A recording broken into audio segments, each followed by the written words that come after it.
everybody. Thanks for bearing with the technical difficulties, as is always, the case with workshops and conferences. Before we begin, I'm just curious, how many people here work in libraries or museums? Anybody? Okay, cool, we got a couple. How many of you are researchers? Cool. Okay, basically everybody, sweet. All right, perfect.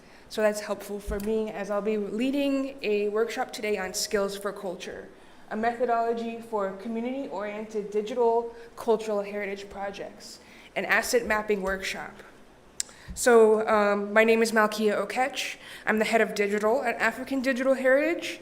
African Digital Heritage is an organization based in Nairobi, Kenya, that does research and educational programming towards digital heritage skill building and capacity building. We review and work with emerging technologies with a critical eye rooted in Kenya and Africa as a whole. We consider our agency in cultural resource management. Today I'll introduce one initiative, Skills for Culture, and lead us through an exercise that is a dialogue with this framework.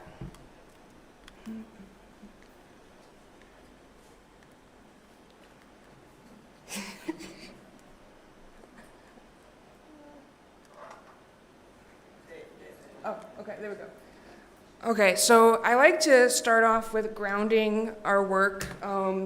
As at ADH, we talk about digital work as revolutionary work, and it's really exciting to be doing this presentation here in Ghana and with other folks from across the continent. So I like to read this quote from Amilcar Cabral. "Culture is simultaneously the fruit of a people's history and a determinant of history, by the positive or negative influence which it exerts on the revolution of relationships between man and his environment, among many groups of men within a society, as well as among different societies." So I like to highlight that I'm on the ADH team, but I'm based in Philadelphia in the United States. And it's really exciting that there are folks here from other countries. The Caribbean was mentioned in the last presentation, which is really exciting to me, and thinking about stuff like Pan-Africanism. Okay, so Skills for Culture is a practice-based cultural heritage initiative. It started in 2019 in Kenya. Oops, okay. So the first phase was in 2019, and we conducted research in Nairobi and Kisumu, analyzing skills and needs of various museums and cultural centers. We are analyzing cultural skill gaps specifically and what people are interested in learning or acquiring in order to continue that work. Phase 2 was happening in 2022. A toolkit was built as a response to the skills gaps found in Phase 1, dealing with topics such as digitization, fundraising, social media, community organizing, etc. And then Phase 3, in-person training programs are developed with specific attention to the cultural context of participant cultural heritage organizations. And some of our organizations were both museums and culture centers, as well as festivals and cultural departments in Kenya.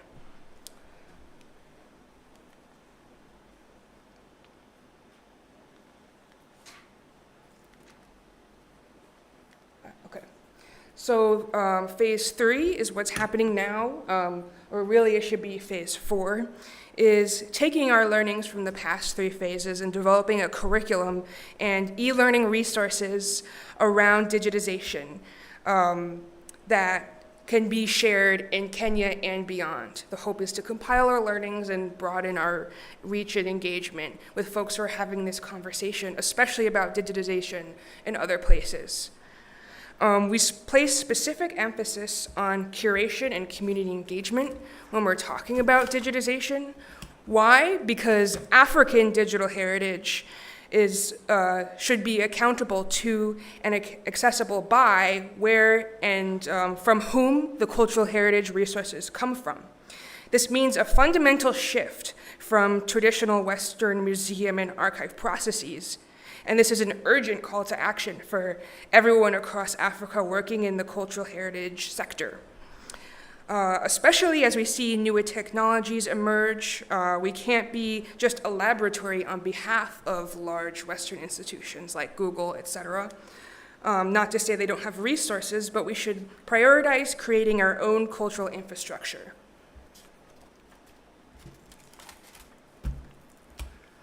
So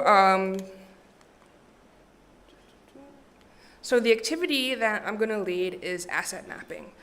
And the sort of leading question is, what do you want remembered in your community/space and how? And I wanted to check and see what different kinds of organizations you guys work with to see if there's any specific collections that you want to apply this exercise to. But it could also be applied to yourself and your personal histories and the history of your community. So asset mapping is a critical part of a digital or archival infrastructure. It considers what you have at your disposal and what data you would be working with to build an archive and catalog and digital engagement methods. So you can see here on the right, I have a photo from a project I worked on Paul Robeson House and Museum in Philadelphia, applying ADH's methodologies.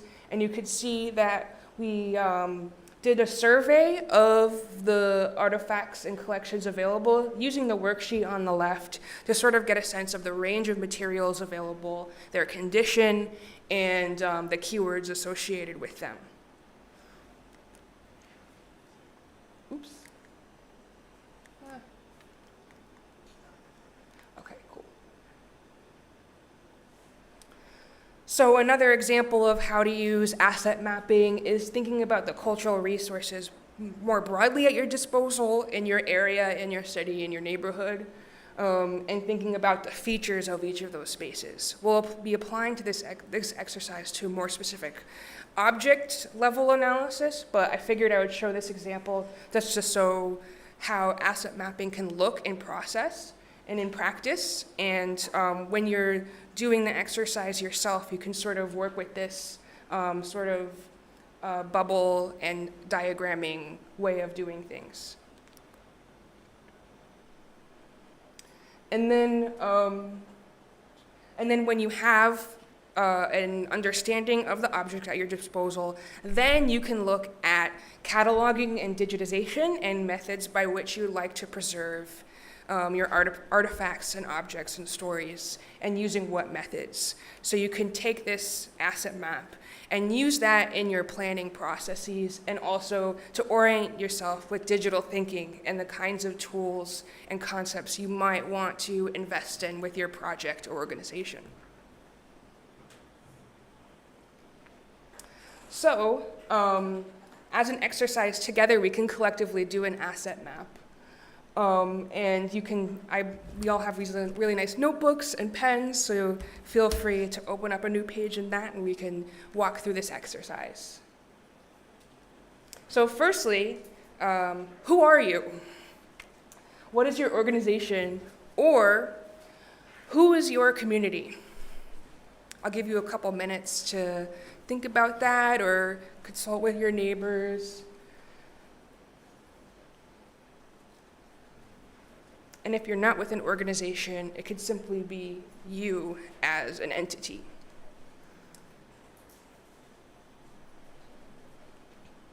Think about the various features of your organization or community: size, place, environment, subject matters, cultural features. What are the defining features of you and your place of interest? And then for those who aren't associated with an organization or want to participate and are not sure how, I have this third option: where are you from personally? Who and what makes up where you're from? This can be where you live now, who you live with now, and your lineage, or where you're born, something like that. So I'll just give you all another minute to think through these questions.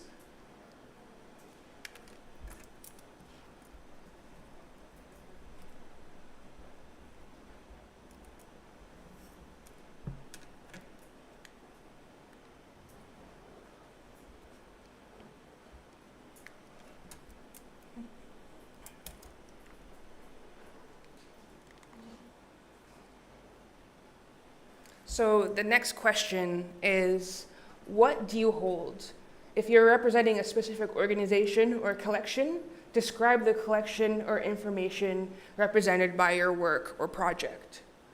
If you're representing a community or place, think about physical places and things that define it.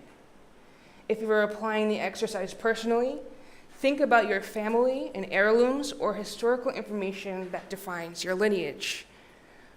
And you can see on the right here, I have an example that you can use as far as how you might want to lay out your asset map.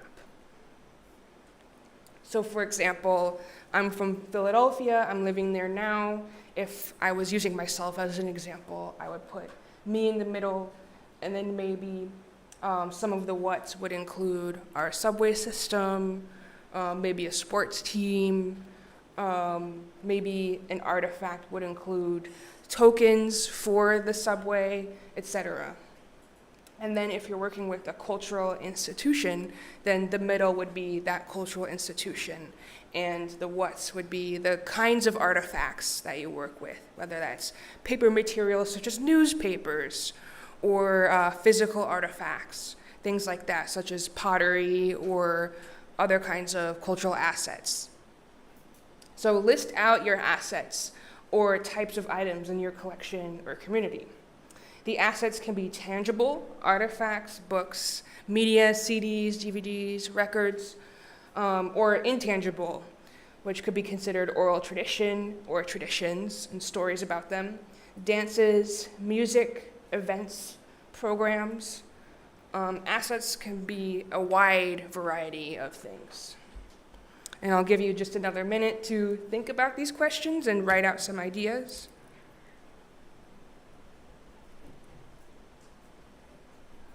And I'm also doing the exercise, if that's any.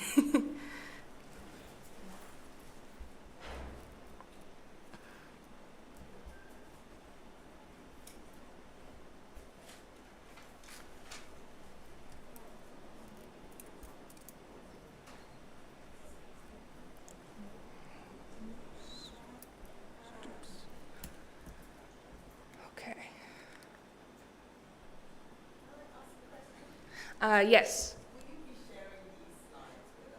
Sure, yeah, I imagine there's a mechanism for that.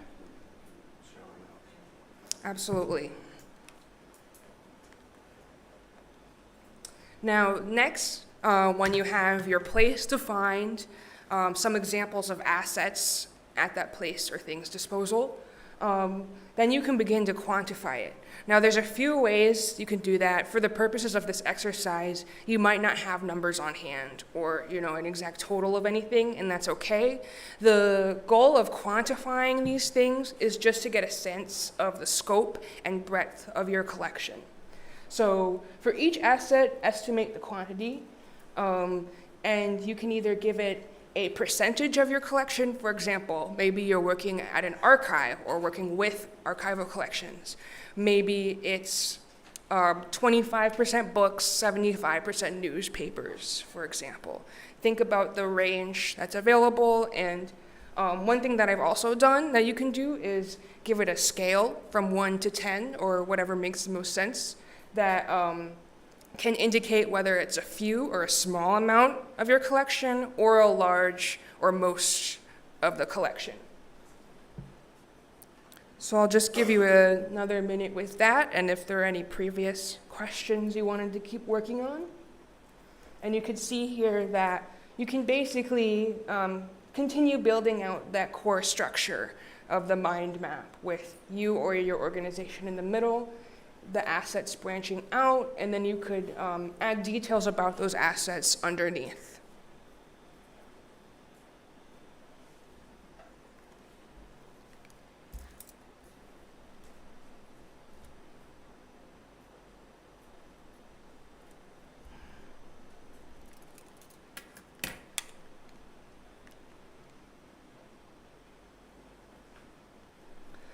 Great, and then the next step of this process would be assessing priority.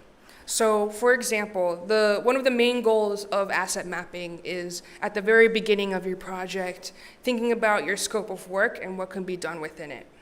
And This is specifically a criteria from Imperial War Museum's Digital Futures selection criteria, and some of the things that they used to map out priority was condition. So red means like things that are already deteriorating need to be digitized right now. Medium could be things that are in rough condition but could last a little bit longer and are less of a priority.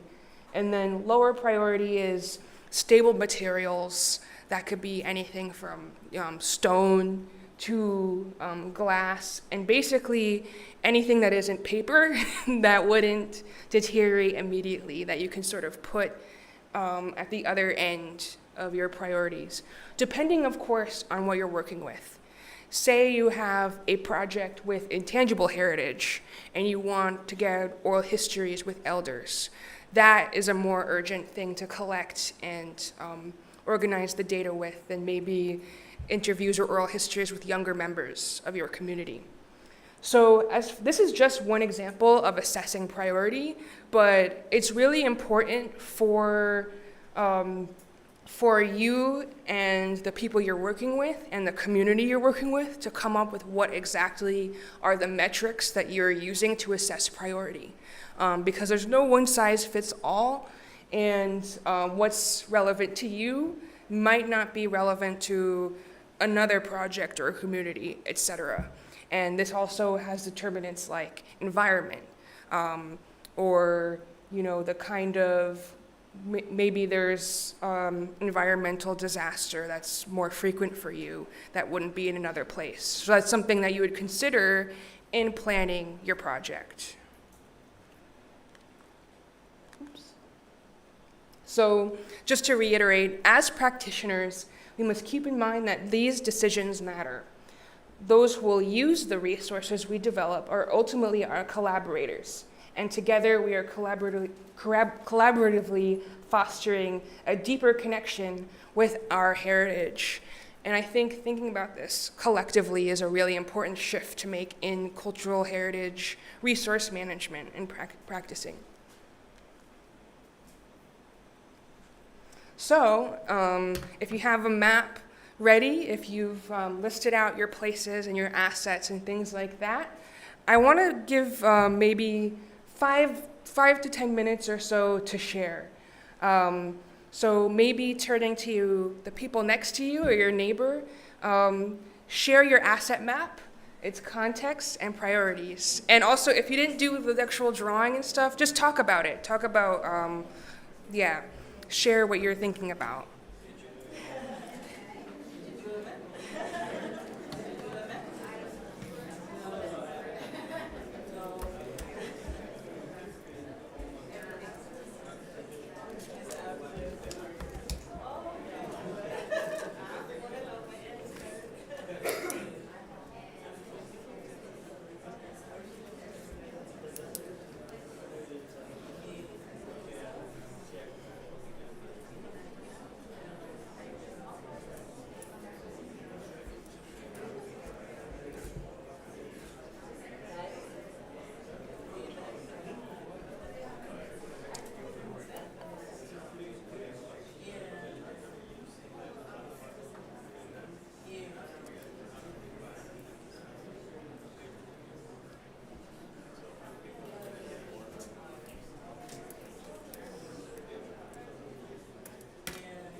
I'll give you guys a couple more minutes to wrap up any thoughts.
Okay, so how about we come back together, wrap up your any last thoughts about your asset maps? Awesome, thank you. Hopefully this exercise has been interesting and helpful to you. I would be curious if anyone wants to share about their asset map. Any volunteers? I volunteer the museum people. They have something. Any museum people want to share? Or if you have a research project you use as an example, that works. We had a question. Sure, yeah. They kind of share. Okay. If you work for an institution, your assets are intellectual, Mm-hmm. managed by a formal institution. Mm. Context is complicated, of course. It's not just about heritage is complicated by various kinds of questions of access and intellectual property and so on and so forth. But also ownership in the sense of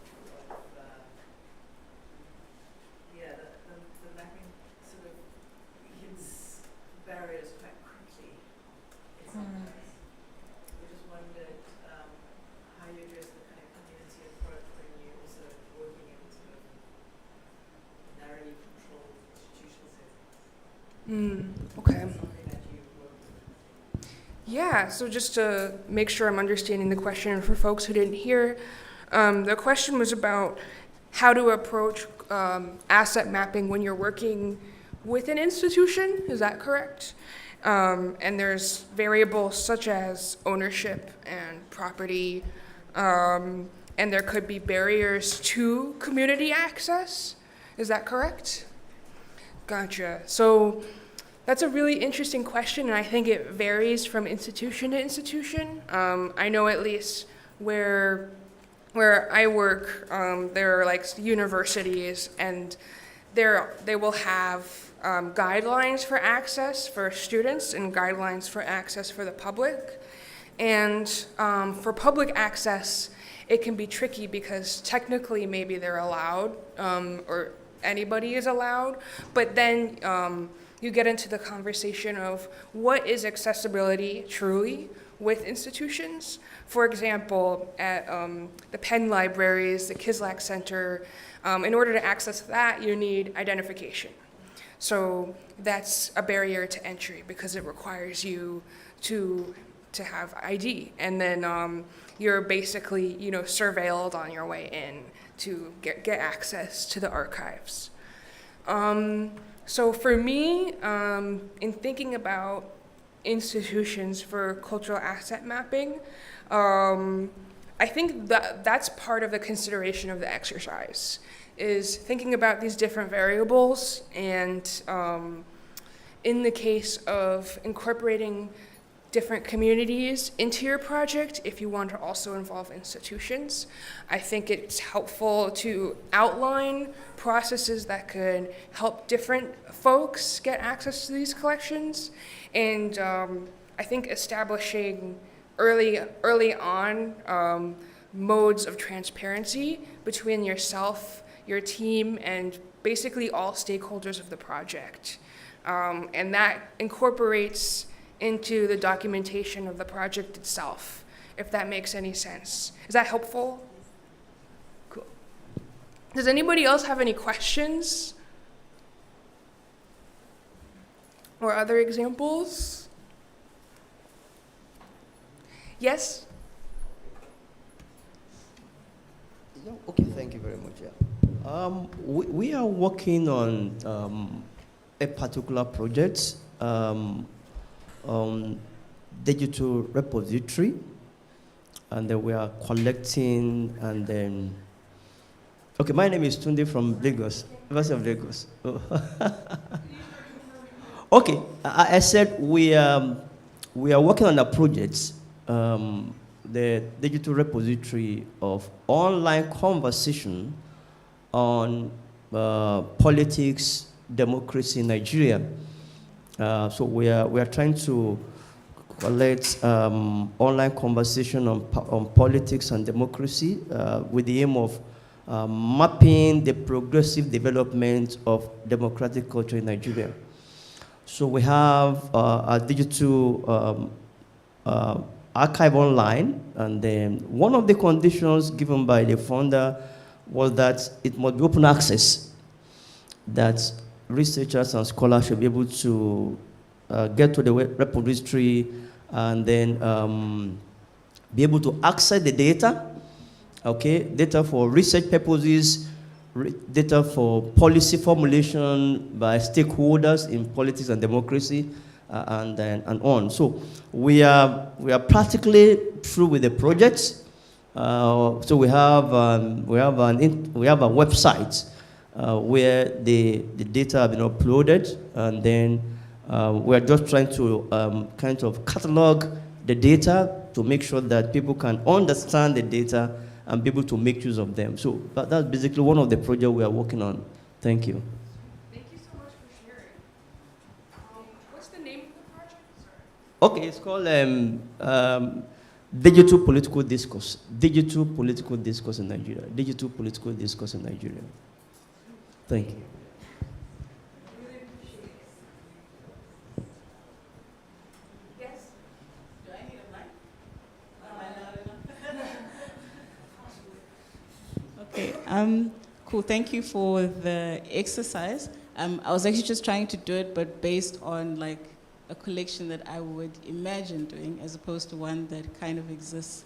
Do any of those kind of questions or tasks change if you're imagining a collection versus like working with an existing one? So your question is applying this exercise to an imagined Yeah. collection? To a collection that you're imagining. Yeah. Gotcha. Yeah. So like a future collection? Yeah. Yeah. Sorry, there's so much happening. I So I think that's a great question. So the question was, how do you apply this exercise to a future collection or an imagined collection that doesn't exist yet, as opposed to materials that already exist or an institution that already exists? So in that case, I think that the questions around the assets that you're working with you would answer that according to the kinds of things that you would want in your collection. So as far as like the what you're centering the exercise around, that would be maybe the purpose or goal of that institution. And then as far as the assets that represent it, then you could outline that according to the types of things that you would want in that collection, or the sources of data, information, materials that you would be incorporating into that collection.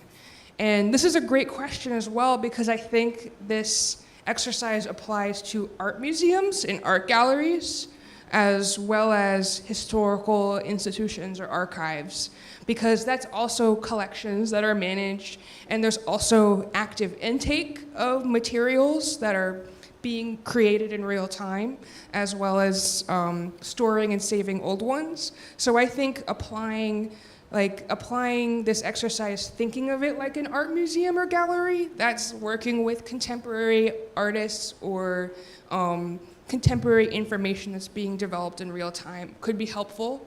I would say the structure of the exercise would basically be the same, just like shifting the intention of the exercise to be what could the assets be and what could those relationships look like.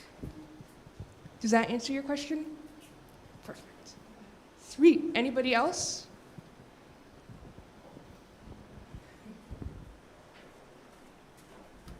Okay. Oops. Can I get the slideshow back?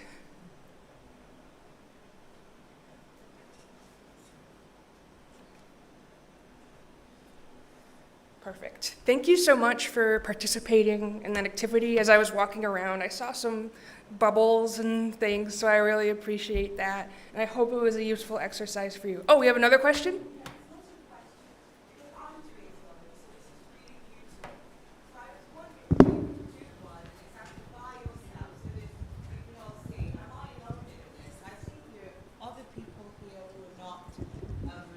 IT people or doing information studies.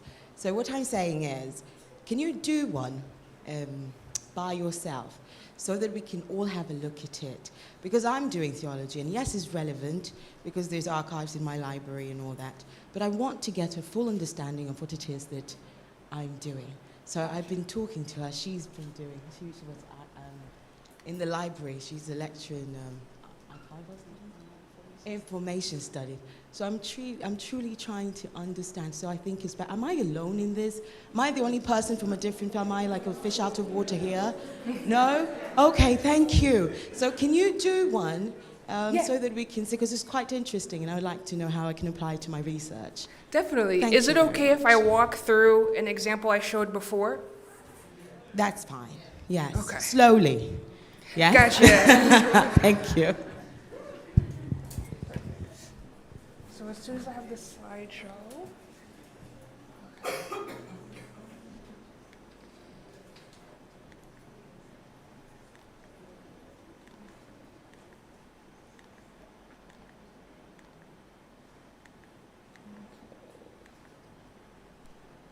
So I will, is there a pointer? Oops. No. Okay, there we go.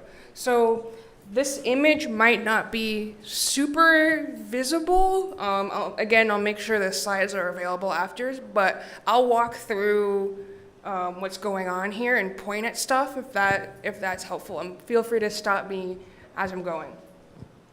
So this project was for the development of an archive at the Paul Robeson House Museum, which is a house museum located in Philadelphia, West Philly to be more specific. So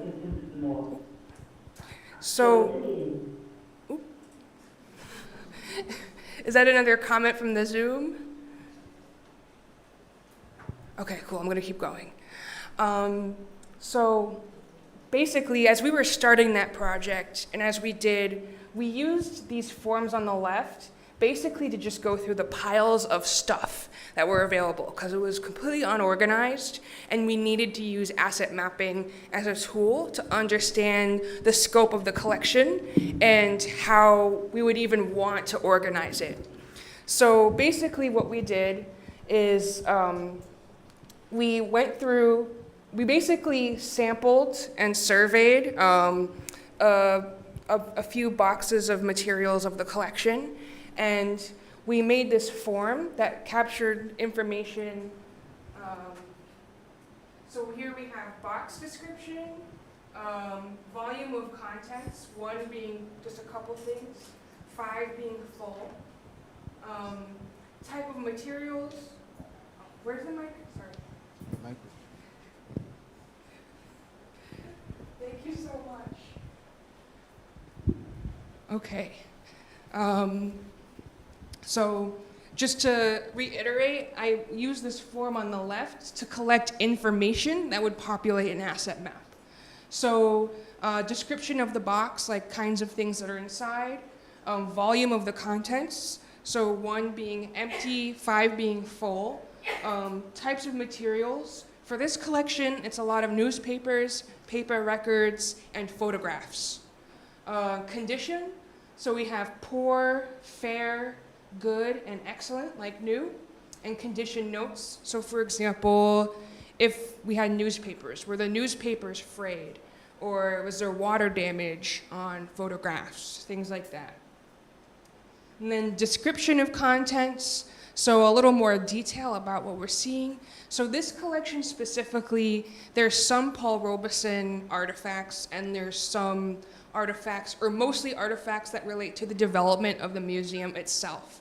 So a lot of that would include history of the House Museum and events that were put on over the years, documents that speak to the organization's founding, things like that. So I would use this section to sort of note, for example, there's an art exhibit in 1996, and the materials in this box represent that. And then, as we started to go through more and more of these materials, different categories emerged. The categories included community organizing in the neighborhood of West Philadelphia and events that relate to that. For example, if there was like a summer annual cookout or something like that, and photographs that relate to it, that would go in the community category. And then we have the West Philadelphia Cultural Alliance category. So in addition to being a house museum, it was also an art gallery. So artwork and documentation that goes into, that talks about auctions or shows that were happening, those would be labeled WPCA. And then finally, the Paul Robeson House and Museum category, those were specifically museum artifacts that relate to the life of Paul Robeson himself. So we use these 3 content categories to start from, to start to map out the assets of the collection. So translated into an asset map, we have our community category, like I mentioned, the museum category, history of Paul Robeson, and then West Philadelphia Cultural Alliance. And then in community, our sort of subcategories include activism, parties, neighborhood, education. So the house would do different like tutoring events and writing events for youth. So documentation for that would be considered community. For West Philadelphia Cultural Alliance, we have art, artists, gallery, exhibit, auction. So those were our subcategories for that one. And then the museum, we have Paul Robeson, ephemera, artifacts, history, and then things like records, pamphlets, and newspapers, magazines that mention him, things like that. So our central focus of the asset map was the archive, was the Paul Robeson House and Museum archive. And then the categories that emerge from that are these three main categories of artifacts, which are community, cultural alliance, and the museum. And then from that, we can also outline object categories. So those include photographs, albums, print material, and then some of our overarching takeaways were our intended audience, such as people that live in the neighborhood, having them both use the collection but also participate in the building of the collection. Since, for example, in community, there are pictures of people that are still alive. So when you have, living collection, you want to make sure that folks are still in the loop about the collections they're in. And then uses of the archive. So, such as school visits, academics, events, shows that talk about the history of the museum, things like that. And also just capturing the legacy of the museum. So this was our asset map for this particular project. It might look different for other projects, but as you can see, it's centered around the main place or organization or idea. And then next in that hierarchy are the categories of things that make up that collection or organization. And if you're earlier in the process, maybe you don't have keywords yet, but maybe it's things like newspapers, records, oral history interviews. And then, as you can see, there's a lot of other paper that's going on in here. And that's from when we surveyed collections and collected more specific keywords. So specific dates, people, events, places. We sort of captured as many keywords as we could, and then we put them under the category what fit best. So is that helpful? Does anybody have any questions about this specific project or asset map? Great. And thank you.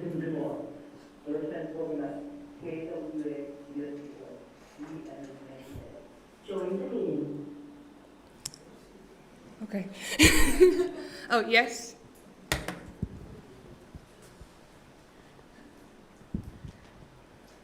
There's a couple interesting things about your approach. One of them is that, of course, is the unity of place.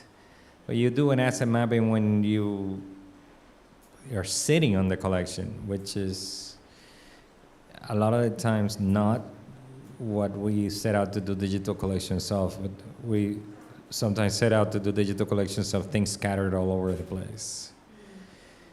But the second interesting thing is how you actually map everything regardless of format, and your prioritization doesn't seem to take into consideration format. But we were talking, doing research on video games, how different it is to actually create a digital collection of video games than it would be to create a digital collection of sound, than it would be to create a digital collection of image or digitized text, which is ultimately just image. But, and how you need different platforms to do that. So can you connect the asset mapping to like the end game a little bit?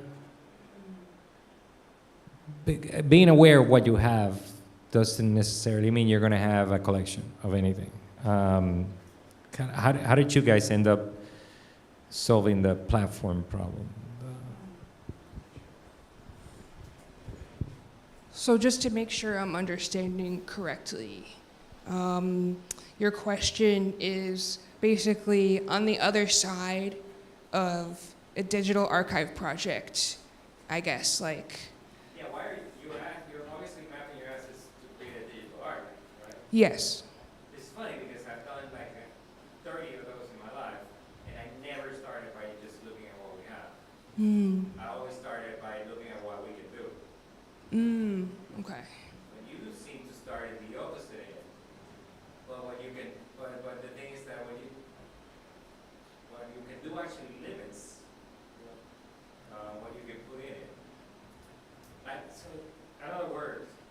sometimes focus on a sound archive, and sometimes focus on an image archive.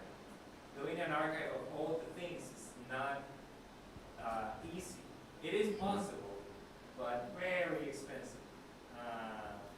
Why do you start at what you have?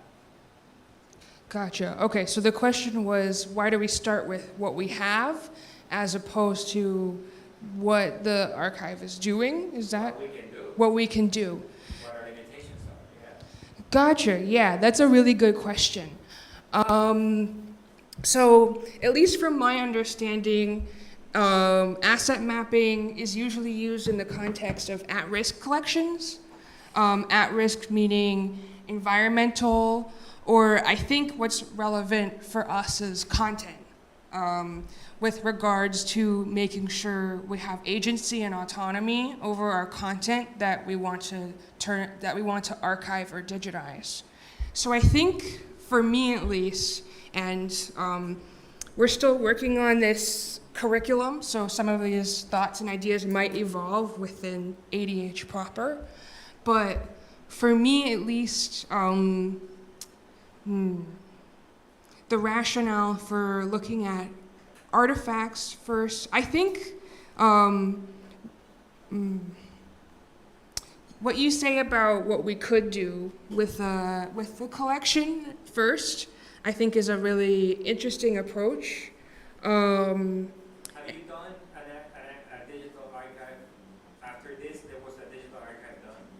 Yes, so the Paul Robeson House project, for example, it's ongoing right now, and we've actually really anchored to our asset map to help us with the planning of the project, and specifically looking at the timeline for the project, just to understand. Bring in all the sound files and all the images and everything into this one platform?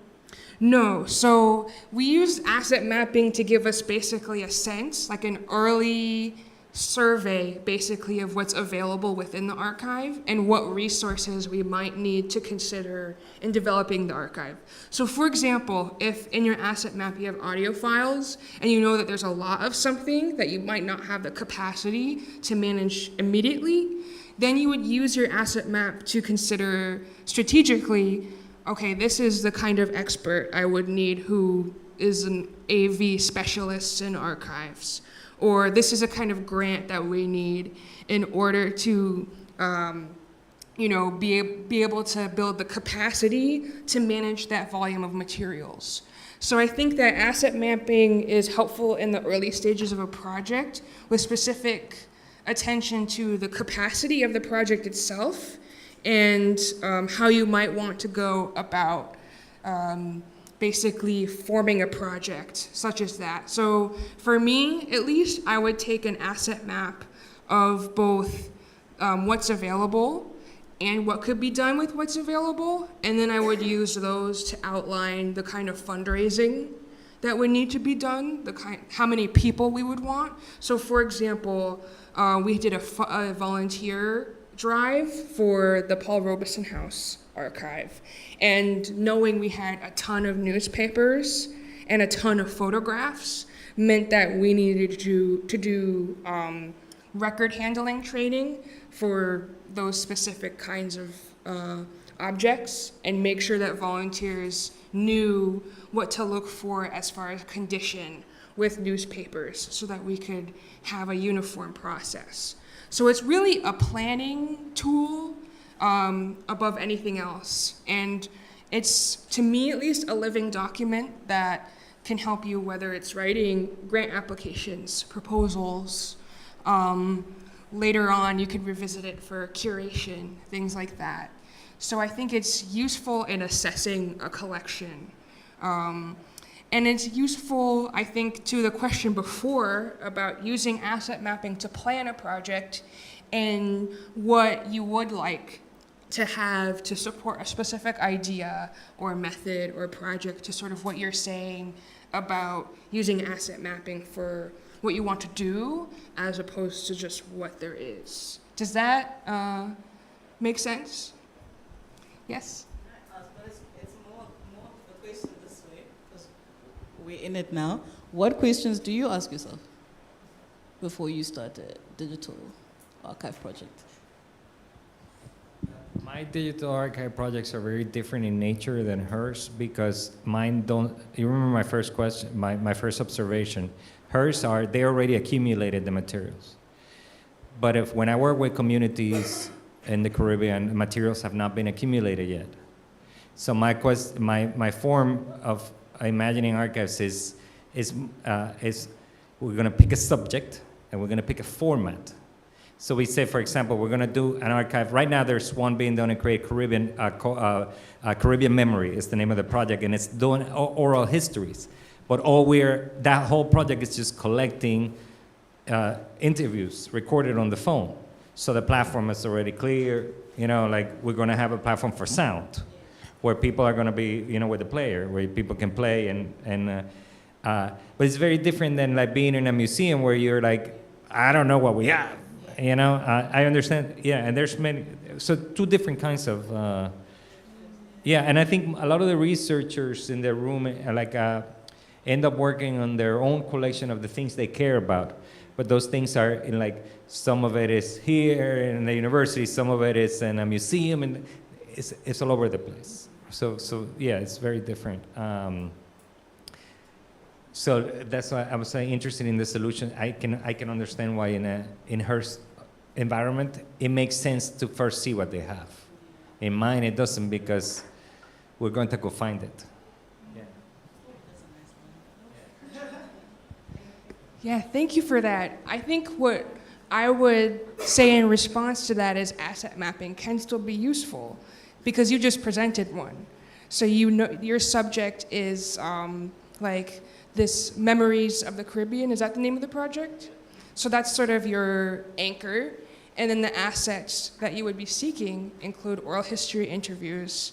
And to me, that is an asset that you're mapping. In order to even begin to collect those oral histories or to advance with the research methodology, you're starting with a question and what you're seeking out. And to me, that's an example of an asset. That's interesting because we're crowdsourcing this one. So that we're actually asking for volunteers who want to tell the story, especially starting with older people. Gotcha. Because of the priority thing. It's interesting that you consider it to be asset mapping because we don't have a map. Whoever comes, that's the map. You know? Yeah.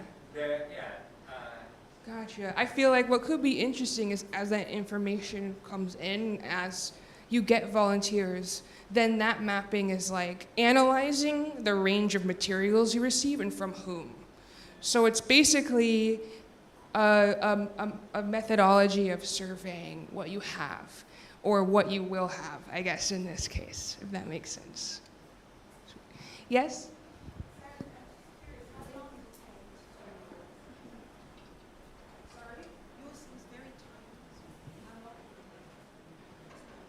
So for the Paul Robeson House project, I would say it took a year at least to like arrive at that specific asset map.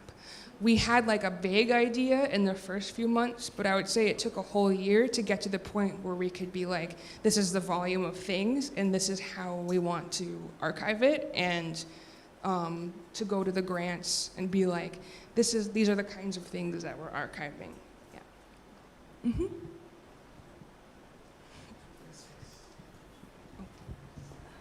Thank you. I was going to react to the gentleman's comments, to agree with you that asset mapping is very critical for projects like this.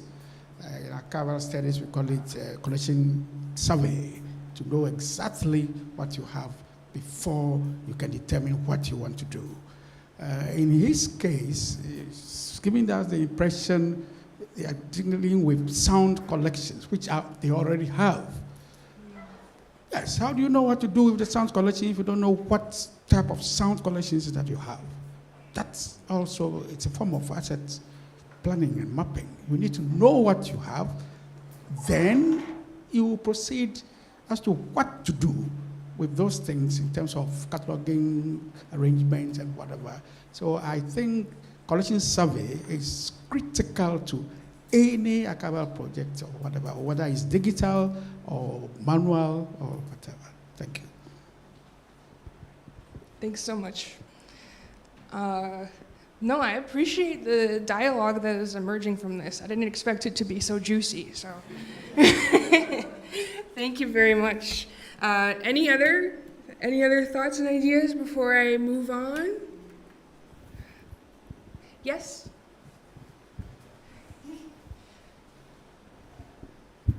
Getting my steps in.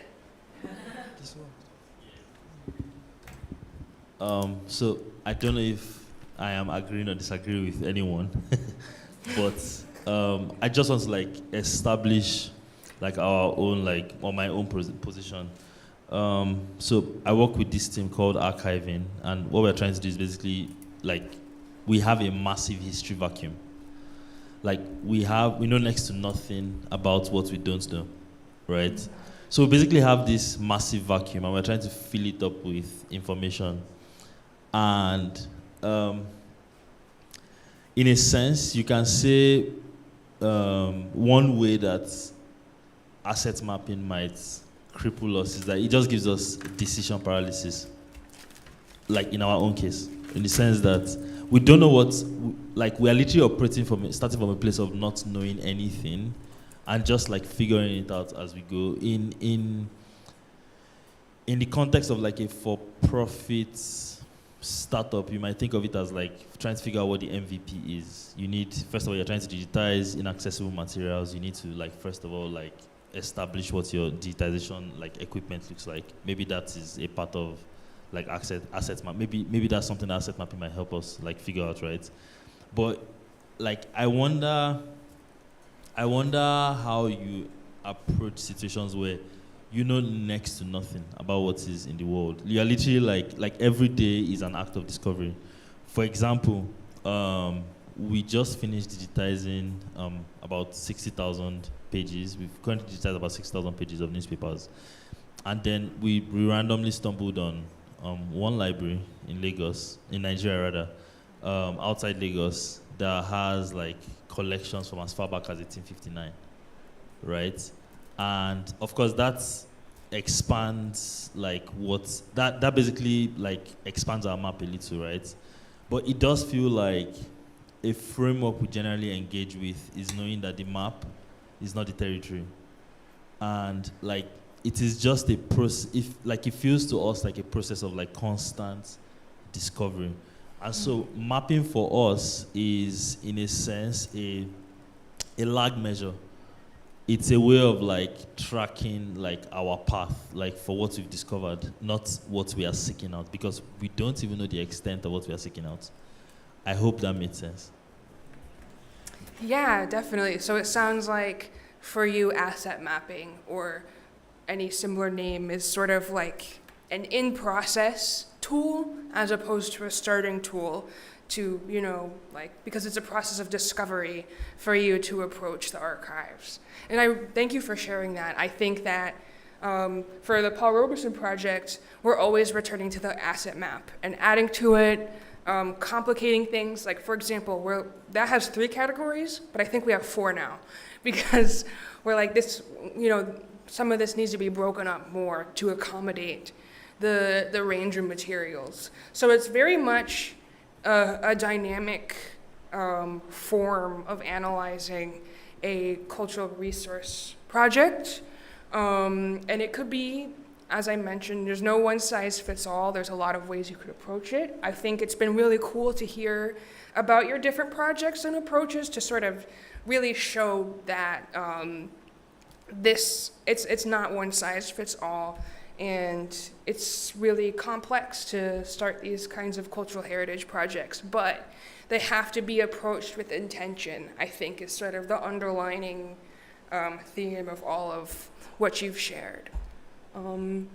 So yeah, if I could see the slides again. Cool.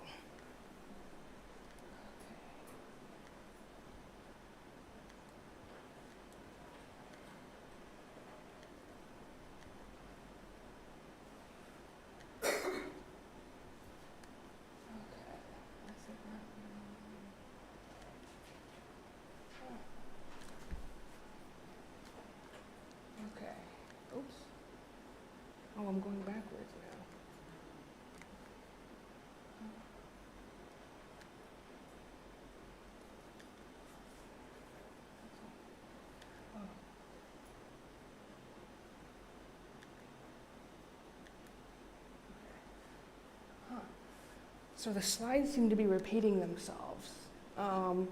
But basically, I wanted to sort of conclude my presentation with sharing that the goal of this exercise is to think about what choices you can make based on your needs. What is the standard developed to your project with consideration of your history and your future?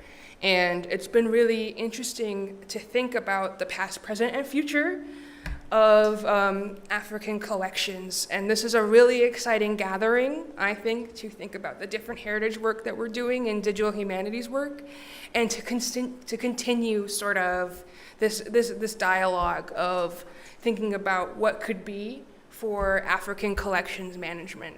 So thank you all so much. Yes.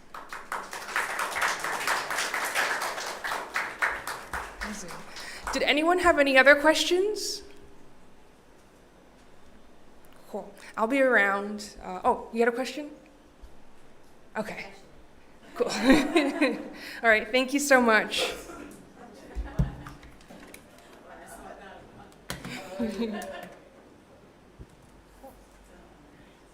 I guess that's all. I don't know what happens next.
Okay, good morning, everyone.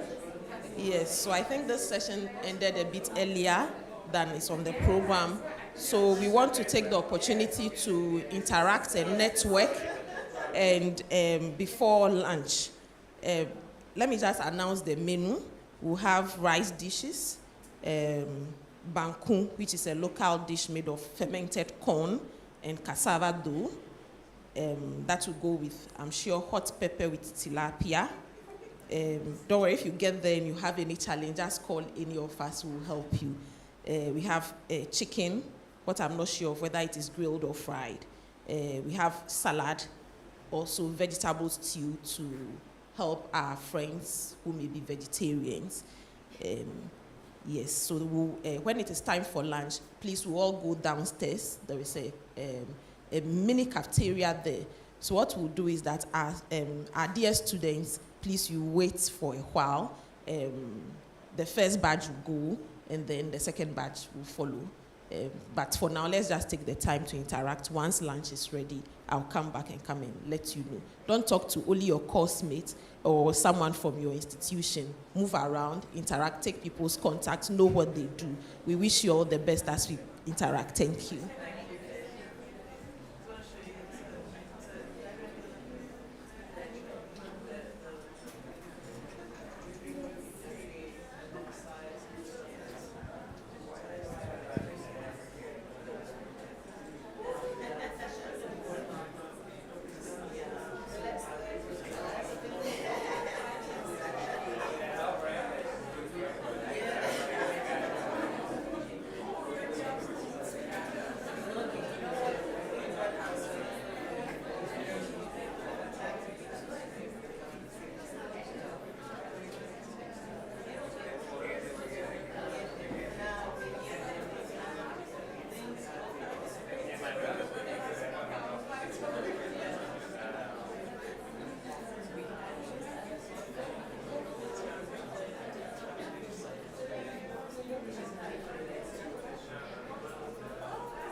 to go.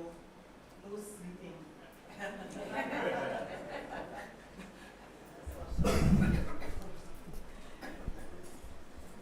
No sleeping, because then we will not quite have a good conference going. We are going to start with the welcome remarks, although we've already been sort of going. And I'll start by inviting the landlady of the library, Mrs. Theodosia Adanu, to welcome us to her space.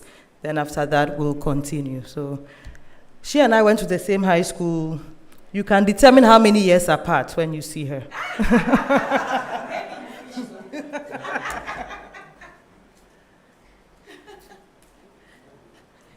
It's a pleasure to be here. Maybe you can see that she's much older than I am. Anyway, she's much younger than I am. So good afternoon to you all, and it's great to have you here, and I hope you're enjoying the space. I think as I was coming up, I told myself I might as well come and face the bullets that she's facing. But I can assure you we are trying to solve the problem. I cannot not talk about it. I'm sure you wonder, is she real? Well, so before I even welcome you, may I apologize for the mess. But the problem is a widespread water shortage, which we are trying to correct. We've started doing that by getting the place cleaned, so there's no odor coming from there at the moment. Hopefully, the water should be replenished, and then you have no problem flushing the toilets. So I hope this is not a blot in your experience. But may I just welcome you, and we are glad to have you, and make yourselves at home and make use of the space as much as you can, and have fun not only in Balme Library, but in the whole of UG and Ghana. Thank you very much.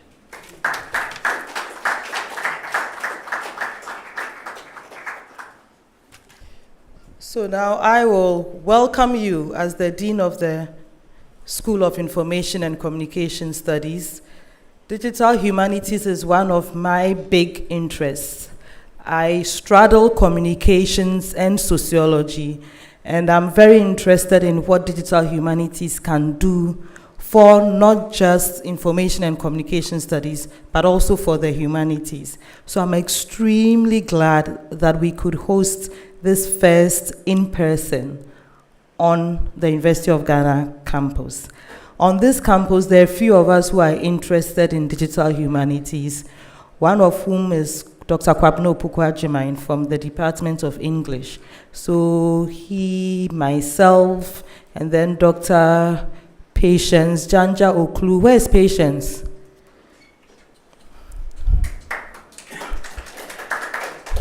So we were the captains of the ship on the Ghana side, and when we finish talking, then we'll introduce the captains of the ship on the US side, and we'll take it from there. Kwabena, come join. Kwabena is also married to a woman who went to my high school. No prizes for guessing it is Wesley girls. They are the only ones who do this thing.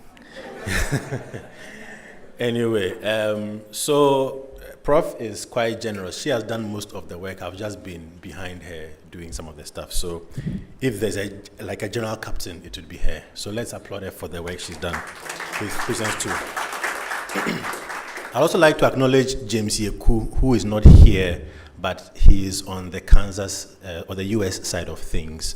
So Dr. James Yeku, if you don't mind, we can give him some applause. Yeah. So this whole thing started mainly with him and Brian, who will come and give us some remarks very soon. We want to thank all of you for making it. I will not speak for too long because there's a lot that's about to be heard. And the research and the workshops are very important, and I really hope you take a lot from it. Thank you and welcome. So would like to ask Glenn, please come forward and then give a few remarks.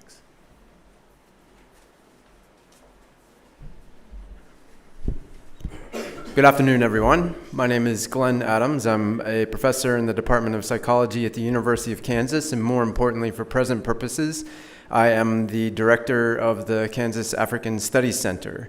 And it is our pleasure at the Kansas African Studies Center to be a sponsor of the Africa Digital Humanities Symposium for this now the fourth time.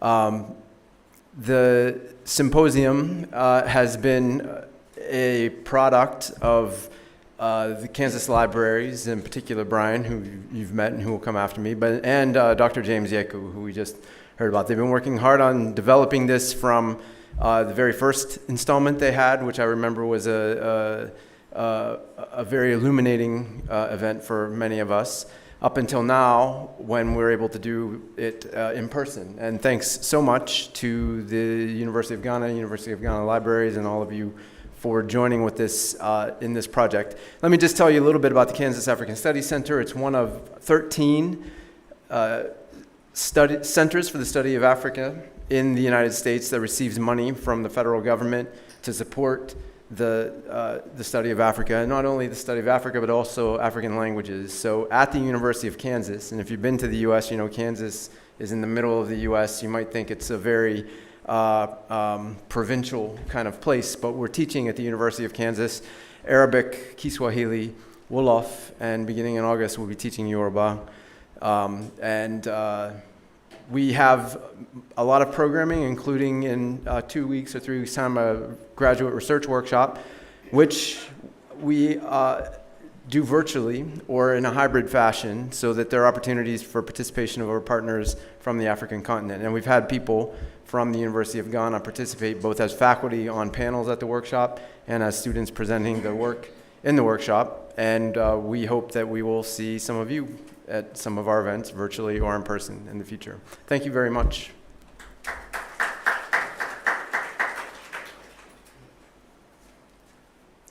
Thanks, Glenn, and hello, everyone. And it's good to see you all here in person, and also hello to everyone online. I think we've got quite a few registrations and people attending online. Yeah, I don't want to repeat everything that has already been said. Just mention that James Yeku and I first organized this conference, this conference in 2019, I believe. And it was at the University of Kansas. It was an online-only conference, but it got a lot of registrations, and it was a really stimulating conference. We've done that 3 times now online, and this is the 4th conference we've organized, but it's the first one that's in person. And so we're really thrilled to be able to do that here at the University of Ghana. And this time, it's really been a true collaboration between people at Kansas and people at the University of Ghana. So I just want to make sure I acknowledge all the sponsors for this event, because it wouldn't have happened at all without them. And so I got my notes here so I don't forget anybody, but we'll start with Almeida, the African Literary Metadata Project, run by Ashley Harris at the University of Uppsala. Sadalar, the South African Center for Digital Language Resources. University of Ghana School of Information and Communication Sciences, of course. And then at KU, several units, my own, the Institute for Digital Research in the Humanities, KU Libraries, Kansas African Studies Center, Department of African and African American Studies, the Project on the History of Black Writing, and the Center for Cybersocial Dynamics. So let's, I'm sure they're listening, so let's give a hand to all the sponsors. And you'll be hearing more from all of them over the next 2 days. Some of them will be presenting, and then we'll also hear from some of those folks. We have, and let me just also send another shout out to James Yeku. It's really his conference, and it's unfortunate that he can't be here in person today. He's got some important family things. He's taking care of a newborn child in Berlin, so we understand that. But I think he's online and watching, and he'll be saying a few remarks tomorrow. We have speakers, I think, from at least 8 countries, maybe more. So with that, I'll just turn it over, and we'll get going on the next panel. So thank you all for coming.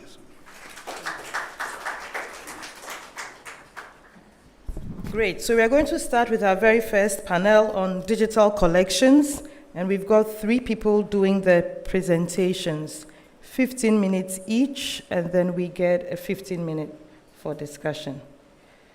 So try and stay within your 15 minutes, presenters. I'm a hard task mistress. I will sack you after 15 minutes. So we are starting with Fuad Lawal, founder and project lead, archive.ng. So I'm sure there's an archivist project in Nigeria, and he's speaking on the topic, we're on the brink of an irreparable loss, digitizing Nigeria's historical newspapers. Messier.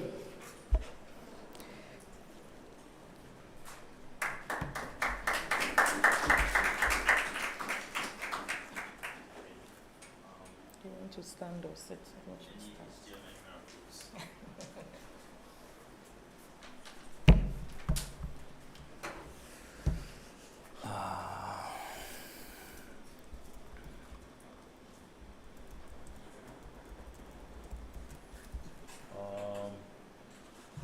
Okay.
How many minutes do I have left?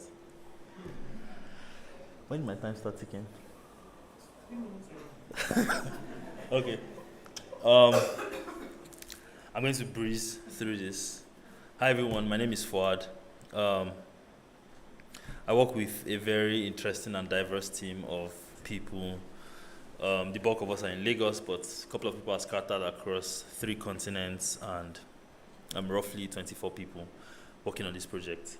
And I'm going to talk a little about it, obviously. Now,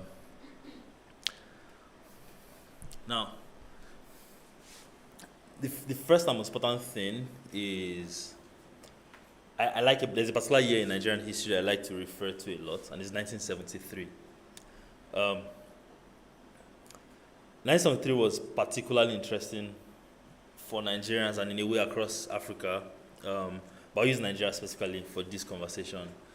In January of 1973, Yakubu Gowon, Nigeria's head of state at the time, shortly after the Nigerian Civil War, he gave this popular address to launch the All Africa Games. It was the first one that Africa had hosted since 1965, right?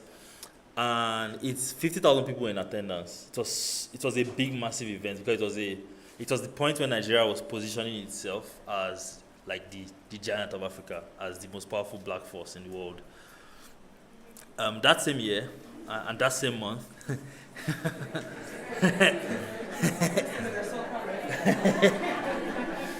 I don't know, do we want to talk about AFCON? Do we want to get off our chest? Do we need to get off our chest? Context, if you don't watch any soccer, you should just check Nigeria, Ghana, AFCON. I think you're going to find extremely valuable insights. Anyway, that same year, in December, something interesting also happened. There was there's this thing that happens where every Q4, every few years, you have these mass panic events. And this was a missing penis event, right? People start to panic that, oh, their penises are getting snatched. I don't know if it happens in Ghana. Does it happen? Great. Now these stories are interesting. They are very, very Nigerian and in many ways African stories. But if you want to find these stories today, you're going to have to go to the New York Times, right? And it's not because people who were alive in those times were not collecting these stories.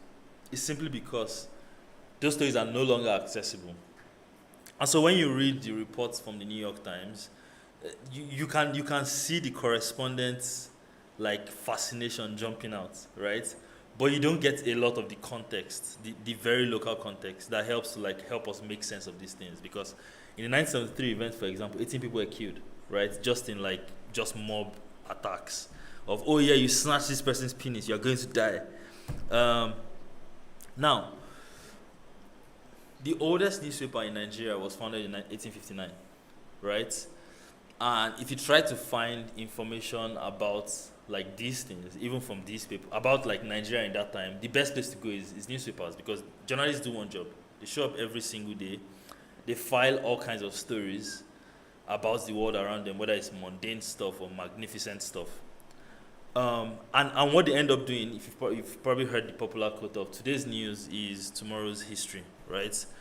And so by simply not having access to these materials, in many ways, we don't have access to our history, right? And there's something I think about a lot, which is that an entity, especially in the age of AI and computing and building artificial intelligence, it does feel in many ways an entity is only as sentient as an awareness of itself.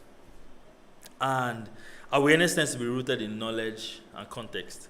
So the question becomes if we have no context of ourselves, who are we really? And those thoughts are basically what led to us wanting to create archiving. Our fundamental purpose is to recapture inaccessible Nigerian history and democratize access for everyone. And two things are important there. It is first of all, preservation, recapturing what we no longer have access to.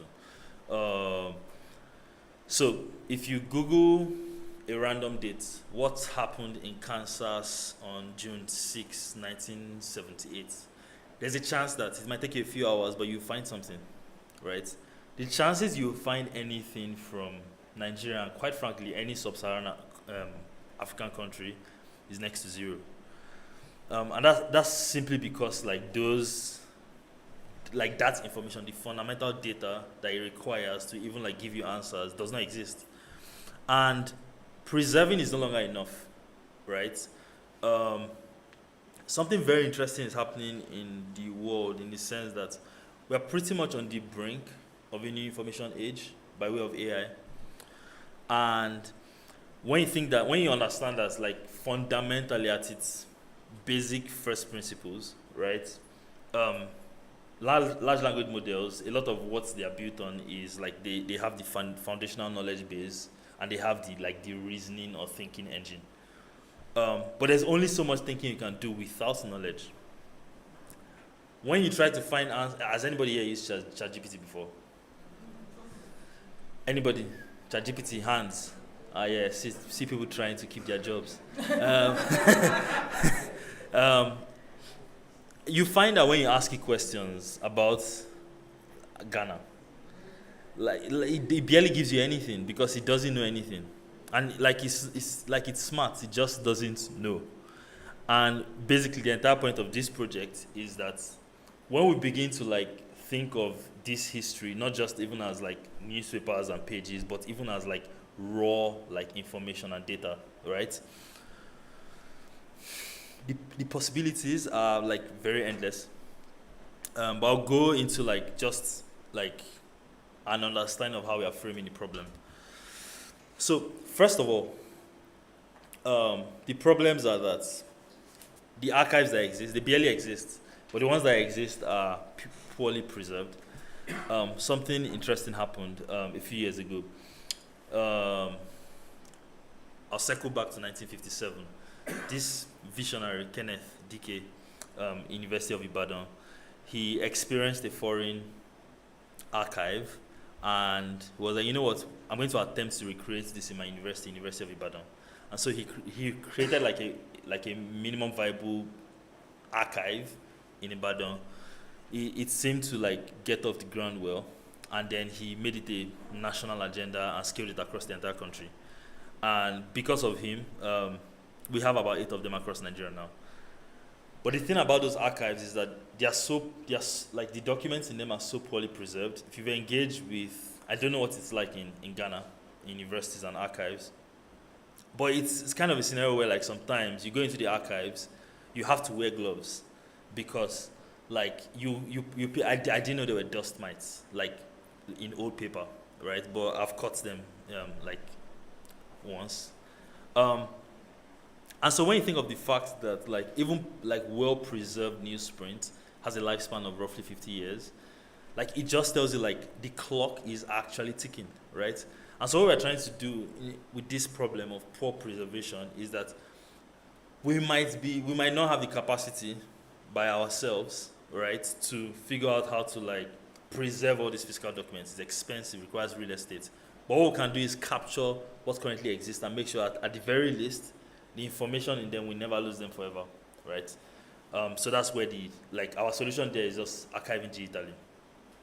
We purchased this massive scanner, some German scanner, that took forever to arrive during the global supply chain crisis. It was supposed to take 2 months. It took 13 months. Fantastic timing. The next problem is just even like accessibility and how inaccessible they are. I'll go to this slide to break it down. Now, the current reality is if you have a specific question, right, you about Nigerian history, you go to a library, right? If you don't find anything online, which you most likely not, you spend time looking for answers, you go through the dust, manage the inefficient organization, and you either find answers after hours or you give up and move on with your life. I did a personal, like just to get a sense of how to approach. 5 more minutes. Okay, I did a personal experiment myself. I went looking for something. There was this big scandal in Nigeria about Tinubu's age. Our glorious president. And it took me 5 hours, right? Because first of all, I had to travel. I had to make a commitment. I had to leave my house. I had to go to a library. I had to look through papers and everything. And by simply digitizing those papers, right, with our current, we like to think of our current archives as like archiving, we are still in our Flintstone era, but it cuts that time from 5 hours to 5 minutes to verify. And that's pretty much how we're thinking about the work. We believe that fundamentally, even when we're trying to do this, like we're trying to make knowledge seeking easier. And so back to this, the summary here is things are poorly preserved, relatively inaccessible, inefficiently organized. I want to archive digitally and democratize access so that discovery can become easy, right? This is a landing page. So you're probably at some point going to be confronted with one great existential question. Is it archive.ng or is it archiving? Just say archiving.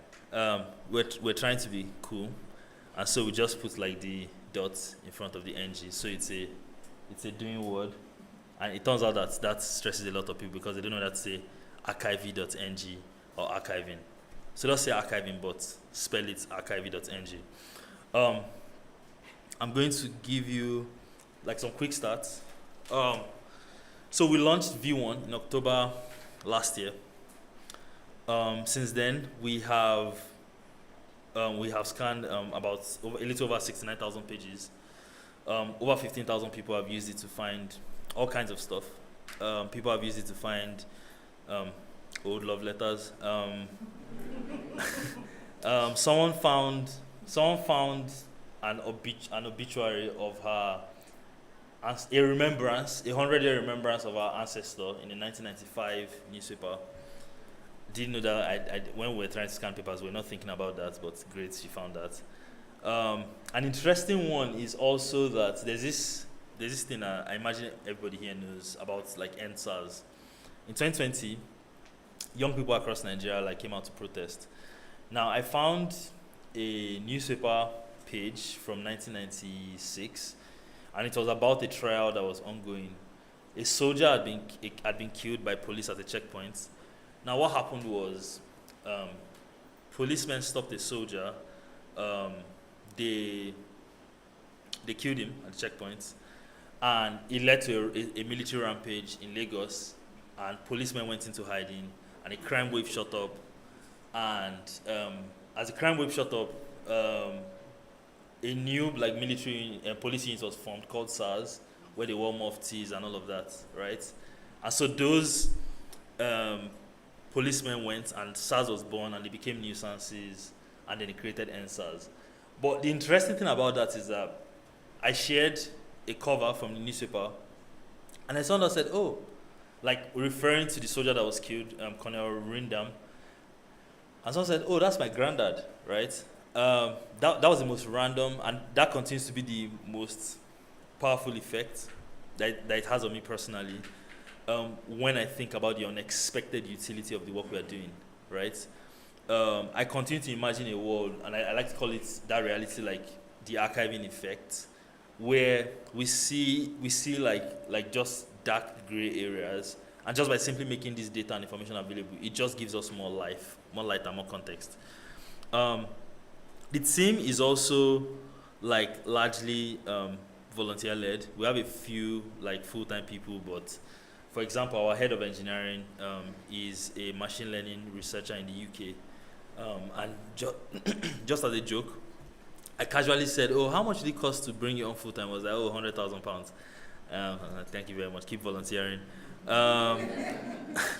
Yeah, so what that helps us do is that we get high-quality talents that we can't afford to keep. But I believe, yay, this needs to happen, while also keeping our own core archiving operations team full-time. Now, a couple of milestones here. I think I've touched on many of them, but let's go forward. So, what happened last year was that when we went live, everyone was excited, but in the within the team, we're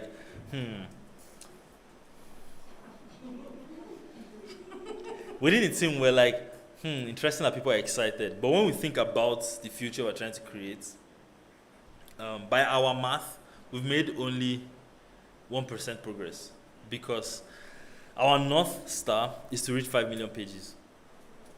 And 5 million pages means a couple of things. First of all, our first phase, we're trying to digitize newspaper days across 18,627 days. That is from 1960 to 2010.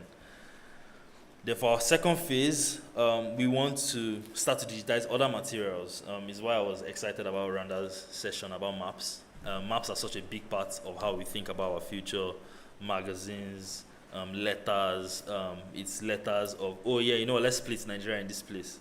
Or let's keep this part of Cameroon in Cameroon and keep it in Nigeria. And for our phase 3, one inevitable part of our future is that we will have to expand across from out of Nigeria across African countries, which leads us to our long-term vision. And it has become the most dependable resource for public information about Africa, because more and more we learn that the problem is not just a Nigerian problem, but it's a continental problem. When we went live last year, we got a couple of messages saying, oh yeah, when people come to Ghana, which is interesting because it was also around the time of the protests last year, in October last year. Yeah, so the ways we are going to do it, have you written time up? Oh, I did not see it. Yeah, so fundamentally it's three-pronged. Our approach is we'll continue to expand the archives, we'll continue to build out use cases. One use case we have is search, and we'll continue to figure out ways to do it sustainably. Yeah, and that's pretty much it. Does anybody have any questions? Oh yeah, you want to clap first? Yeah, clap. Clapping is nice. Oh, at the end? Okay, great. So I should just, where should I sit? Here, at the back. Oh, great. Thank you very much for listening. Thank you. Next up is Siaka Stevens. No. Siaka Fadera. There is a Siaka Stevens, it's not you. Assistant Director, Research and Documentation Division, National Center for Arts and Culture, The Gambia. And he's speaking on digitization of the NCA RDD Oral Archives of The Gambia, experiences, challenges, outlook.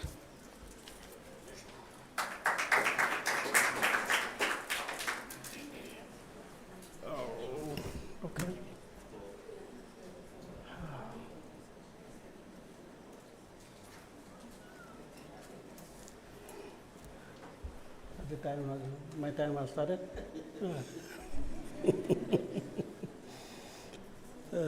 Hello, good afternoon, everyone, Madam Chair, my co-presenters, and everyone present here.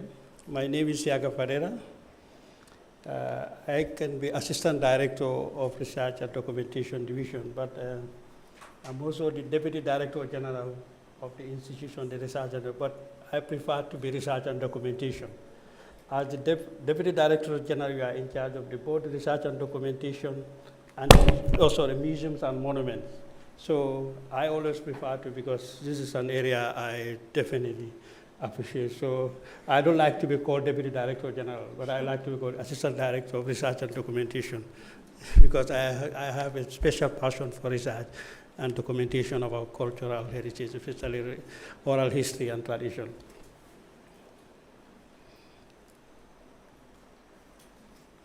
Is that right? Can you change from? Oh, okay, yeah. Okay, this is, I'm just giving you some kind of pictures because they always say how we have our archive been, it's not NCA, but NCAC. I forgot to see when I was typing because we were threatened to have only 15 minutes and we have to cut some of our slides. So,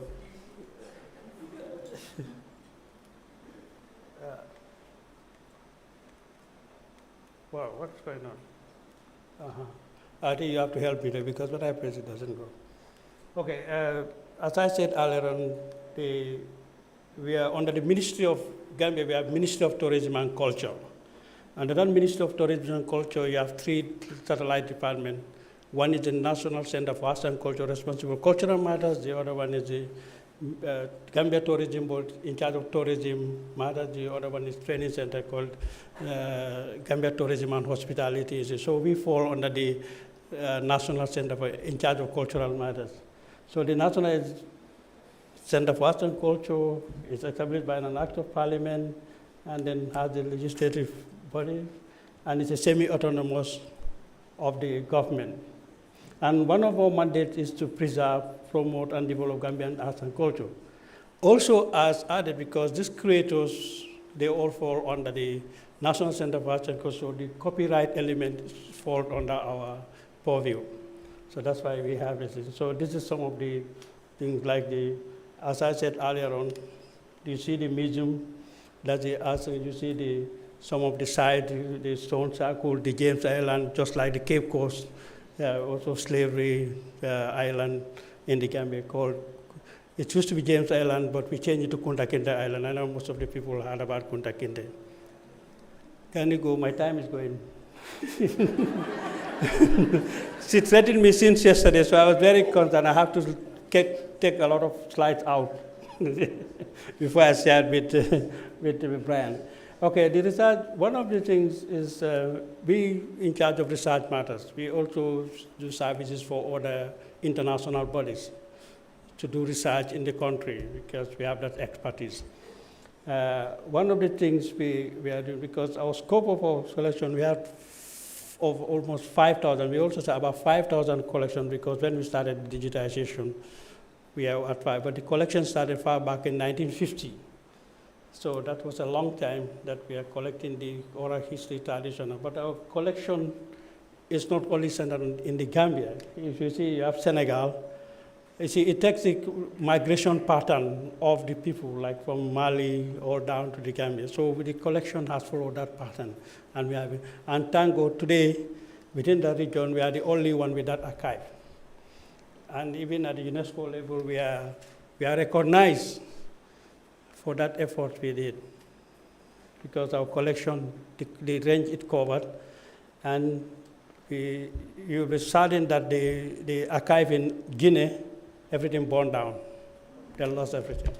In Mali, the terrorist rebel, when they attacked the Timbuktu and destroyed most of their things. But today, the reason why we are here, because of the digitization helps us.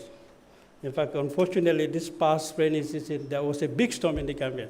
The archive roof blown off.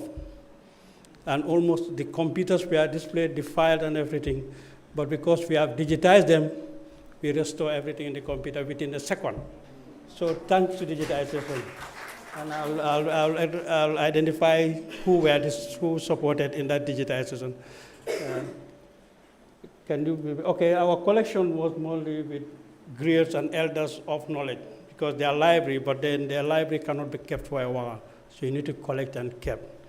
But we know library, my friend will know, Judith will know how it's difficult to manage archive materials with the condition we are finding ourselves and others because the conditions we cannot be 100% ready to preserve these materials to the best ability to serve for long generations. But digitization will help, and we will want to collaborate more with people so that we can go to the next level.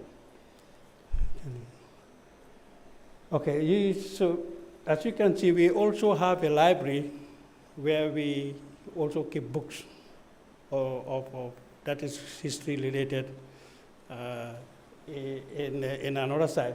But you will see at the bottom here, you see how files are, how disorganized. But what we do is when these materials were collected, we try to translate them. Translation in the sense that one of the things we try to reproduce the cassette word exactly by writing, because all these collections are done in the local language, different local languages. Somebody talked about Wolof, somebody talks about, so they are collected in all these other languages because we have almost close to 11 ethnic groups, they all speak their language. So what we first do, we try to reproduce the recording word to word to that. So what we do, we have 3 quality assurance people. You transcribe them. He will look at it. We also, and by listening to the audio, it should be exactly on the paper. First call. Second is we do the transcription of that word to word. What each of those words mean if somebody wants to learn the language or understand. So we project at the next level, we translated the entire collection.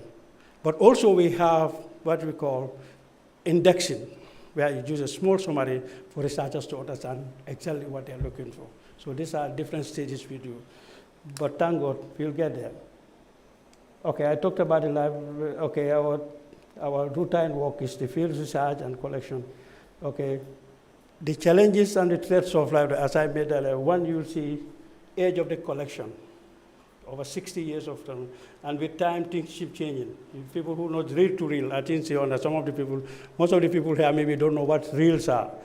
But those things, we don't have the machines in the Gambia. In fact, our reel collections, we had to send them to Germany to digitize them because we don't have the machines no more in the Gambia. Even the radio station, there's old, they cannot play.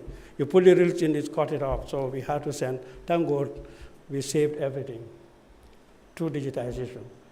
The environment, yesterday I visited the archive at the university with my friend Judith. And also they're doing tremendous well. I think in terms of keeping, even better, because electricity is also a challenge for most of the people, because you have to get electricity to be running this material, to have this place to at a certain temperature to be able to keep this material. Also, we have the resources become a challenge, finance become a human resources is also another challenge. So we face all these things in trying to preserve this material. We're doing our best, and I thank you for what you did. I was really impressed what I saw yesterday. Yes. Can you go to the next slide? Okay, as I was saying, some of the people here don't even know cassettes. Because with time, these things become obsolete, they cannot be used. And you have this valuable information stored in this material. You see the cassette, reels, VHS, and all this stuff. So you have all this kind of recordings with you. How do you give it to me? Because my friend said it here. Our history is our identity. Our culture is our identity. So wherever we go, this is what shows us who we are. And then as Africans, we should be proud of who we are. And wherever we go, this should go with us. So this is why we want to make sure that to the best of our ability to be able to preserve this material for posterity and for generations to come. I hope no time. Okay. Okay, just go to the next slide. I was just trying to explain.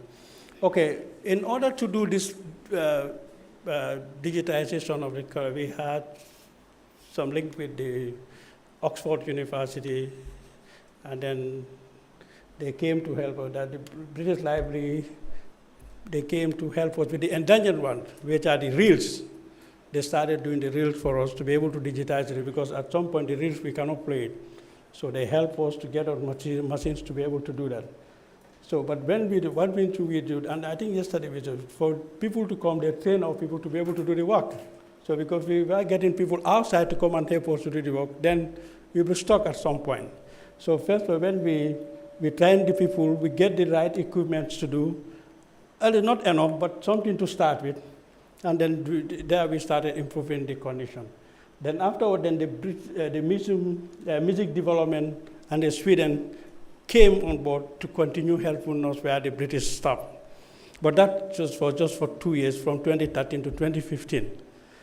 Then we also had some connection with the University of Hamburg, who had the African Studies Department, and they were sending their students to Gambia for research. So we were able to link with them. Through the Garda Hengel Foundation, they also came to support. Now for them is to digitize the entire collection. Today we are happy that we digitized our entire collection, thanks to their support. But it took us 6 years, from 2013 up to, in fact, the upload is on, but the digitization is finished. Yes. So, can you, yes. So the status quo, as we have over 5,000 tapes. Of course, we have some that we have not included because we are giving priority to the ones that are already with us. That's why we have not ventured it. But everything everyday activity is history tomorrow. My friend has said we need to be collecting information to preserve for tomorrow. And wherever you are, you should be active. When you go to Ghanaians are all over the world. I remember last year I was in Venezuela. I met a lot of Ghanaians there. I spent 3 weeks there. We were together. Even the Ghana ambassador to Argentina or Cuba, we were together. We stayed in the same hotel for 3 weeks because there was an international book fair. I think we are the only two English-speaking, from South Africa also, in that book fair. So you see how important it is to preserve materials and how what you can share with the wider world. Can you go to?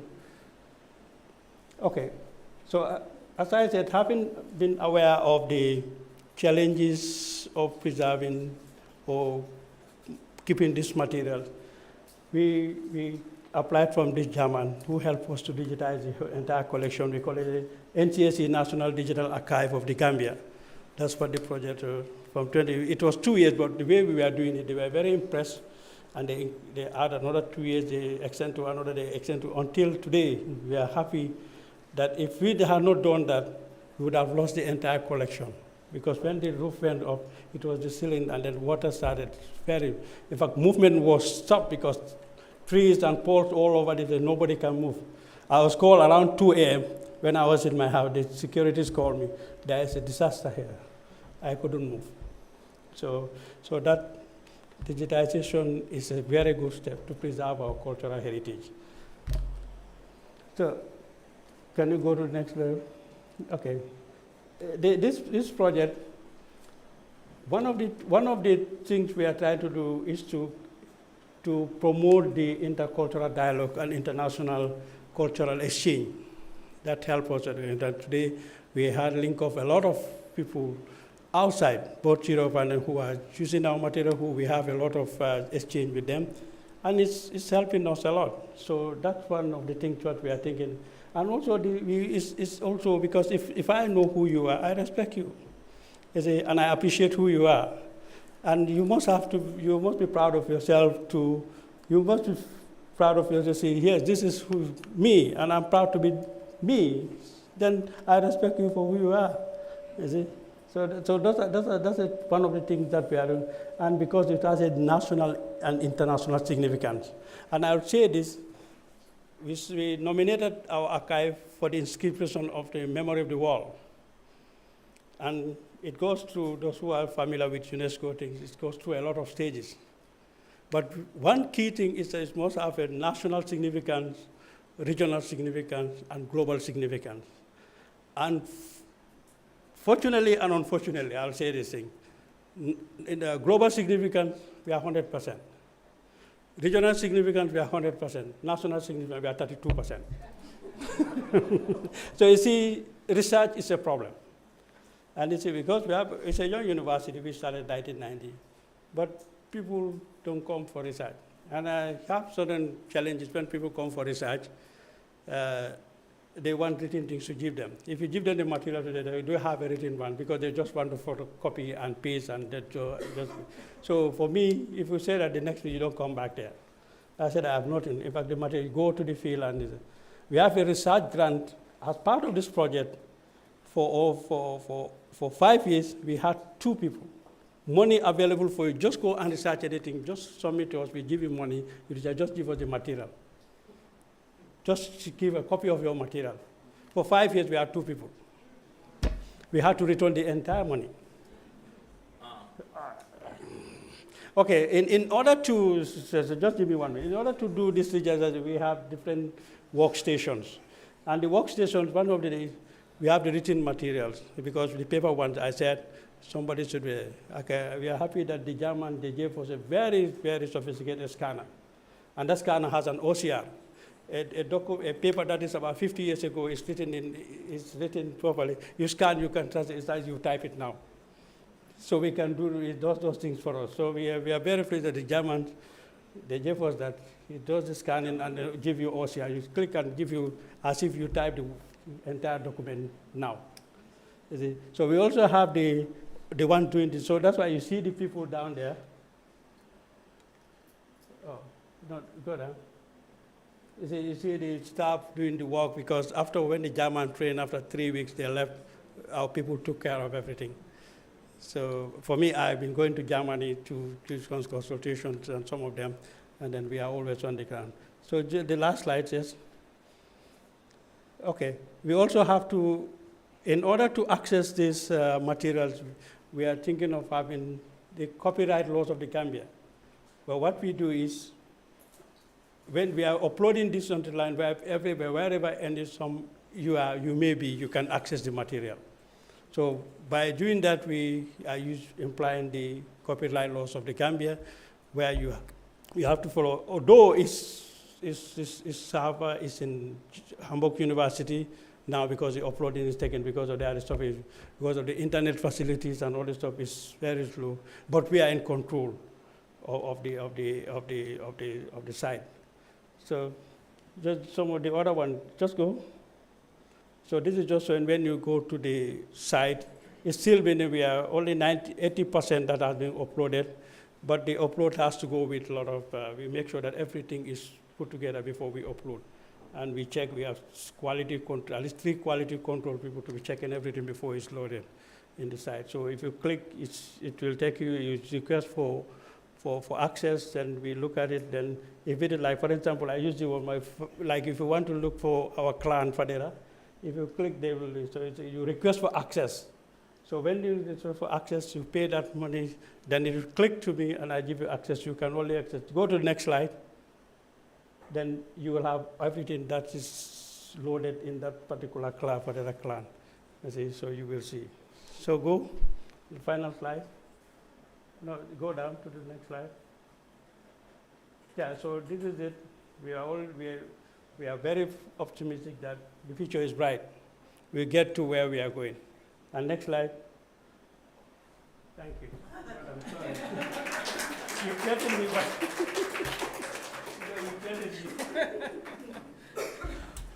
Okay, and then now we come to Ghana. Judith Opoku Boateng speaking. Director, J.H. Kwabena Nketia, Audiovisual Archives, the Institute of African Studies, University of Ghana.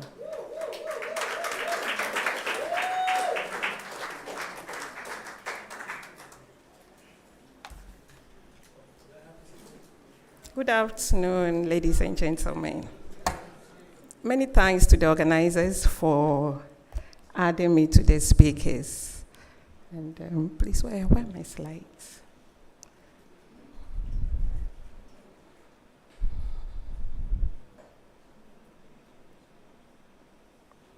This is a very interesting and very important exercise. And I will introduce, I see a lot of students here. I thank the organizers, Professor Dakwa, Brian, University of Kansas, and all that for this initiative.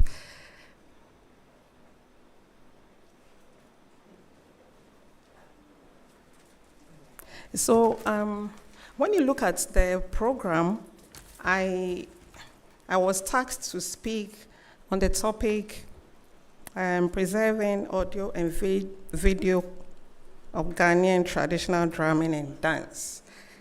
And looking at this, I thought, well, I could do my presentation in two folds. So last week, I sent another topic. So when you go online, what you see there is different from what is, has been communicated on the program. So online, I'm talking about reimagining scholarship, bridging the gap between archives and DH research.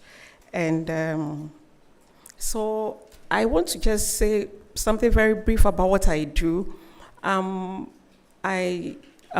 My title is not director. I'm a senior archivist at the Institute of African Studies at the University of Ghana, and I manage a very unique archive called J.H. Kwabena Nketia Archives.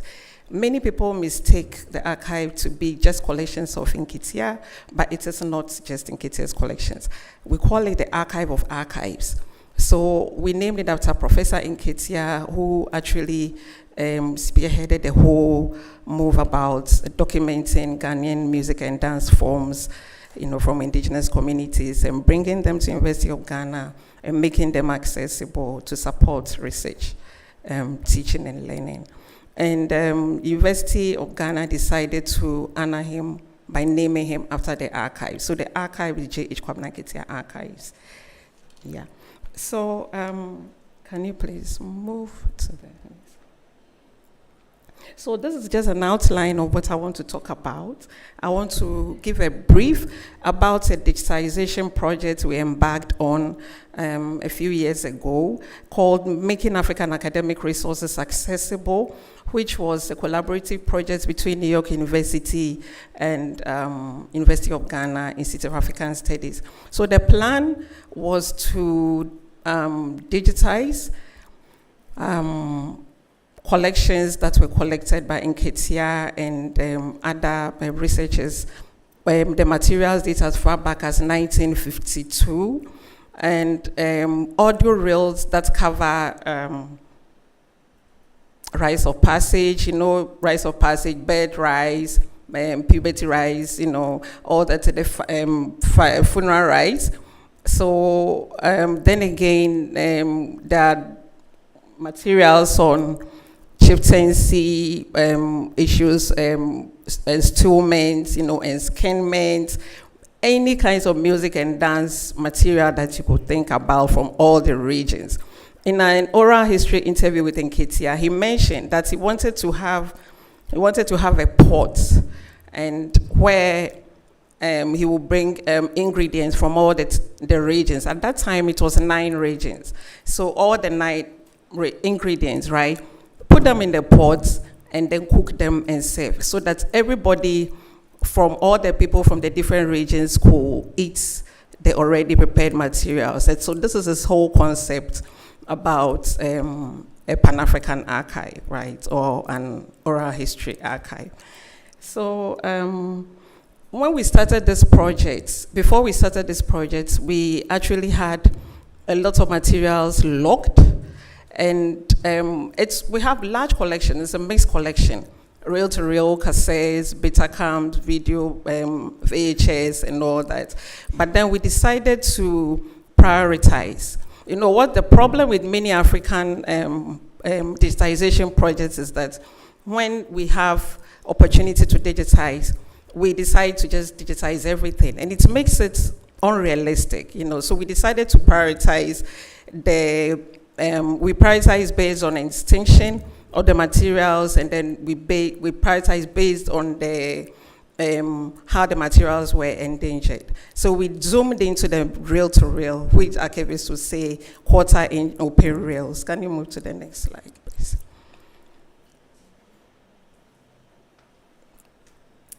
And we named it Making African Academic Resources Accessible. So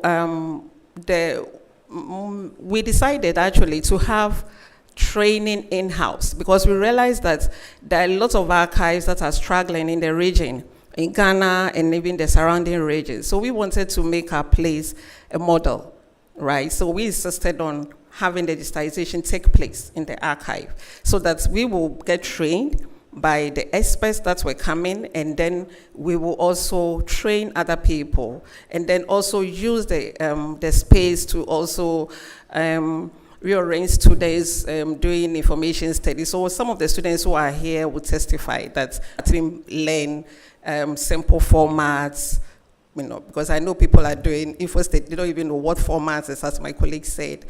So we bring them and introduce them to all the format types. We even take them to come and see simple how to do splicing of tapes that people can even do at home. Your VHS tapes get torn. You don't know how to do it. We just open our doors to people to come and learn all these. People come from within the university community and even beyond the university community. And please, can you? So this article that was shown, the previous article there, gives the entire very comprehensive report of the project. So when you go online, unfortunately, it was published in an, I think you need some subscription, right, for that, the Journal of Digital Media Management. So it is not open access, so you need subscription to read it. But if you see me privately, I give you the PDF, and then you can learn about the project and how it became a very sustainable project. So when you look at the pictures, you could see how we started from doing a whole collection assessment, which is a detailed inventory of the collections. And then we did training of the hardware, which we did on site. And then we created a database. Unfortunately, it wasn't open source database. We had to customize it to our needs. We powered it with the FileMaker Pro database, which was unfortunately not supported by, the university supported it for a while. The University of Ghana was so generous and very supportive at the initial stages. It supported us, but unfortunately they moved to another platform, and then our database was left there, and we had to struggle to create another one. So we are actually about 25% into creating one. I'm sure Henry is here, he's the one supporting us, the academic computing unit. So he's promised me that by middle of this year, it will be live. And then almost everything that we need to know about the collections and about the projects will be there. So thank you, Henry. And yeah, so these are reel-to-reel. This is what we zoomed into, to work on the project. So that's the link to the database, which is just on, it's a trial database, actually. So we wanted to make the database very catchy, so that, for instance, you see a reel-to-reel the vinyl collection, and then you just get in and you're able to see something on A.B. Krenzel, and the music is there. So this is quite open source, which is also very comprehensive, and it's in the development actually stage. Please, next. So, so to my main topic, in understanding traditional archives, I have a daughter, a young girl, who is I think she asked me a question about archives when she was 8 years old. And then she asked me, Mommy, what is archives? What do archivists do? I want to understand what archivists do. To make it, break down the jargon for her, I just said, oh, archivists wake up the dead. And then she was still curious. I thought she would just go, Mommy, you wake up the dead? I said, yes. So we are doing history, and we hear Kwame Nkrumah is dead. you people, you the archivists, can you wake up Kwame Nkrumah? In fact, it was so interesting. And I said, well, we can wake up Kwame Nkrumah. Kwame Nkrumah is dead, but his philosophies are very live. He's dead. Almost all the projects he did in Ghana and all over the world is still, very live. And it's archivists who actually preserve these and made them accessible to historians and to people who are telling the story about Kwame Nkrumah available. So, simply put, as archivists, things that are dead, we have a responsibility of doing what? Waking them up, simply put. So, and that is my concept with my daughter, right? So when you look at the other slide, you see the traditional role of our archivists, where we receive materials, we preserve them, create access to the materials, right? And I can't see the slides. It's so small. So in order to enhance some of our workflows, I try to engage with about 10 creators, people we call creators, right? Because the founder of the archives gave a quote, which we found when we were digitizing the collection. And it's my favorite quote. Anybody who has seen me talk about the archives would have heard me say, it says, African traditional arts should be preserved. I'm quoting him, should be preserved. Should be collected, they should be preserved, right? They should not merely be collected, preserved, but practiced as living arts. And that he believes that the art must develop, that the study of African traditions should inspire creative experiments in the African idiom, right?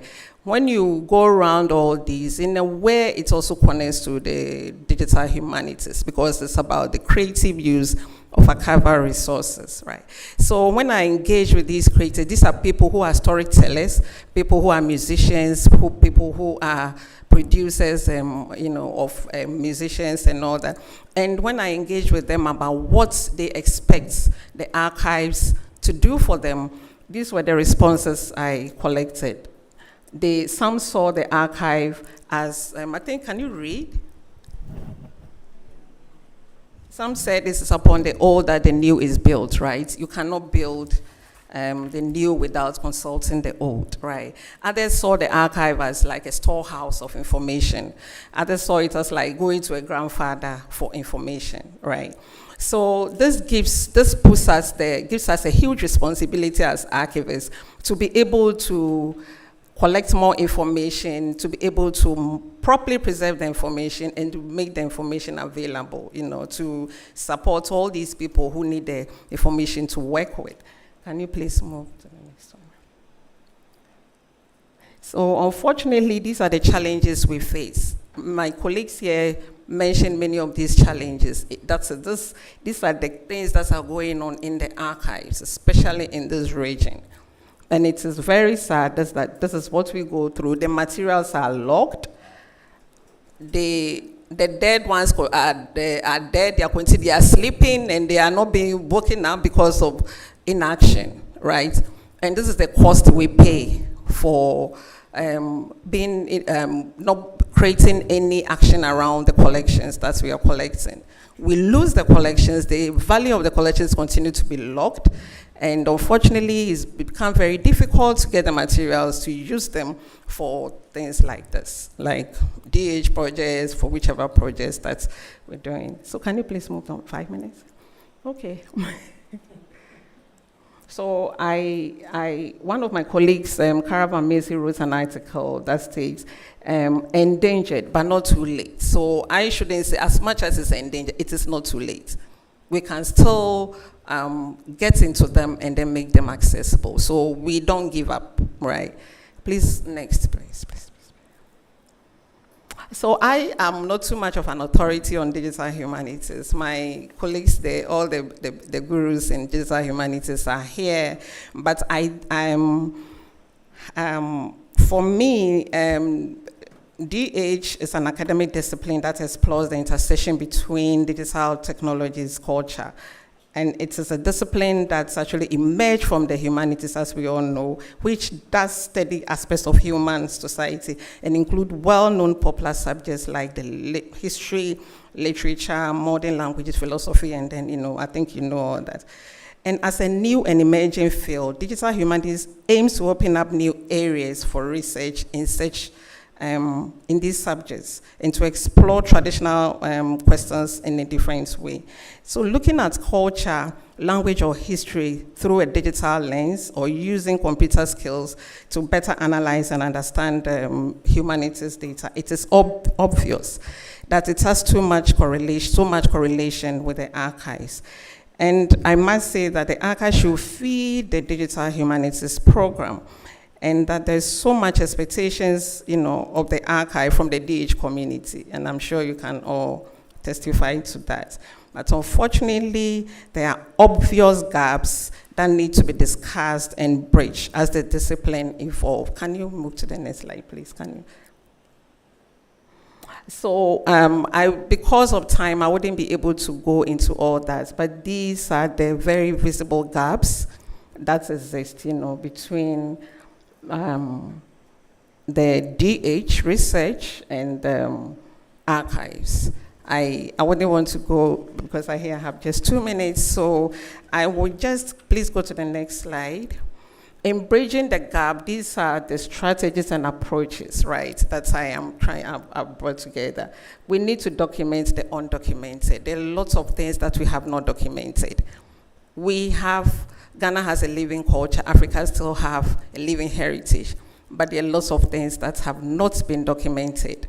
Besides this, there are a lot of hidden archives that can come to light. We are working on a project now called Gerald Annan Forcing Photographic Project. This is a man that followed Rawlings for about 20 years of his life, over 200,000 negatives. This was, stocked in the man's house. They were going to move from the house to a smaller space because his kids are old. He's a grandpa now. They are just 2.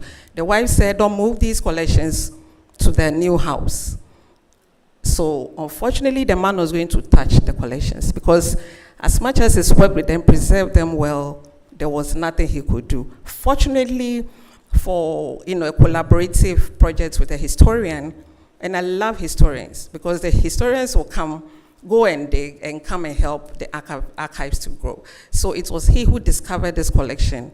And luckily for us, we are digitizing this collection. The man has generously given the entire collection to the University of Ghana. So hopefully, it will also be mounted online. We are actually in the incubation period where we are just scanning and then, applying metadata and all that. And we've been doing some crowdsourcing because he's quite old, so we need to be able to engage with some of the soldiers, call some of them online, and then find out how they can describe, give us metadata for the collections.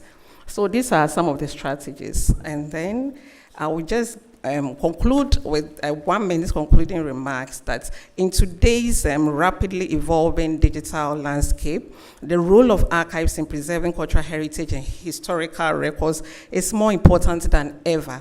However, as mentioned earlier, traditional archives face numerous challenges which have already been mentioned in adapting to the digital age. At the same time, digital humanities researchers offer exciting opportunities for scholars to analyze and interpret historical data in innovative ways. Yet there exists the gap I mentioned, right? And between these archives, DH research, hindering the full realization of their potential synergies. So to bridge this gap, it is essential for archivists and DH researchers to collaborate, and this is key. It should be very effective. This collaboration can take various forms, from digitization of archival materials and making them accessible online to engaging in joint research projects that leverage DH methodologies and insights. By working together, archivists and DH scholars can unlock new insights into our shared past and contribute to the advancement of scholarship in both fields. However, this collaboration is not without challenges. Issues such as copyright and intellectual property rights, technical limitations in digitization and preservation, and the need for training and skill development must be addressed. Despite these challenges, the opportunities for collaboration between archives and DH research are vast and promising. So as we look to the future, it is imperative that we seize these opportunities and foster a culture of interdisciplinary collaboration.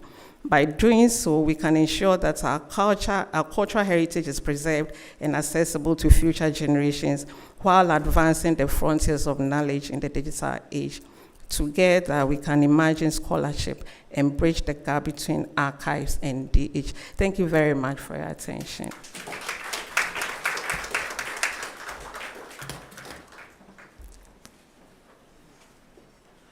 Okay, so in spite of what I thought was excellent timekeeping, we have not kept time.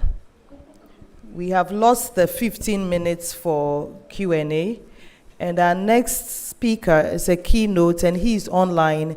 He's based in South Africa, which means it's already 2 hours, I think, ahead. So what I'm going to have us do is, while the tech team is setting him up, is he ready to go? He's ready to go, so how about we have him speak? Then when we have the break, we can take the questions, because it's 4:45 here, which means it's 4:45 where he is. I hope that's okay with the team. Okay, so good afternoon, and welcome to, can we hear him?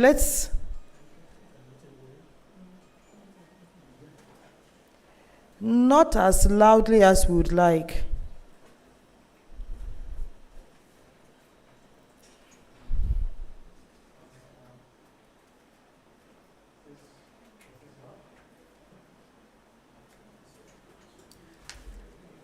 Those of you in the back, I can hear him almost. Can you hear him? Okay, good. We can hear you. Yes. All right, so Menno van Zanen, Professor of Digital Humanities, South African Center for Digital Language Resources, co-sponsor of the event, is speaking on building a digital humanities community of practice, the case of Escalator.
get some time, and they got some time to actually learn some communication tools that are already out there.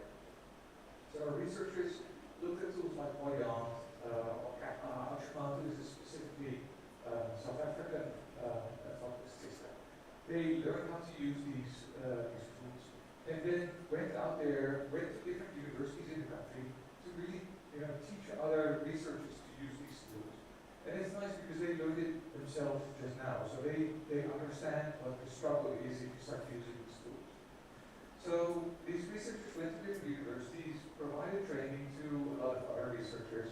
We also collaborate with other organizations like the Carpentries, that teach the foundation of coding and data science skills for people from humanities, for example. So it's not just our researchers try to provide this training.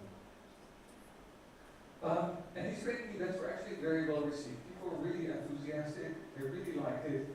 But yeah, so there were a few issues as well. I'll come back to that later.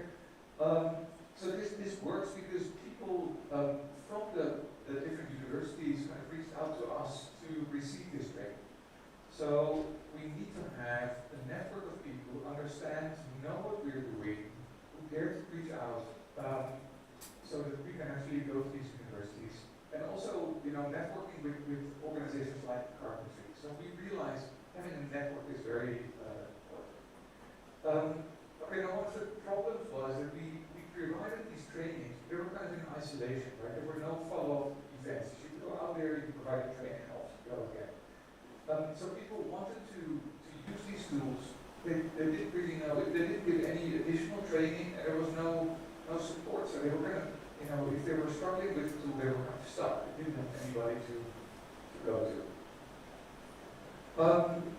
So some other activities we realized, if we want to collect more information or more kind of examples of language data, just going to the research is not enough. We actually need to go to language users. So we wanted to collect specifically more information of the South African language where we didn't have a lot of information. So what we did is we organized language celebrations. And at these language celebrations, so this is really an event where we get people together, we show what can be done with digital language resources, what can be done with digital humanities, if only we had more language data, if only we had more examples. So we organize these celebrations for each of the official languages, and these events were organized by the specific researcher for that specific language. So they had people in their network, they tried to get people together, and this is not just academics, so not just researchers, there was also poetry, there was dancing, there was music, etc. And the idea here was to really show the visibility of what Sarah is doing so that people can actually come to us to get more information, to get help. We wanted to reach a wider audience. And this kind of fitted in with UNESCO's International Year of Indigenous Languages, which is now the International Decade of Indigenous Languages. Okay, so here are a few kind of examples of what it looked like. I mean, we have more pictures, but I wanted to show, it's on the one hand an academic thing, but there's also culture, language, but it's everything together. People really, really appreciated these language celebrations. They were actually asking, so when is the next one? Okay, so again, these language celebrations, they were very well received. And the idea is that we don't want to lose sight of the end users. Why are we doing all of this? We want to grow the language use. We want to give something back to the language community. So unfortunately, organizing events like these requires a large amount of preparation. So there were a few positives of the activities that we were organizing. So I'm still talking about 2019. These activities were very well received. People were extremely enthusiastic, but the activities were kind of ad hoc. There were no structural follow-ups. The impact was a little bit unclear. And unfortunately, we didn't have a support network, so people were stuck with their problems. If you want to try a tool and you don't know what's happening now, you're like, okay, no. And so they kind of stopped using these tools. And the training material that we have was not specifically African or South African, because we're using some European or global North tools, so we get like examples in German.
entry-level training is needed. Now, if you're a humanities researcher, but you don't know anything about computational analysis, then that first step is probably the hardest. So we need to have entry-level training, but also more advanced topics. There are people who are already there. We want to contextualize the resources in a South African context. So we want to, show what is already being done. So that's the needs assessment. So one of the parts is showing what's already done. So we developed a regional stakeholder map. This is still ongoing work. You can actually go to the Escalator website, and then you go to the stakeholder map, and you see a map of South Africa. You can click on these circles, and then you can actually see who's working where and what are they working on. This is really not complete. People will need to put their information in. But then you can actually see, hey, at my institution, there are actually other people working on this as well. Or I'm going to this other institution, who should I talk to while I'm there? You can also see this in a network relationship, and the more information we get, the more this network kind of connects and grows, and the more information you get. So the easier it is to find people who are also working on digital humanities. Another thing, and I think this is perhaps the most, at least for me, the most important part of Escalator, the Digital Champions Initiative. The idea here is to really build a kind of structured mentorship program. So we want to train champions in digital humanities, with the idea is that these people will then help to grow this network and to train other people. So we have set up a number of tracks within this initiative. They all start with an EU. The idea is that it will make it easier, but I always forget which one is which. So I highlighted a few. Not all are active because we're still organizing it, but you'll see that they're targeted to different kind of groups of people, right? So Explorer is really for people who want to get a sense of what is digital humanities. The Embarker is, okay, I want to become involved. What do I do now? What's my first step? Whereas the Enhancer is more advanced, for example. We also have Educator, which is towards developing open educational resources for digital humanities. We're currently setting up, for example, the Executive track, which is more for university management, if they want to set up something like a digital humanities lab or a center or something like that, so that we can get management to share information on how to do this. So you see, there's a whole range. Not all of the tracks are active yet, but we're trying to kind of add more while we go. Each specifically focusing at a different group of people. Okay, and then of course we still have these awareness creation, so the creation of awareness events. We organize a number of events. For example, we'll have the next one soon, a DH Ignite events, where we show people by going to them what digital humanities can be. So this is typically a few days event in a specific region in South Africa, so we can get research from different universities in that region together, and then share information on Escalator, on digital humanities. There's some training there as well. Other events, for example, the Digital Humanities Colloquium, that's a monthly virtual colloquium. You're all welcome. I try to make it very accessible. So you get a sense of what can digital humanities be. I record the presentations as well, and I make them available on the website, so you can actually go back to these presentations and take a look as well. And of course, we're doing more activities here as well, training activities. We're nearly there. One of the other things that's missing is this collaboration, right? It requires interdisciplinary collaboration. So the other thing what we've done is we've set up the Escalator Slack, or the DHCSSZA Slack. It's a very long name if you have to call it that. DH stands for Digital Humanities, of course. CSS is Computational Social Sciences, which is very similar to Digital Humanities, and ZA is the South Africa. You're welcome to join as well if you want. So the idea is this is like a social network where we share information about events, about conferences, You can ask questions. I'm working on this, but I'm stuck here. Introduce each other so we know who's working on what. It's currently not extremely active yet, so I'm trying to get more people in so that we can actually share more and more information. You know, we need to have this kind of critical mass for this to work. So welcome to join. Yeah, so I actually invite you to just join and see if we can make this a nice kind of networking collaboration platform. Okay, so I really try to stick to the time. I'm actually not really sure if I'm doing that, but I know that we're running a little bit late. So I quickly try to summarize what we did in what I did in this presentation. So I started with looking at what is digital humanities. Really quickly summarize is kind of adding digital to the humanities or answering humanities questions using computational techniques. Then I gave a short presentation or short history of digital humanities in South Africa. And I showed you that kind of humanities researchers are kind of struggling if they want to be moving into the field of digital humanities. So I showed you what Sadler was doing about 5 years ago, ad hoc trainings, no real follow-ups, no real network, but still we could see that people were interested, right? So we wanted to keep that, but then make it more, you know, a whole, so people can feel welcome in a proper community. So that's when we started with the Escalator project to really focus on these issues. We have a whole range of activities. There's now structured training in the shape of this Champions initiative, and there are a lot of opportunities to actually just, you know, be part of this whole community. Okay, so where do we go from here? Like I said, I hope you see what I was talking about now, not just as, oh, this is a South African thing. Think about this. Think about the problems and the solutions that at least we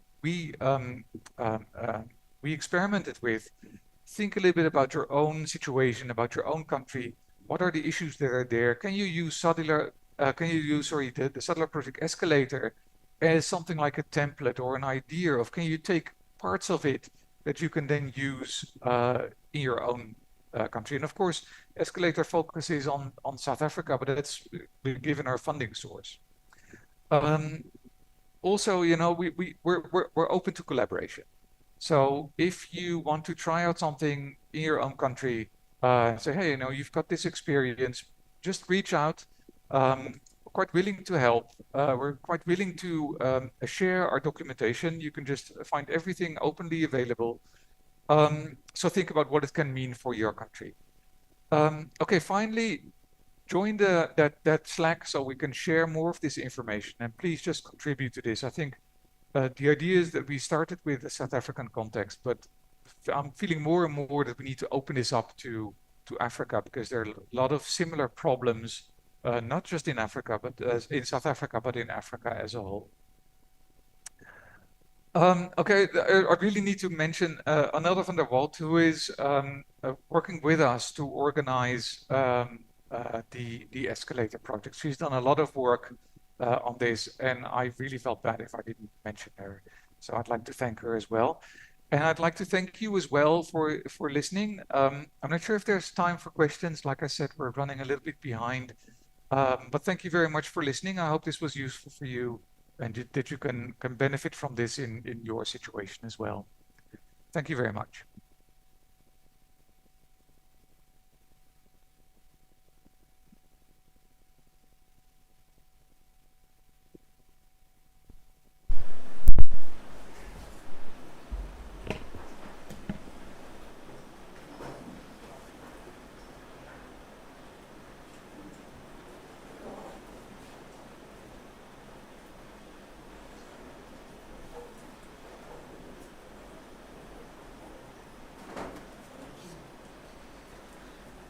Okay, thank you very much for that wonderful presentation. And we have earned ourselves a break.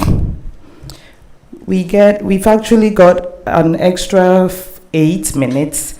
So we go and we come back at 2:45. The restrooms for the men are to my right, for the women to the left. And there's water outside for those who need a water break as well. See you at 2:45.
Ago.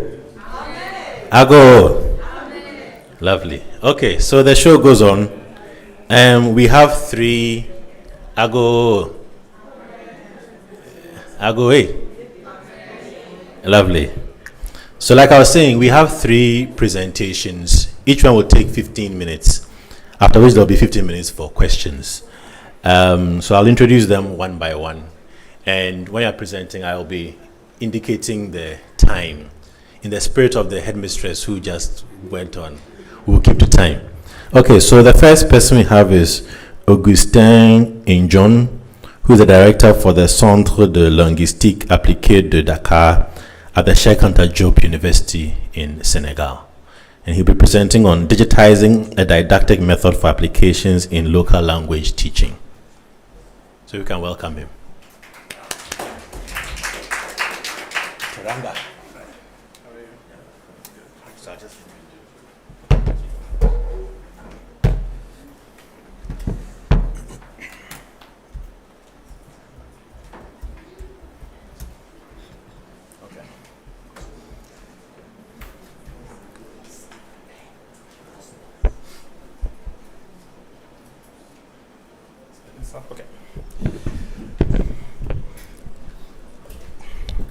Morning, everybody.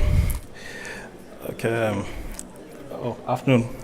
I'm coming from a French-speaking country, so you have to be indulgent. Bonjour, bonsoir. So I want first to thank all the organizer of the symposium. I'm very glad to be here and to have the opportunity to learn a lot here, because my first remark is that even if digital humanities are not very popular in Africa in general, I can say that it's somehow much more popular here in Anglophone countries, and we are very poor in Francophone countries. So this is the very first time I have the opportunity to talk about digital humanities. And in my university in Dakar, there is not organizations on this kind of subject, on this kind of topics. So I'm sorry for my English. I might be here maybe the only one coming from an exclusive Francophone country, because my friend come from an maybe not an exclusive Francophone country. Okay, and my university is Cheikh Anta Diop University of Dakar, Senegal. I'm a researcher in linguistics, and I'm the director of the Center for Applied Linguistics of Dakar. And in general, my research are on language of Senegal languages, such as Wolof, Serer, Pulaar, etc., etc.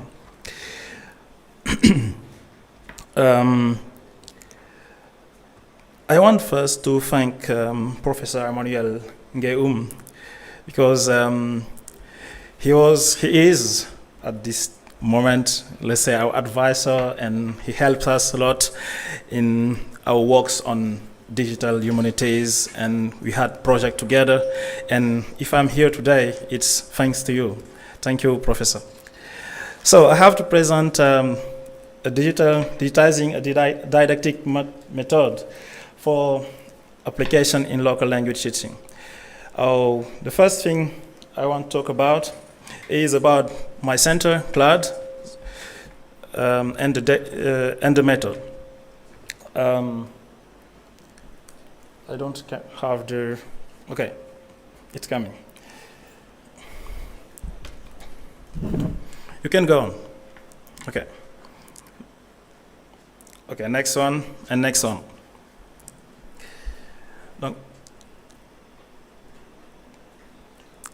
CLAD was born out of a long process of reflection and action in foreign language didactics. In 1957, foreign workers sent to Senegal to teach languages noted the difficulties young Africans had with foreign languages. Difficulties was linked to the influence of native languages such as Wolof, Serer, and Pulaar. The Senegalese state recognized after this association as a university institute. And since then, CLAD has been operating within the framework of the mission assigned to it. And That mission that CLAD has two vocations, linguistics and pedagogy.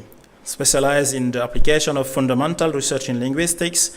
As I thought, we work a lot on languages of Senegal, such as Wolof, Serer, Pulaar, Jola, Mandinka, and Soninke. And we try to apply that research on teaching and promotion of languages in Senegal. So CLAD had designed and tested and evaluated textbooks and teaching materials. In short, CLAD aims to methodically study and teach the languages involved to avoid the phenomenon of creolization and systematically study and promote the country's national languages. What about the didactic method I'm talking about here? The didactic method was known as the La Méthode CLAD, in French, La Méthode CLAD and CLAD method. It was an innovative teaching method in the early 60s. So CLAD has developed a modern method for teaching French in elementary schools and based on contrastive analysis of French and Wolof.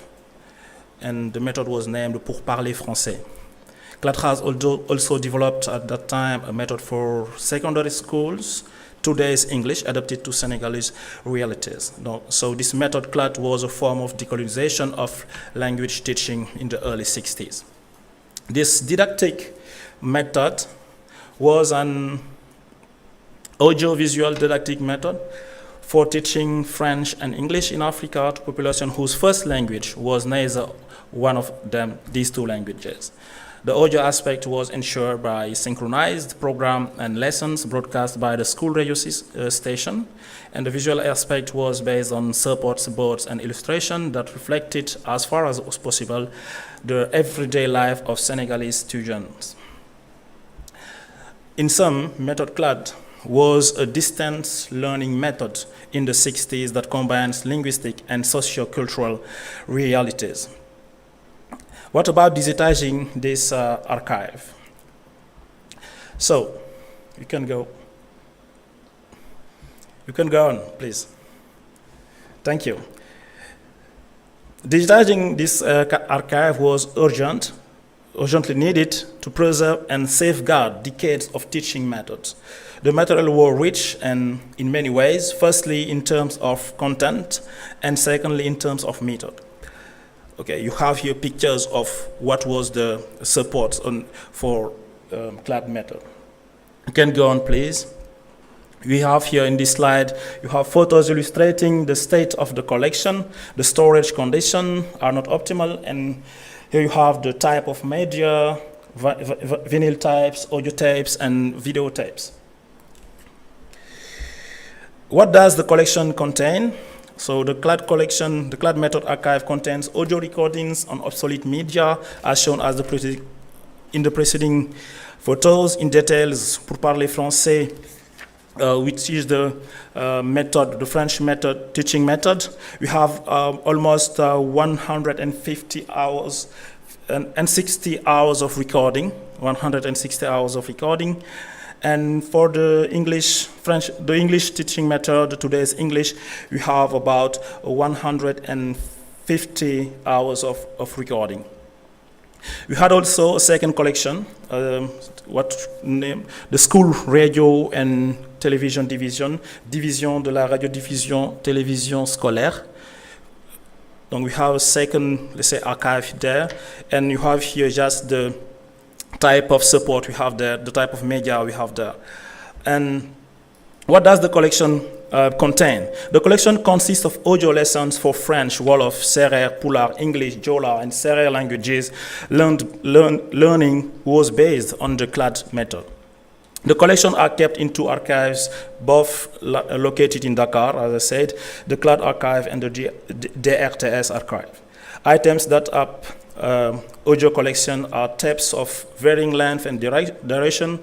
Tape most carries are assorted with metadata, information like identifier, title of lesson, date, and hour of broadcasting.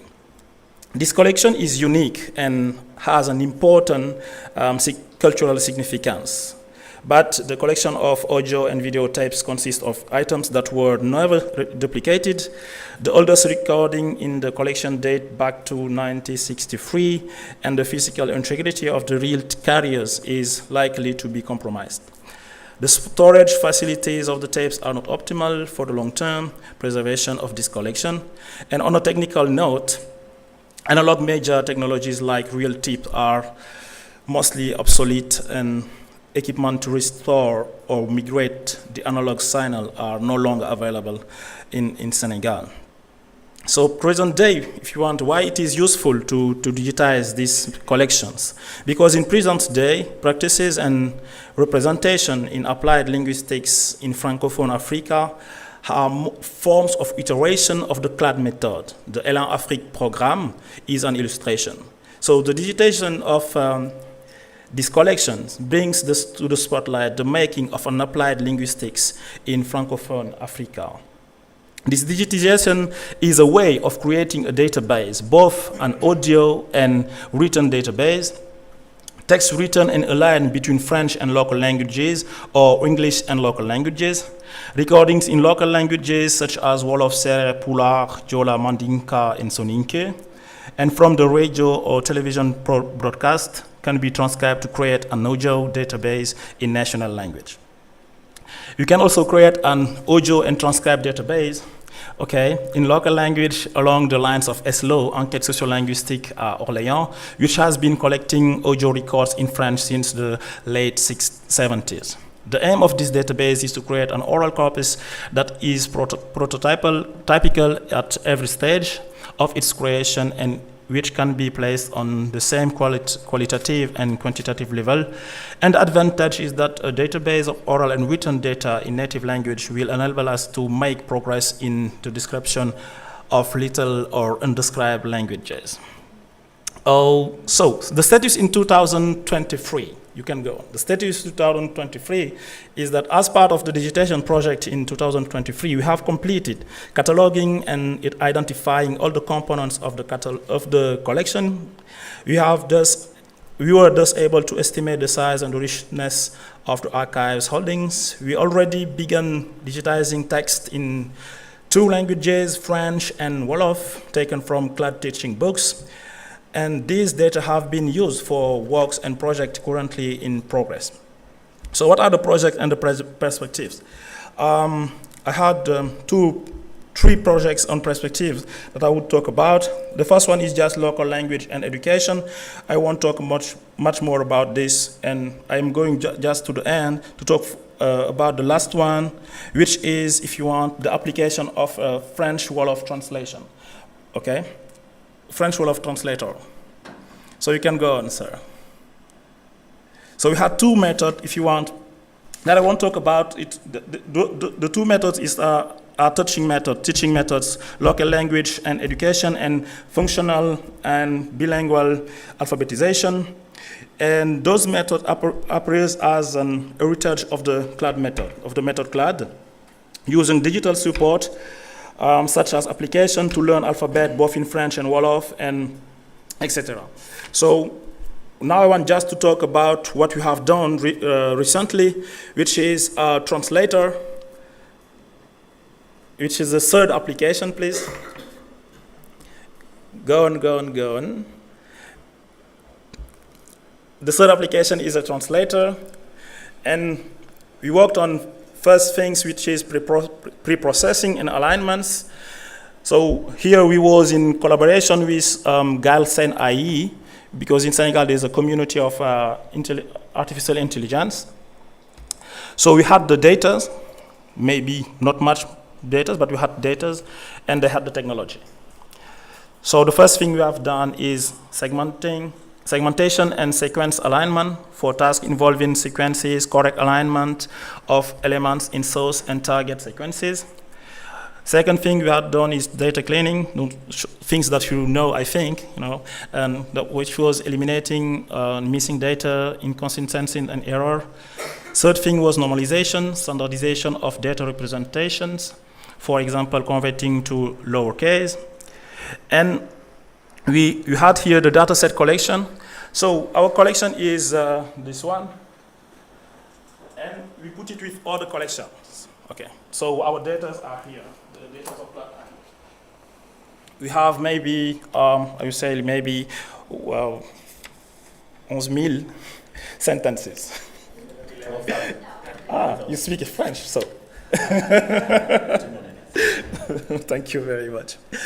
So, the CLED dataset statistics, okay, number of chapters, you were 26 chapters. I told you that we took these texts from the learning books of CLED, and we have number of sentences, 977, and average French sentence length was 11 words, maybe, and on Wolof also, and you had 2,000, and etc., etc.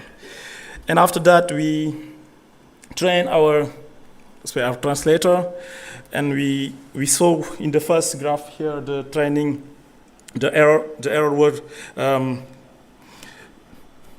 reduce, minus, okay, and we had the second here is we were evaluating our translator, and you see that the errors were going up. Well, there was too much errors. And I know that you can know why you had too much errors. Because you don't have enough data. You don't have enough data, and when we try to put a sentence in our translator, we ask to the sentence, le Sénégal a remporté son match contre la Gambie hier soir. It was when the African Cup, Football Cup. Okay, and our translator gave us a very bad translation. Oh, wow, this wasn't very good. And if you look here, sorry, it's not here. You had the number of, go ahead, please, go ahead. Okay, here, you have 11,000 sentences in our translator. And we compare with another translator, which is private one. And in this translator, we have the good translation here. And this good translation is the second one, please. And we have the good translation here. And because this translator name is Tekilma, which was translate for me, they have 150,000 sentences. Okay, I'm ending. Right, I'm ending. Okay, so what it shows is that we had to have more data, and that's why we want to digitalize all the collection to have more data, to have maybe, to conclude, to have a good translator that would be on open access in Senegal, because the translator shown was not on open access, it was a private one. So this project and initiative have been presented here to highlight the potential for creating synergy around research issues and their application in indigenous languages of Senegal and Africa. In short, by presenting this research initiative, we are thinking of proposing to colleagues the means of collaborating in order to federate research on indigenous languages, which could facilitate their promotion. And I think I've ended what I have to talk to. And thank you for your attention and your indulgence. Okay. The second one? Okay, thank you.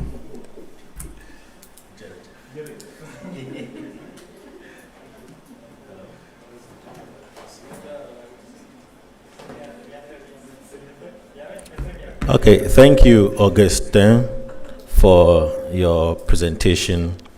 Now we move from Senegal to Cameroon. We have Emmanuel Lingu. I hope I pronounce it right. Yeah, and he's an associate professor of linguistics and digital humanities, the higher teacher education, University of Yaoundé 1 in Cameroon. And his presentation is entitled Language as Software, a Digital Humanities Perspective to Revealing the Rhizome of African Language Spaces.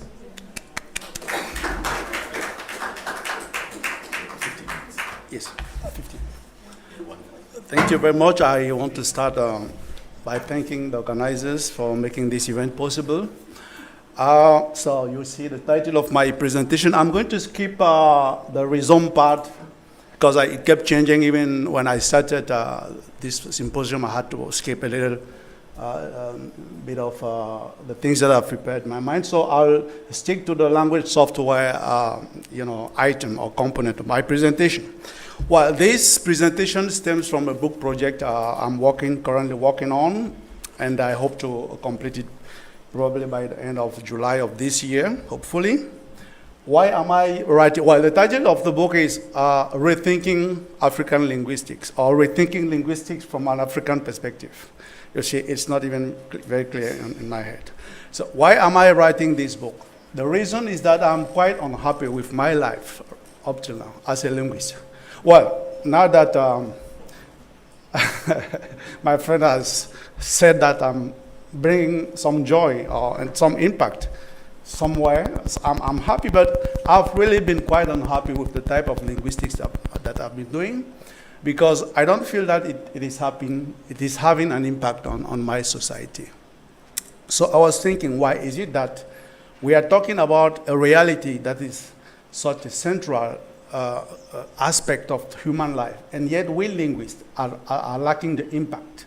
Those who are bringing the solutions now into the language problems. The promise of linguistics was to get to an understanding of human language. And the holy grail of that was automatic translation, machine translation. And linguistics has never been able to achieve that.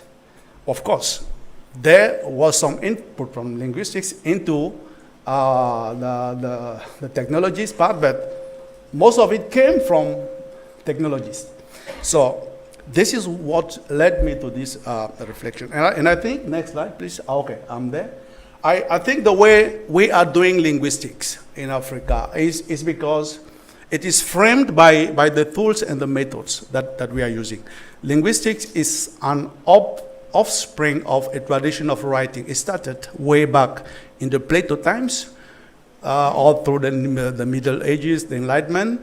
But the backbone of it was that there was text available. So people could write grammar based on text. That was easy.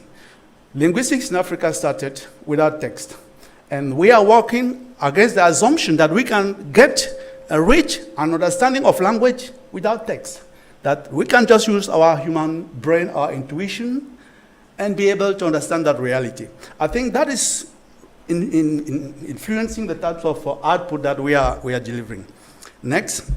And of course, we know, I just take the example of astronomy, how through the ages, the tools that were used in astronomy now, that was Galileans, but this one is James Webb telescope, has changed up to even questioning the concept of the Big Bang. We are not yet there, but there are questions. So, and this is made possible because of the tools. So my question, just next, please.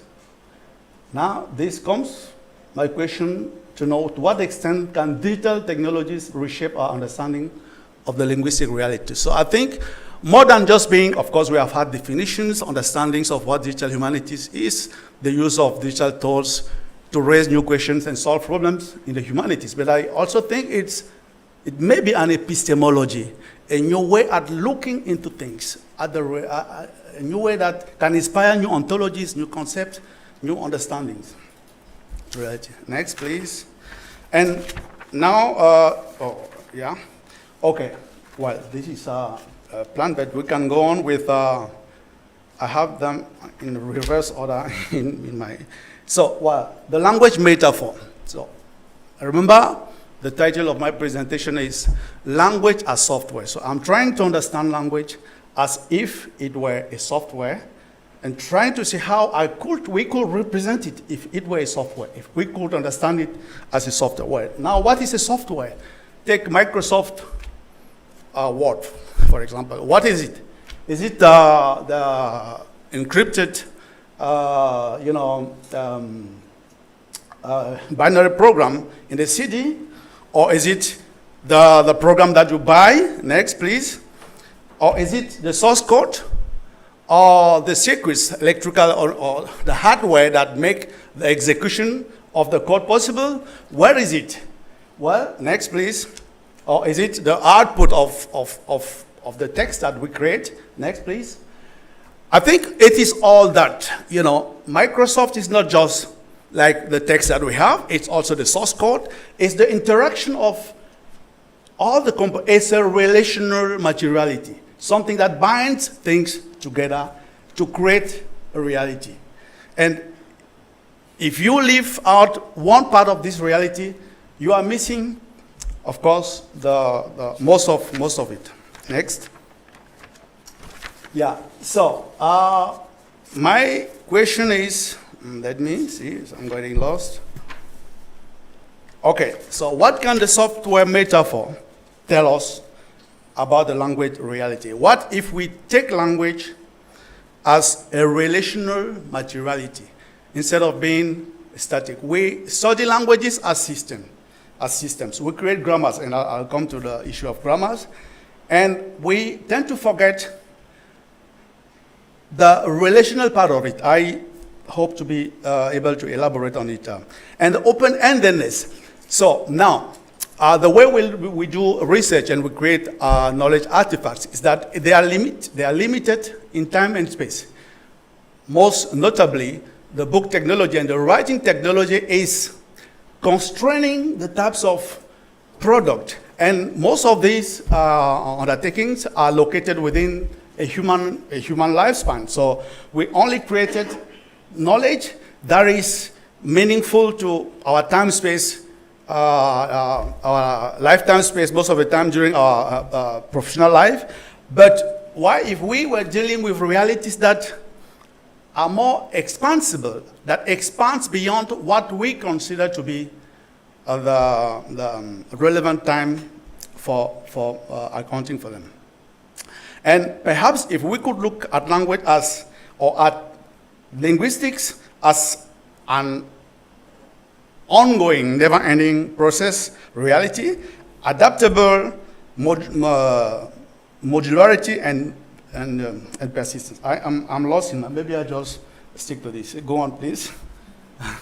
Because I printed. Okay. Now, someone said, I forgot his name. I tried to check, but I didn't. That if you write a grammar of a language, you are issuing a birth certificate of that language. This can be true. Well, now, how many languages do we have in Africa? We have the raw figure of 7,000 in the world, right? The place where I come from, called Cameroon, nobody knows how many languages we have out there. There are figures varying between 300 and something to 240. The assumption is that if I don't understand, like the way you are speaking, then we are speaking different languages. So the definition of language is based on the human capability. Now, think about it. What about Old English, like English in the Chaucer times?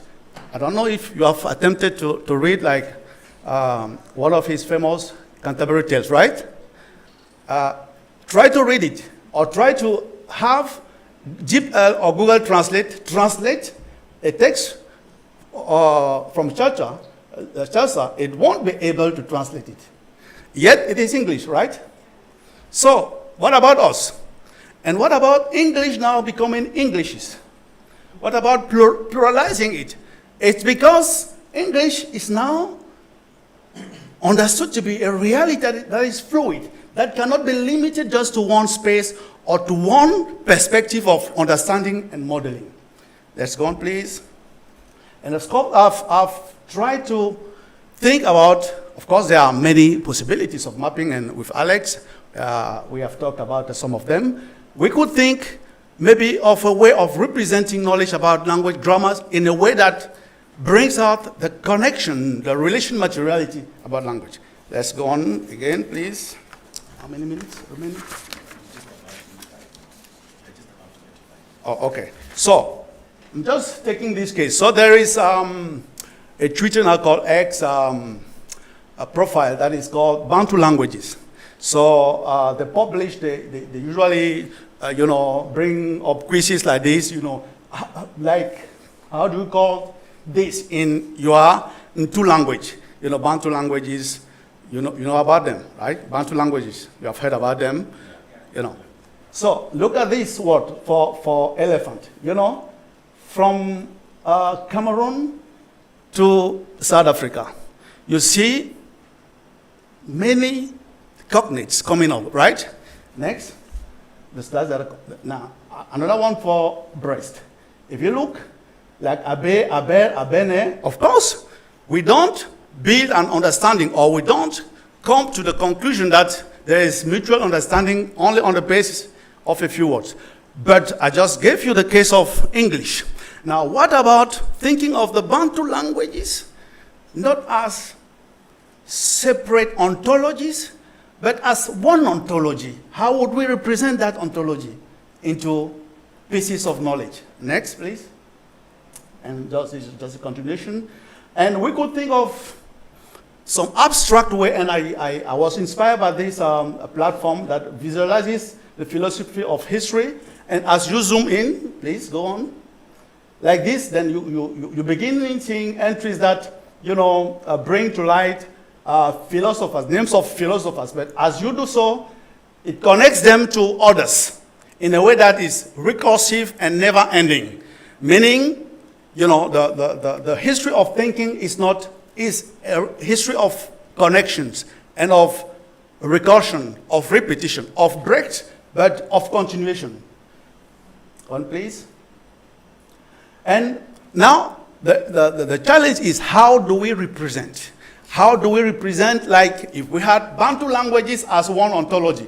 How do we represent it? I don't have a solution.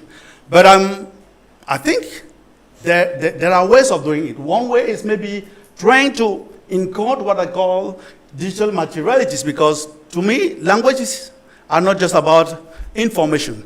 They are also about emotions, about sentiments, about the way people feel, towards one another, etc., etc. And we have, if you go from like Ghana or even, I don't know, all through West Africa or even up, you find something that is common, like humor. We have the same ways, the same things make us laugh, right? Sometimes I have a hard time laughing at humor produced by like humorists elsewhere. They say something but I don't laugh. But if like a Ghanaian says something in Akan, and I'm sorry for not speaking Akan, even if I don't understand the message, it will still make me laugh. So there's something that is being communicated to me, even though I don't get the meaning of individual words. Next.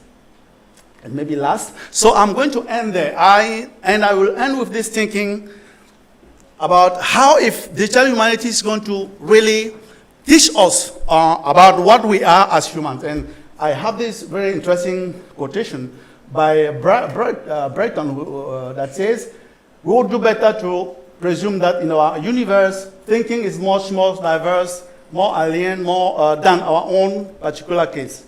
The real philosophical lessons of AI, and we have talked about AI, will have less to do with humans teaching machines how to think than with machines teaching humans a fuller and truer range of what thinking can be, and for that matter, what being human can be.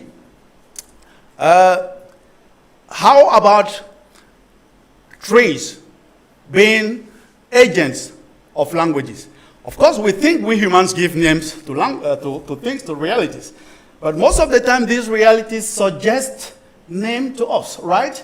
Like we name things because of what they are, or because of the reflection of their reality to us. In that case, we are not just the agents. We are co-constructing knowledge, and maybe it's hard time we learn from AI. And one aspect of AI, Augustine was mentioning, reinforcement learning. I think technologists who are there can better talk about it. Teaches us that, learning is a process that is essentially interactional. We build our understanding of the world through interacting with the outer world, not by some, I don't know, extraordinary device that we have in us called mind. I'll stop there, and I thank you for your attention.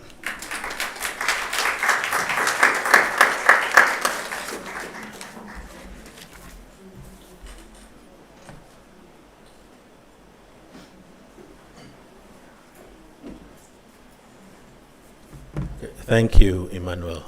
So we are crossing over to the US and the Caribbean with Alex Gill, who is a senior lecturer and associate research faculty of digital humanities at the Department of Spanish and Portuguese at Yale University. So Alex. 15 minutes, and I don't have a presentation. I don't like PowerPoint. I will set my timer. Thank you, Agustin, Manuel. I don't agree with Emmanuel on a lot of things he said. And in fact, I'm going to talk about why I don't agree. I don't know about human language that much. I'm not a linguist. I study literature, which is very different. You can say that we try to understand language, but it's not in the same way that a linguist does. Well, while I was studying literature, I was also studying computers, and I learned what computers can do. And what I want to talk today about, what I want to talk about today with you is about what is language to computers, not what it is to us. And I want to talk about it in the context of African mother tongues and this problem of whether they're language or not, based on a real-life experience over a project over 3 or 4 years, collaboration with Kwara State University in Nigeria. When Biola Irele, when he was alive, Gayatri Spivak. I mean, does these names sound familiar? Yeah. Gayatri, this was at Columbia University when I was there. Gayatri and Abiola wanted to do a project on mother tongues. They were, of course, both of them against linguistics. But these are the kinds of, giant intellectuals who like to dismiss whole disciplines. So they say sociology, nah, not good. Linguistics, no, that's colonialism. So their argument for why linguistics is colonialism. And again, I'm not a linguist, so I cannot judge. I defer to you. This is not where I disagree with you. I disagree with you at the end with the AI. I will get to that part in a second. The argument about why linguistics is colonialist is because the colonizer came to Africa, to the Caribbean, and other places in the planet with their dictionaries and their encyclopedias and their grammar books. And they took the mother tongues, the way that people were speaking amongst different communities and communicating perfectly with each other, and they say, no, this is one language.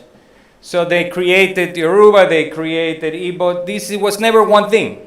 It was always a multiplicity. It was fine just being a multiplicity until the colonizer came and said, well, we're not going to understand multiplicity. Okay, we're busy people here. We came to take your minerals. We don't have time for this. So we're going to create one language, right? So they're not wrong. They're not wrong. And they say, of course, linguistic continues this tradition until today. In some ways, although I'm happy to see that you're thinking already in a multiplicity. So what they want to do is this digital humanities project that will, preserve mother tongues and give us a true vision of what the multiplicity of language is. In particular, in this case, that we're just going to do it with Nigeria, right? So just to have a prototype. But this prototype, even though we're going to use computers, it cannot be computational.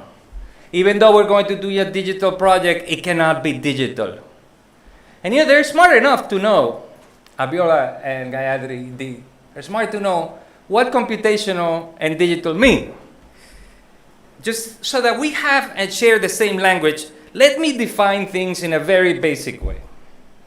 I already this morning talked about computation. Those of you who were with me in the minimal computing workshop saw me show you the 4 elements of computation. Let me talk a little bit about the digital. I can do this very easy if we had a blackboard. We don't. So I will use a piece of paper with the tiny salt card. We use the tiny salt card. Here, this one. No, it's already, you already did the work for me here. What is this? Are you sure it's not a letter O? Maybe. It's 0. You are sure it's 0. It was 10 minutes. So for this is 0. Except you see, the ambiguity of paper, if 10 years from now somebody finds this piece of paper without the 1 and without the meaning, they don't know what it is. This is the This is the world of the analog. The world of the analog is a world of ambiguity. It's a world where symbols are not one thing. There are many things. Yes, sorry. For the people on Zoom, I apologize. I move a lot. Is this better? What? Bring the microphone. Just bring me the mic. I'll stay here and behave like a good person. Okay.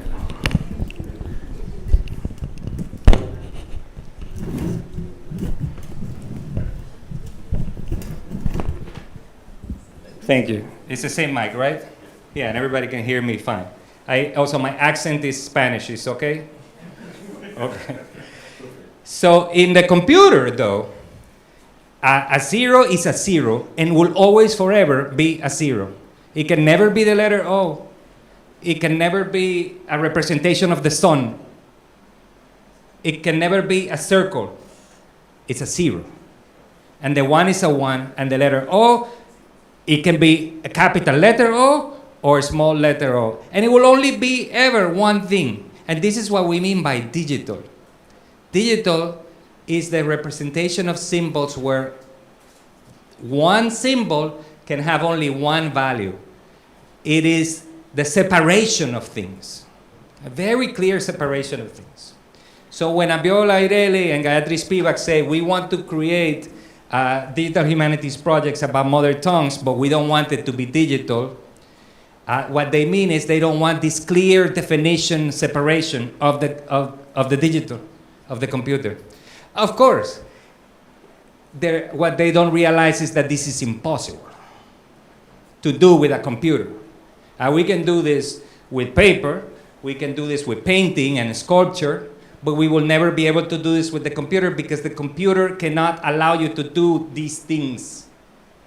Not completely. The computer at the basic level is digital, is symbolic. You saw the symbols this morning.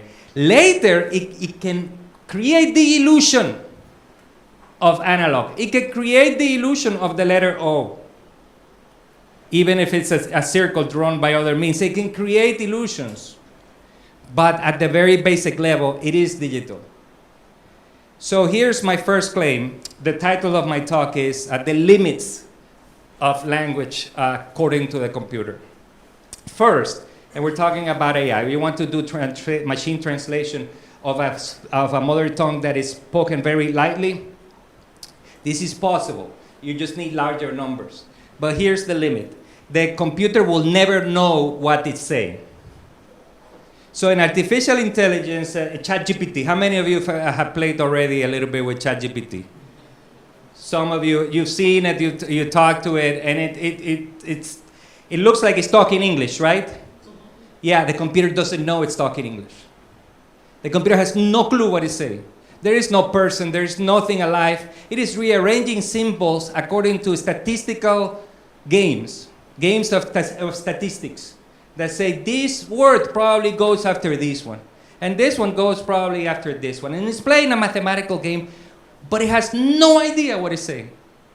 It is not conscious. It is not a human being. I know that a lot of people on Facebook, they think they're talking to an oracle, but this is our old desire to have a God, you know, to have a being outside of us that is talking back to us. And we're so alone that we think this computer is talking to us. It's not. It doesn't know. The tree, maybe. The computer, never. The computer is just writing. It knows how to do that. It knows how to concatenate symbols. And now it knows how to do it really well based on the amount of data and because statistical rules allow us to do it. The big surprise of these past 4 years is that none of us knew in the planet that statistics could produce language. So from the beginning of computation, people thought that it was grammar that it was going to produce language. And it's people like Noam Chomsky, a famous American linguist. He's very mad right now. He's very angry because he always said that the future of artificial intelligence was when that we would teach the machine how to produce grammatical sentences using logic, using the way the brain works, imitating us. And it never happened. What did happen was that, well, maybe we just play a statistical game based on existing language, and we say, we just use everything that has been written and say, what are the statistical relationship of all the words here to another? And then maybe doing that, we will produce language. And that's what happened. And that's how it worked. Not because the machine learned how to think like us or because the brain of the machine resembled ours. Many people believe that the brain works like a software. So software as language, we have a guy named Steven Pinsky, who he's one of the leaders of this movement to think of the brain as a computer. But the thing is that I don't know about the brain. I am not an expert on the brain. And I am not an expert on linguistics. But I'm an expert on the computer. And the computer does not think. It just does not think like us. It just moves letters from one place to another. Because of this game, it's able to do this. So let me return now to the mother tongue problem and the impossibility of. I will take less than that because I want to make sure that we have a good conversation. You know, it was very rude to the people we didn't ask the question earlier. Yeah. So I will finish in 2 minutes. So when we, in the future, when we start, what I encourage you to do, in the future, when we start thinking about digital humanities projects we're going to do with mother tongues, we can have probably this impulse to just try to have more Wolof. Again, Wolof is not a mother tongue. Wolof is one of these construction of many different ways of speaking that then becomes Wolof, right? Our impulse is to have more and more and more of this data so that the machine learning can work. Like English. It works really well. By the way, it doesn't work that well. It's like this kind of English, very boring guy. It's like the way that ChatGPT speaks is like the white American. It speaks like a white American. It doesn't speak like me, English. In fact, it couldn't. I don't want it to learn like this. This is my argument at conferences. People say, no, but I want the phone to recognize my accent and my voice. And of course, this can be done if they get more data from people like me. But what I want to ask you is, do you want that to happen really? Do you want the computer, the people who own the data, to get more Wolof data? Do we want to put more people like me? Because the danger in the future is, as these things, the logic between these things, as it happens, involves people coming from outside to extract the data, and you yourself are forced to use this technology. What would happen clearly is that this data then becomes available to corporations in order to monetize. But it also becomes available to governments in order to continue surveillance of what we do.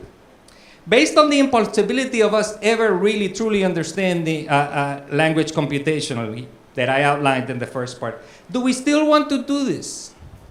If also we are in danger of having more surveillance on the way we speak, more control and more regularization, more homogenization, the loss of difference, or perhaps we just give up on computers completely so that we can preserve the true analog mother tongues, the ways that we speak. That's my argument.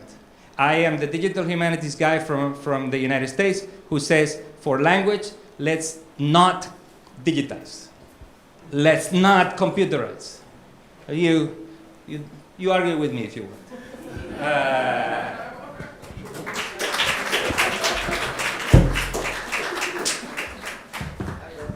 We have time for the arguments. So any questions? Yeah, so if the panelists could come forward and have a seat. So please, you can sit down. We can have questions quickly, if there are any.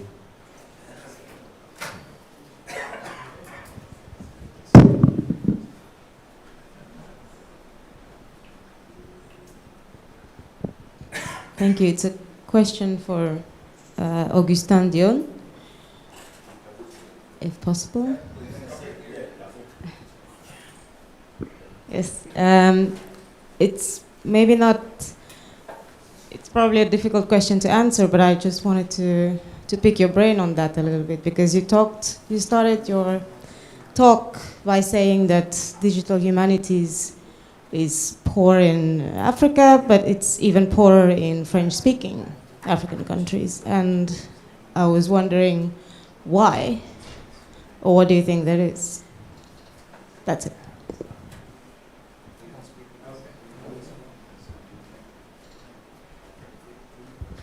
Anybody else? Okay. I have a question for each. Augustin, the question was, could you give a specific example of one of the pre-processing that you've done, like with any of the languages? Like, is there any specific example you could give of a time that you did this work that you do? And just thinking about how that connects with the preservation of the local language thing that you are moving on. Then, Emmanuel, my question was, you started your presentation by looking at how, and this is true with a lot of the humanities in Africa, where we feel like a lot of the things we do are not really relevant to our like immediate environment. So my question was, in applying this theory, and I know you are doing it as a preliminary thing, but how do you see this relevance sort of coming out already, if you are seeing it in any way? Maybe, I feel like that would have been the ending of your presentation, but the time didn't allow you. Yeah, and then Alex, my question was, what does it matter if the AI uses statistics but still produces the desired results sometimes when you use it for all of these searches and all of these inquiries? Because in the end, it still helps you one way or the other. So, like, I agree with you that, yes, it uses statistics, but then, so what? That's my question, as it were. Okay. Can we? I don't understand the question. You made a point that, unlike Chomsky's prediction, there's a certain different reality where AI simply uses statistics to produce data when you put in the inquiry. Yeah. That was your point. Yeah. Yes, but then in the end, it still gives people the desired results that they're looking for. It gives language. Yes. Writing, let's call it. Yeah. Yes, and the writing is what they were looking for when they put in the inquiry. Yeah. Yeah. So that I'm saying, so then, so what? That's the last part is what I don't understand. Yeah, the last part is, I mean, you said it as if it was a criticism. The last sentence that you said, what was it? Like, what are the implications of what you are saying? That's what I'm trying to say. Yeah. So what? Yes, exactly. Yeah. So what? Yes. Okay. So there was a first question I've asked for each person. Can we have a last question that we can be done? Yes. Thank you very much for those wonderful presentations. What I want to ask is, you talked about different languages in our country, especially the earlier one. Is there any national language policy present in Senegal, Cameroon, to support these ventures? Because in order to allow to have a stronger approach towards digitizing or preserving these languages. Thank you. Maybe. Final question that we move. Sorry, I think the languages, if the whole world speak one language, I think it would be very helpful because it's different language. That's why misunderstandings going, conflict and so forth and so on going on. Because if you don't understand me, I don't understand you. That brings a lot of issues in the whole world. Maybe I can start. Yeah, very quickly. Starting by the question to know, how do I solve that issue? Yes. How do linguistics become relevant to society? Okay, I have a straightforward answer. So every time I fly from Cameroon, along the coast, the Atlantic coast to here, I have the impression that our ancestors were moving along this coast. Anyway, even though now we are perceiving ourselves as entirely different. I mean, people in Cameroon don't have any clue of what is happening in Ghana. What are the people in Ghana? But we are telling the same story on the ground, as I told you. Yeah. So my point is that how about doing that type of linguistics that we will bring that into the surface and teach Africans to reconnect as did our ancestors. That is a practical solution to me. Right. Thank you. And about language policy, well, there are none, according to me. There are a lot of discourse going on, but I think there is no serious policy.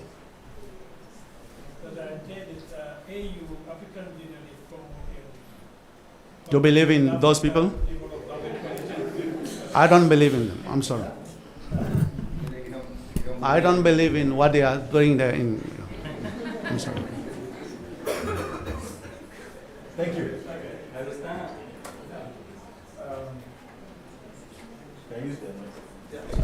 It's okay. Okay. For the first question, I think that why I've told that in Francophone countries, DH is very, very poor. I think Emmanuel can answer to this question because I can give just an example. As I said, I'm the director of the Center of Linguistics, and when I met my chancellor, I asked him to have in my team a specialist in NLP, and I had to explain what is NLP and why it was useful having just someone who can work on natural language processing, because humanities in Senegal, they don't think that we need this kind of specialists in our disciplines. So there is no organization around humanities, digital humanities. And the first organization I know about Francophone country is the one led by Emmanuel. And in Senegal, I think we are 2 or 3 in our universities who are working with Emmanuel. And we want to develop this. So that's why I was saying that in Senegal, in my knowledge, there is really no, these topics are not really I say relevant? I don't know. Okay, yeah. The second question is about the data cleaning. I don't have example here, but what I was saying, the data cleaning was just, when we have translation, we begin on French words or French sentences or wall of sentences, and we translate them. And when we finish translating, we try to verify that this translation is a good one and this is understandable to a Wolophone. If a Wolophone reads this, or if he hears that what we are talking about, he'll know that this is Wolof. And what was the data cleaning to let's say erase the differences between the good language and what we was proposing. Okay, Alex.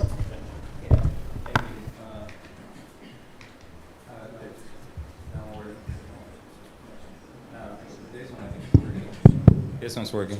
So to recapitulate my argument, just because I might not have been clear about why the so what. So I was making 2 points about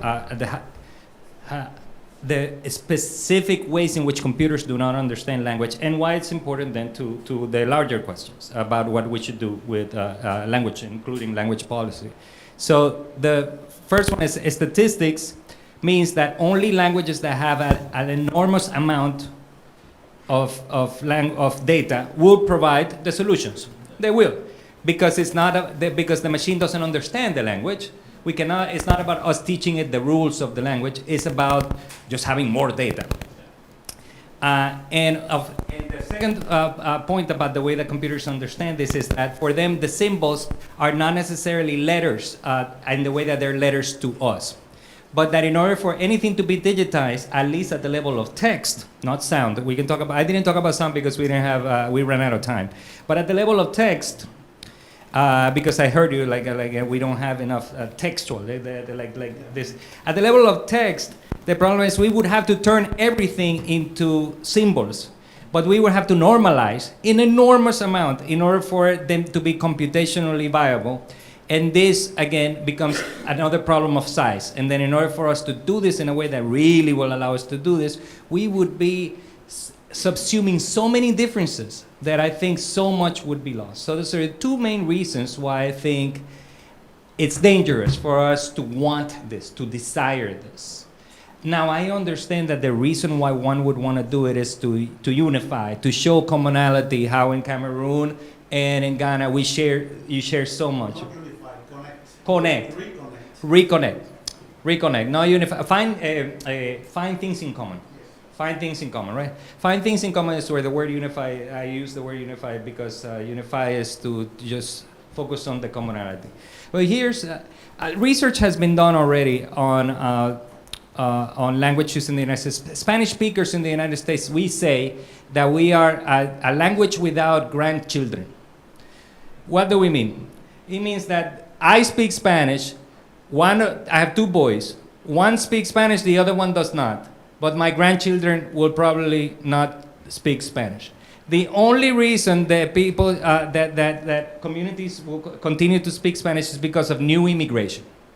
So new immigrants speak Spanish. The United States is full of examples like this. The enemy for us is always the people who say, this is America, we only speak English. They believe that one nation should have one language. They are the ones always trying to eliminate difference. And the policy in the school is, of course, that to teach courses in English everywhere. And this is the enemy, these enemies of difference are the ones killing the languages. This is why I get scared when we talk about these digitization plans to normalize the language, because we are killing difference. And we're moving slowly towards this idea that what brings us together as a nation is our ability to speak one language. I'm not saying, here, it's not like that here. Like, people respect the different languages at the political level. But there's always a danger that countries move towards this. India's moving towards this, and it's a country with like 500 languages or something like that. And they are moving, like the government is trying to push this language policy. That's why I'm scared. Just very quickly, I just want to add something, or maybe, well, I've asked myself a question to know, what do we really, there's this discourse about language loss. But what do we really lose when, a community ceases to speak their language? That's a question. Is it about words? I'm not sure that if a community ceases to speak a language, we are losing everything. This is part of the discourse. But what is in the language is about how people live, how people relate to the world, and there's no language in the world that has sprung out of a vacuum. Language are always collections, historical collections of materials from.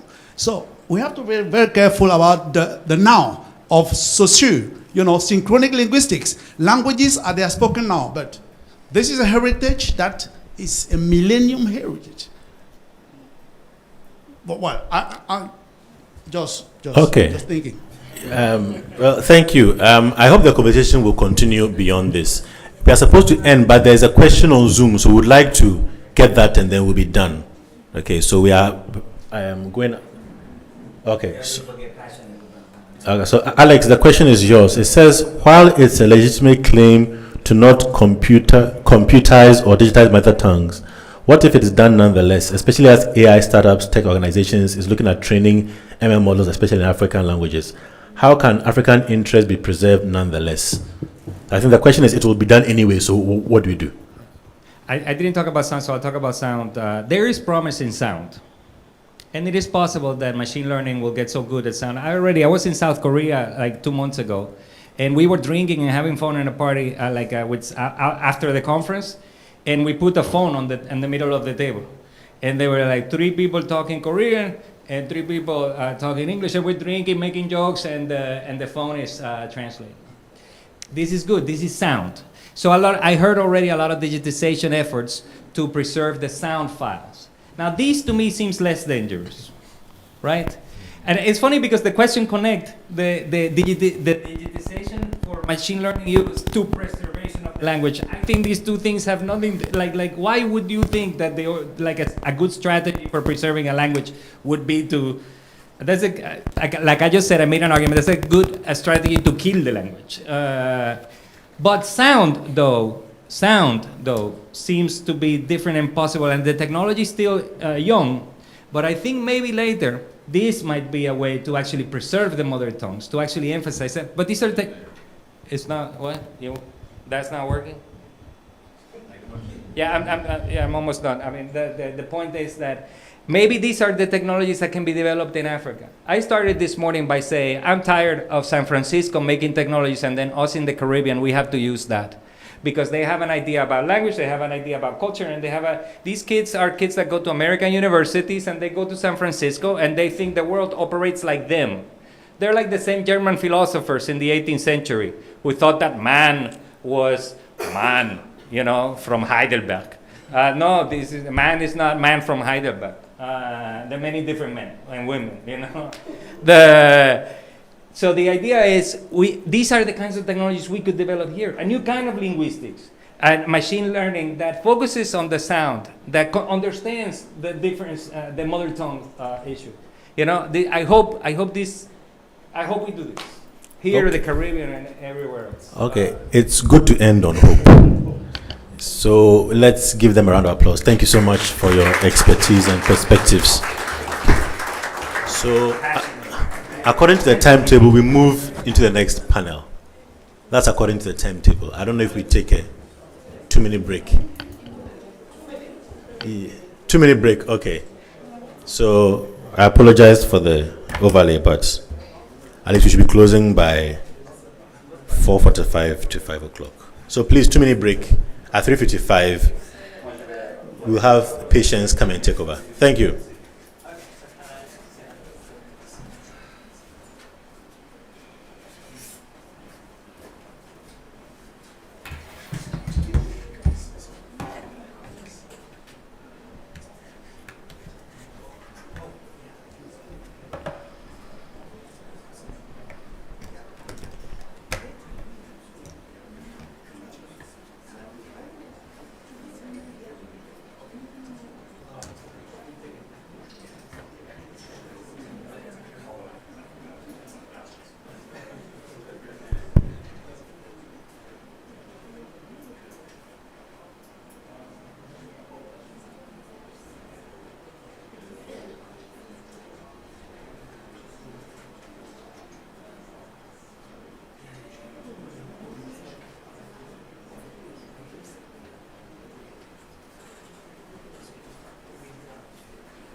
Okay, good afternoon. It's 3:56, so we can start the next session. This session we are going to have 3 presenters. The first presenter is Professor Ashley Harris. She's a professor of English at Uppsala University, Sweden, and also the director for Almeida African Literary Metadata Project. Her presentation is going to be on linked open metadata for African literary heritage. Our second presenter is Karen Ijumba. I hope I pronounced the name well. She's a senior researcher of Open Institution Africa. Her presentation is going to be on Poetry African Digital Map, an example of how selective and curated digitization of ephemeral material in collection can enable new pathways of knowledge production. Then our third presenter is Kojo Atiso. He's the librarian for Africana and International Studies at the University of Kansas. His presentation is on Towards the Preservation of Flora and Fauna, digitization of a pre-independence herbarium in Ghana. With a hand of applause, let's welcome our three presenters. So the first one, the presenters can come and sit here, or you can also decide to be amongst the audience. When it's your turn, you come. Okay, so Professor Harris, you are welcome. Thank you. Great, thank you, Patience, and thank you to Brian and to James, who's not here, for organizing this, and it's wonderful to be here with you. Great, so as you heard, I'm Ashley Harris. I am running a project called Almeida, which stands for African Literary Metadata, and I'm going to be speaking quite a bit about that project in the next 15 minutes. I am a literary scholar myself, so I don't come at this from either originally the digital humanities or from library science, but both of those are key to this project, and I'm lucky to work with experts in both of those fields. Okay, so linked open data for African literary heritage. So focusing in particularly on the idea of literary heritage here. And of course, as we've been hearing already in the today from this morning, linked open data, the ideals of a linked open space is one thing, but when you're dealing with certain kinds of data about, in this case, literary heritage, but any kind of cultural heritage, I'd say, the problem is that you've got to get the data first. You can't link what's not there, right? So one of the huge challenges when it comes to African literary data is that from about the 1960s onwards, literary metadata has been dominated by a consumer object, okay, which is the book with the ISBN number. And other kinds of literary cultural expression do not actually get given formal metadata. So when we're talking about linking open data about literary materials, one of the challenges is to actually create that data in the first place.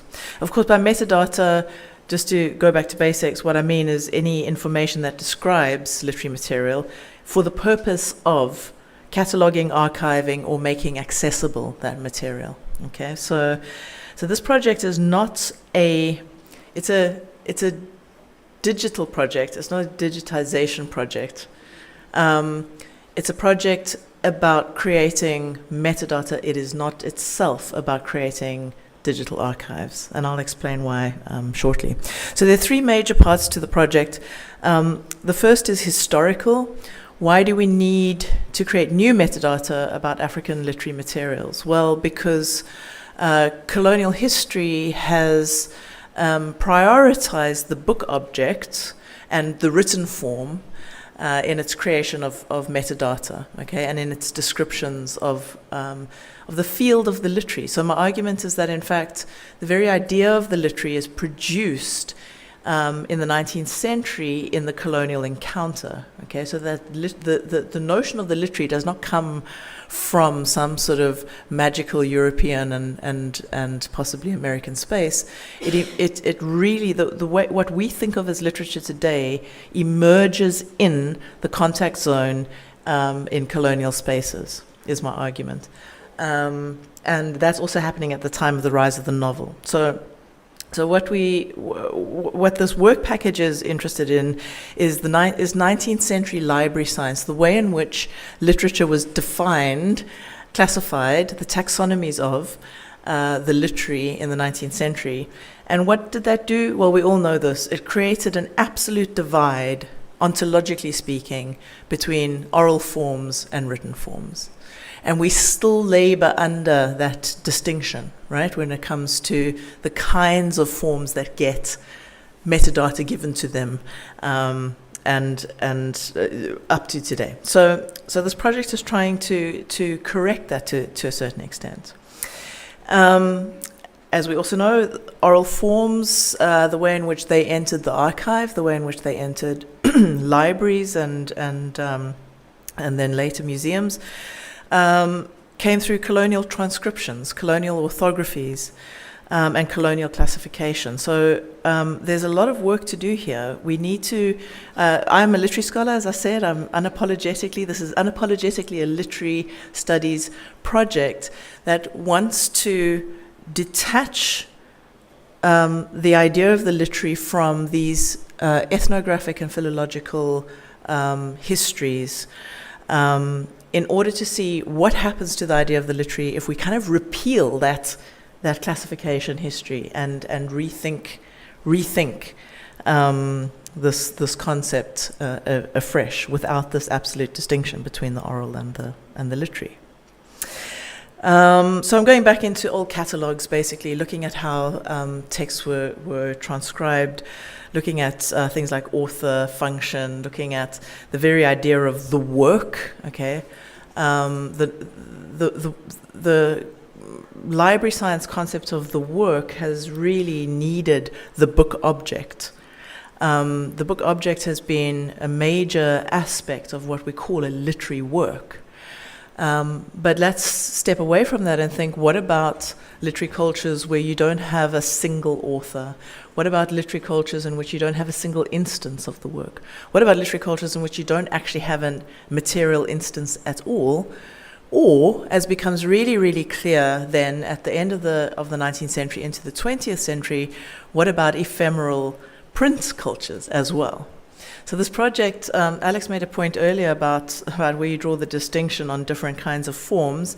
This project doesn't draw those distinctions. It takes a very wide base of saying we take intangible oral culture, we take recorded culture, recorded sound objects, we take ephemeral print, we take an enormous range of different kinds of materials and modes, and we're going to give it metadata. And why are we going to do that? Because we want to reconstitute a literary archive, as it were. We want a visibility for the kinds of literary materials that we know are there, but that are not out there in the data universe as it exists today. Okay, and in fact, the questions about AI and contemporary algorithms becomes even more dangerous because we're relying on these kind of 19th century classification systems, actually, which actually can re-embed that mode of logic on how we think about these kinds of materials. Okay, so early 20th century news.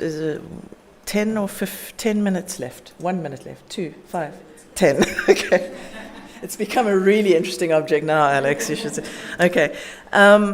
So early 20th century newspapers became a really important place for African writers to actually start publishing their own work, but also transcribing works from oral cultures.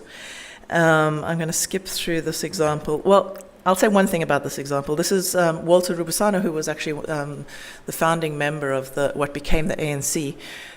He collected a lot of ephemera from isiXhosa newspapers and published it as a book, as a monograph, but couldn't publish it in South Africa at the time. This is 1911, but it was 1906 publication.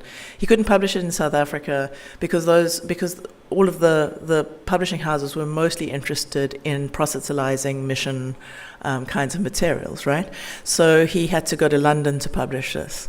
And this irony of having sort of one of the first publications of isiXhosa transcriptions transcribed by a speaker of the language having to be published overseas, I think we see these ironies repeat in literary culture to this day. Okay.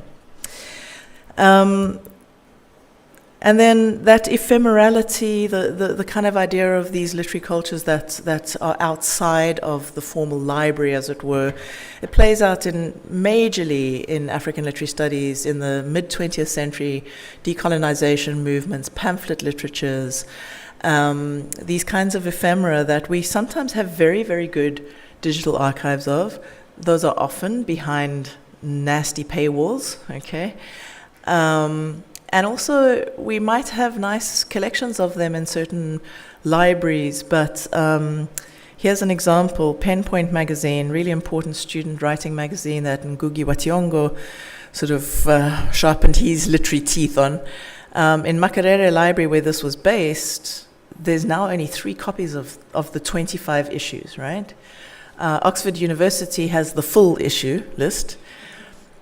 What I'm interested in is how we might be able to reconstitute that archive through metadata, not through not through me doing the digitization or my project doing the digitization, but what can metadata do to reconstitute this, okay? I'll get to that in a few minutes.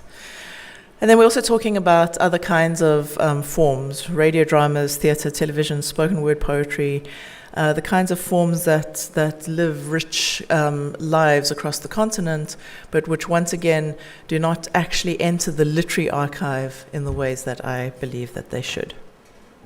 Okay, let me move quickly through this. The second part of what we have to do, if we're going to create metadata about these kinds of texts, materials, and intangible assets, I think was the word that was used earlier, then we need an ontology that is workable. We need to go back, as I say, we need to repeal this 19th century way of defining the literary. And so we're starting to work on that. That's something I'd love to be in conversation with people about. We have a substantial map that thinks about possibly, none of this is set in stone yet. We're just starting this project, right? But it thinks about maybe using the materiality of the object as well as the kind of literary form in slightly different ways. So we can describe materiality across languages. We can even use translation tools to easily translate things, like video cassette, DVD, so on and so forth. But what we can't do easily is genre translation. And I don't think we should. I don't think that we should be looking for equivalence of genres across languages. So in our database, we're hoping that for genres, we're going to be able to populate this database with African language genres that stand for themselves and don't get reduced to an English term, basically, right? And of course, there will be something that links it to languages and so on and so forth. But this could enable, we're hoping that this will enable comparative research as well. So basically, once we've sorted out our ontology, which is going to take a couple of years, that we've got, this is a 5-year research project, then it comes down to the repository itself. And this is where you start doing the linking. Okay, so tomorrow we've got a workshop on how we're going to do that. We're going to be using Wikidata, linked open data, but the challenges are many, and but this is also pretty exciting. We've already just started doing some basic capture of data on spreadsheets like this. And it's amazing how quickly you can actually populate data sets like this. So, for example, small magazines that are beautifully digitized. What we're doing with things like that is that we're going in and actually capturing the data on the level of each individual author who published a poem and the title of the poem. And then what we can do is that we can link to the digitized version so that when you search for it on our database, you just find it off there, and hence the idea that the metadata can actually make a large amount of different digitization efforts that many of you are working on, that the metadata can actually be a way of making that cohere so that, let's say I've got half of an archive of pen point digitized at my university and you've got the other half, at least the database will bring it back together, reconstitute it as a whole but digital archive, as it were. So by focusing on metadata, then we are, in a way, I can't remember who it was that said this morning, that work of sitting with spreadsheets and just doing that hard labor of putting that together, that's all this project's doing. It's about that so that other projects can then make use of that metadata. And tomorrow's workshop will be very much about also getting a sense of what kind of data capture, those of you who work with sort of then the sort of, what do you call it in digital humanities? The front end kind of work, right? That visualizes this data for other people. What kinds of data should we really be thinking about capturing? The 5 years is dedicated to getting those questions right, setting it up as a model, and then the idea is that it'll be an interface that also allows ground-up data capture in multiple languages. So that's the kind of utopian vision for the future. If you come to tomorrow's workshop, we'll tell you a little bit more about it, and my time is up.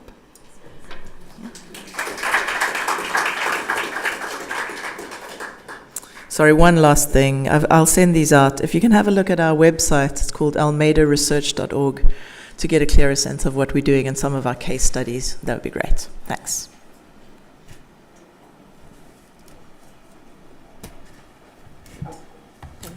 Thanks. Thank you very much, Professor Harris. I have put down a couple of questions. We'll now take the next presentation from Karen Ijumba. Karen, please, you have 15 minutes. Okay.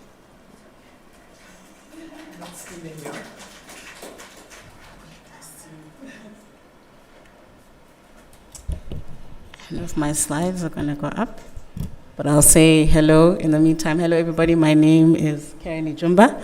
I am currently, I've already got my notifications. I am currently the senior researcher at Open Restitution Africa, which is a project around making data around restitution and the way it happens accessible and centralized, particularly for Africans who don't have much access to this data. And it's a project that sits between African Digital Heritage. Malika is somewhere, I think, across the room, who spoke earlier, as well as Andani Africa. You can look at me all day, but I don't know if I'm pretty enough. I don't know if my slides are going to go up.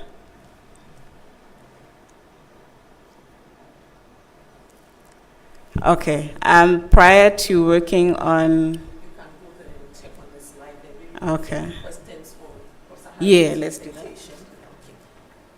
Okay, please, as we wait for Karen's presentations to be loaded onto the machine, we can use the opportunity to take questions on Professor Harris's presentation. Are there any questions? Okay, Alex. Where's the microphone?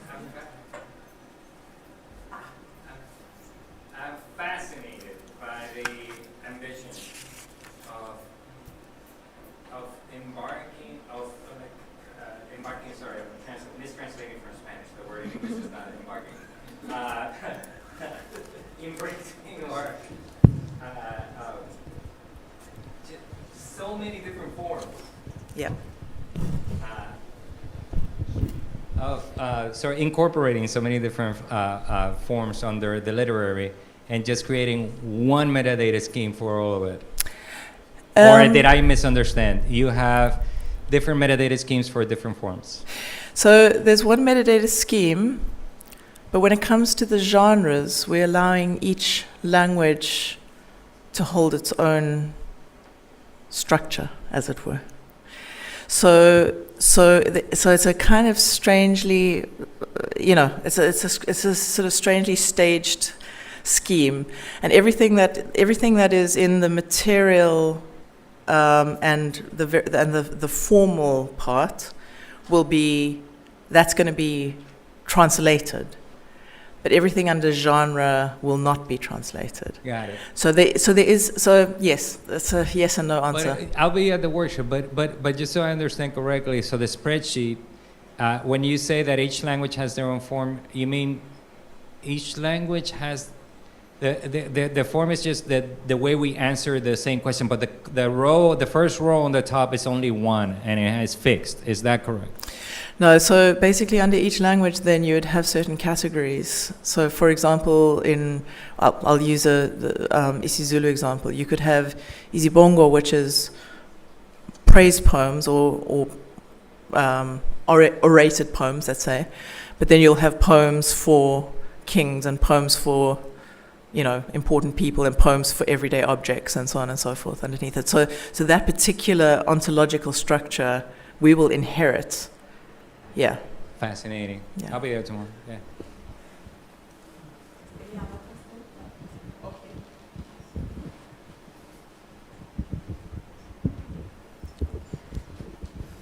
When I'm Prof, my name is Anoluapo Adetomiwa.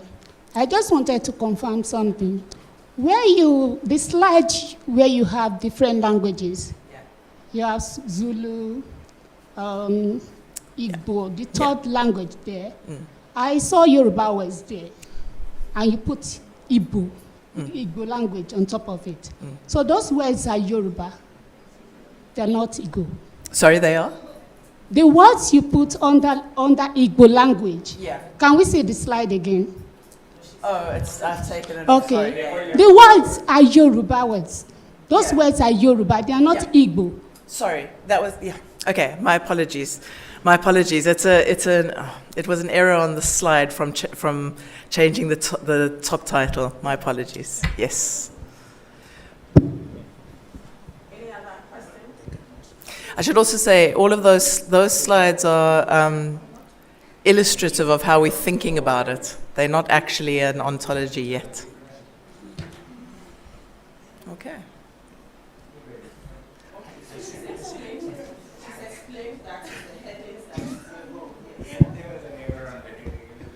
Okay, so Prof, thank you very much.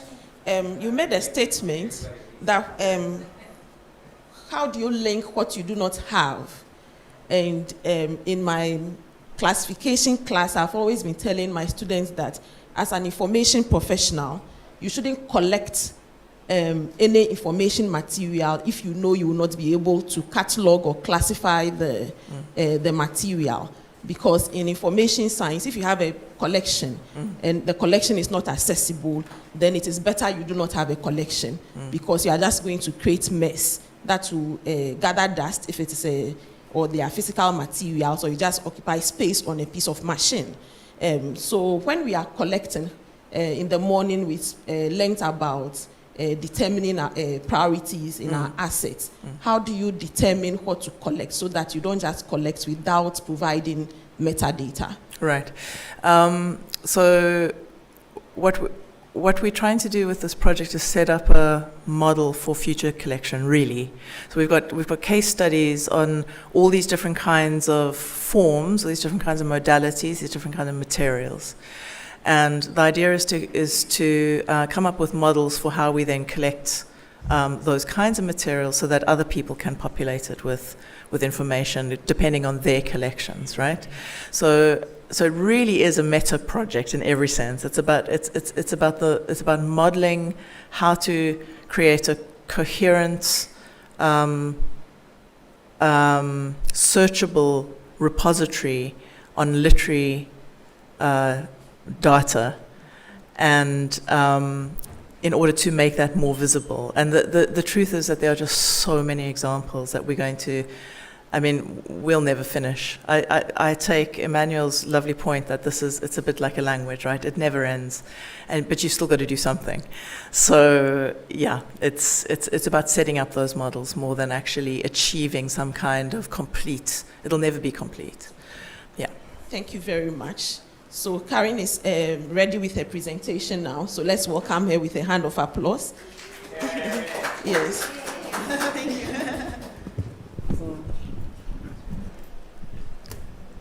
All right, yay, there we go.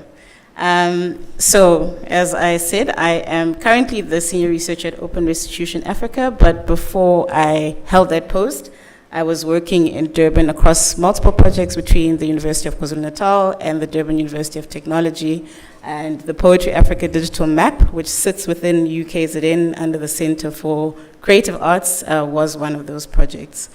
And in preparing for this presentation and thinking about the theme of the symposium in terms of digital humanities, African stories, and agency, I started reflecting on my story, the story of digitization in South Africa and in Africa, and those also imagining what digitization could mean within our context and within our realities. So this presentation is very much a practice-based reflection on my experience with digitization and how we came to the approach of putting together the Poetry Africa digital map. Cool. So by way of professional background, I started working in museums in the early 2010s in Durban. And at the time, digitization was quite a hot topic across all those collections. And then in 2013, I was feeling very brave and I moved to Johannesburg to follow big bright lights. And I joined the Lilies Leaf Museum, which is in Johannesburg and is a heritage site for the armed struggle of the African National Congress, as well as other political parties in South Africa. And at the time, they had just received funding to be able to digitize their collection, which they had amassed through exhibitions, as well as donations from other political parties who were in exile, and personal collections from political stalwarts. And the objective of that collection was to, or the objective of the project was to be able to, quite ambitiously, put everything up online and make it accessible to all publics, which is an ambition they still have not realized to this day, which is quite unfortunate. But the collection itself was full of a host of things. It was books, it was publications, it was, as you see, the kinds of guerrilla weapons that were used by people in the armed struggle. It was photographs, it was letters that were written between lovers from prison. It was just a whole host of massive things. And the fact that we weren't able to achieve our objective in the time that I was on that project kind of made me a little bit skeptical about approaching digitization from a large-scale perspective. We can go to the next slide. But I think it's also something that Judith had touched on earlier as well. I don't know if she's still in the room. But in terms of large-scale digitization, what tends to happen is that, I don't know if this is the same in all African contexts, but in South Africa, you're only able to secure short-term funding to be able to take on long-term preservation work. And what happens is that there's a conflict in timelines, and what results is basically an impossibility of task that is put onto archivists to be able to achieve those goals. And that's something that I experienced with the Lilies Leaf collection. And also because that first year of funding, everyone was very excited. A lot of the investment went into kind of getting the expensive cameras and the fancy shelves and the big computers and the scanners. And very little money was left over to actually hire people to do the work. So for the first year, and then by extension the second and the third, I was the only person working in the archive, and that included doing inquiries, cataloging library collections as well as archival collections, but then also attempting to be able to digitize the collection. And so that lack of skilled human power also became quite an issue in terms of large-scale digitization. Another major issue was also copyright. So because a lot of these collections had been donated by people and they were also published, there was no way of being able to get access to the original owners who had the ownership rights. And so even though we could scan and photograph, a lot of the things that we did manage to digitize could not be published without permissions. And then the other question was around our user audience. We didn't have people that we wanted to direct the collection to. And so there was a big question around what do we prioritize in terms of being able to digitize a collection? Who are we thinking about when we're scanning a love letter from prison? Who are we thinking about when we're scanning a photograph? Were aging. I don't know what the PC term to use is. So it's either that they had passed on or that their faculties weren't about them. So there was a lot of information that we couldn't get about the materials that we had in the collection. And so even when we did put things up, there was a lot of gaps in terms of the detail that would have made it a valuable thing to share. And so off the back of that experience, I was a little bit disheartened about doing large-scale digitization. I ran off to school to do my master's, because this is what we do, we go to school, to figure out what kind of issues could be unpacked. And I took on a master's in arts and culture management, and started thinking more broadly around the value rationales for arts and culture and heritage work, because that's a lot of the issues that came up with this archival project, and thinking more deeply about what does the work that we do mean, particularly within our local context, and the dangers of kind of inheriting frameworks from Western worlds to apply to our contemporary context. And then straight after that, this is still the right slide, don't worry. Straight after that, I experienced something on the complete opposite of the spectrum, which was something called the Object Ecologies Project, which took place through the University of Cape Town in collaboration with the Zico Museums. And this was run by Pippa Scottness. I think I saw Bleak on one of your sheets. So she was responsible for one of the earliest digitization projects in South Africa, which essentially digitized a lot of Khoisan language dictionaries. Thank you. Thank you. Which digitized a lot of Khoisan language dictionaries. But after kind of working for 15 years towards that project, she had started thinking around like how could we use the 15 Dublin core elements differently to start speaking differently about the objects that we had in colonial collections. And so the project was centered around playing around with conceptual core elements, and one of those being instead of calling it a source, rather calling it an object parent, and looking instead at how objects were connected through the natural source that had given birth to them. And the objective was to kind of release these objects from the colonial past, the problematic past, and look at the kind of new networks and new ecologies that objects could live within.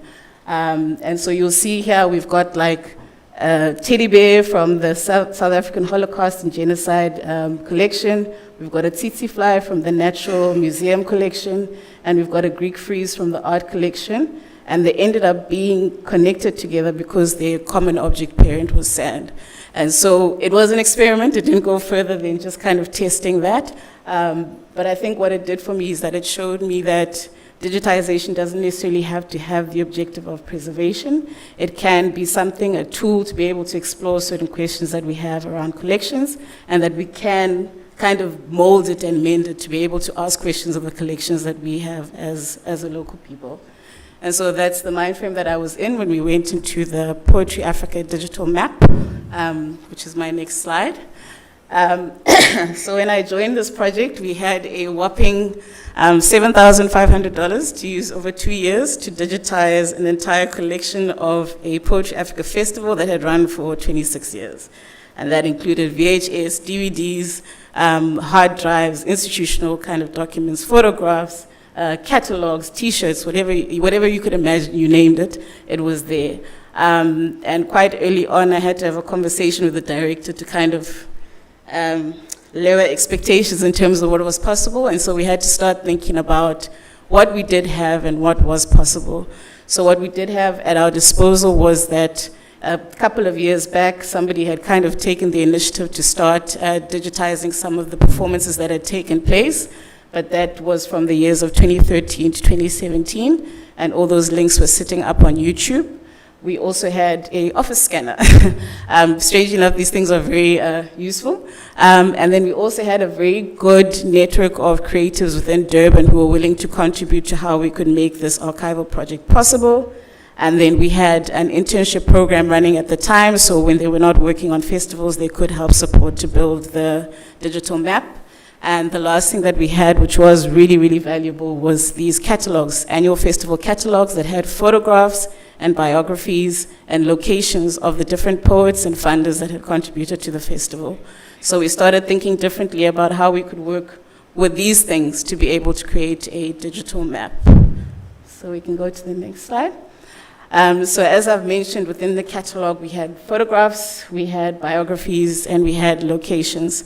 And the questions that the director had around the festival at the time were not so much literary questions, it was more strategic planning questions, like how many poets had we had, how many had come from Ghana, how many had come from Nigeria, how many had come from South Africa. And then he also had want to be able to make visible the footprint that the festival had had over the last 26 years. So we focused on extracting the photographs. We were able to scan the text and then transcribe what we were not able to edit on our own. I promise I'll be done soon. And all of this was then transmuted onto our digital map. I think I'll just go to the next slide because that's probably the most important one.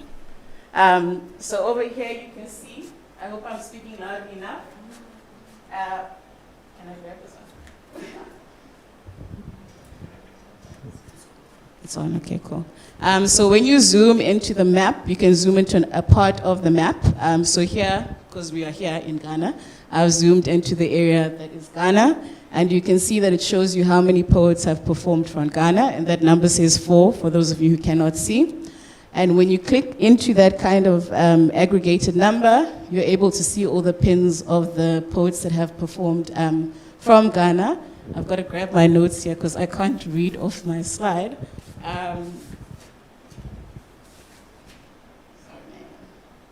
All right, so over here, he's a former student from University of Ghana, and excuse me, guys. And his name is Atukwe Okai. So we are able to click in Atukwe Okai's kind of profile and see a preview of what he had written for his biography. And I think he is still a lecturer within the University of Ghana. That is Kofi Anyidoho, who performed at Poetry Africa in 2001. And when you click onto the pins, you're then able to see the full profile, his picture that he submitted during that time, his biography that then also has a host of information around the books he's published, the festivals he's attended, the CDs, the plays, and this is actually information that now Ashley is able to use to be able to create metadata and start linking things around festivals. So, can I have 5 more minutes, please? I beg you. Can I? Okay, cool. So that's the first aspect of it, and what we've essentially been able to do is create a host of like close to 600 poet profiles that look like this with this amount of detail. We can go to the next slide. And at quite a full or robust level, if somebody has performed at the festival more than once, what you'll see is kind of their growth over the years. So she performed in 1997 and again in the 2000s. And where we had videos available, we created a much fuller profile. I think you know her, Lebo Mashile. But she's performed, I think, close to 8 times in the festival, so you kind of see her grow over time. Some performance videos, as well as the full list of biographies that she's kind of submitted over the last kind of 26 years.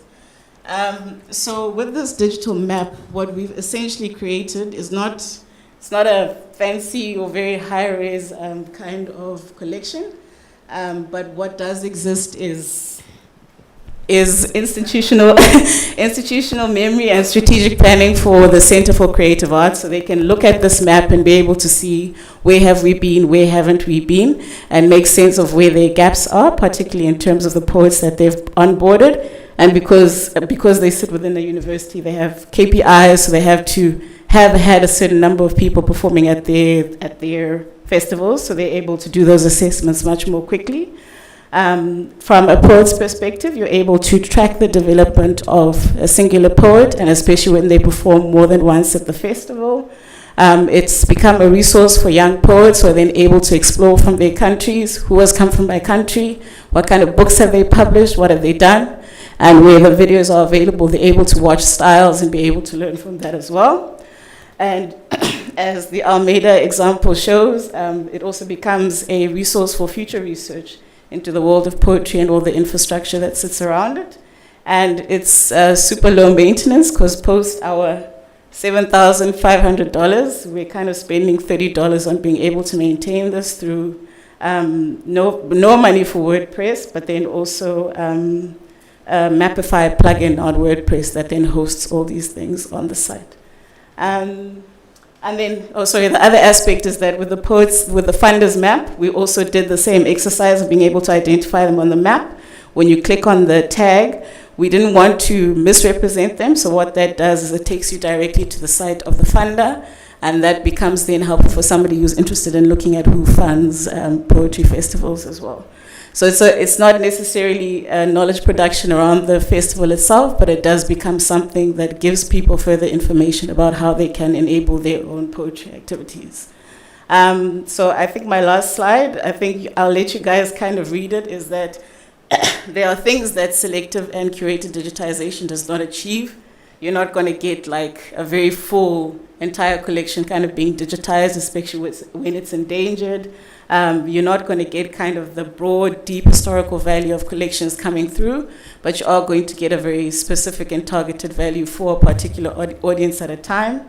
And as you see now, international standards are not there. We did not follow the 15 Dublin core elements. But I think on the other side is that we are emerging kind of context-sensitive and resource-responsive standards and protocols for our digital collections.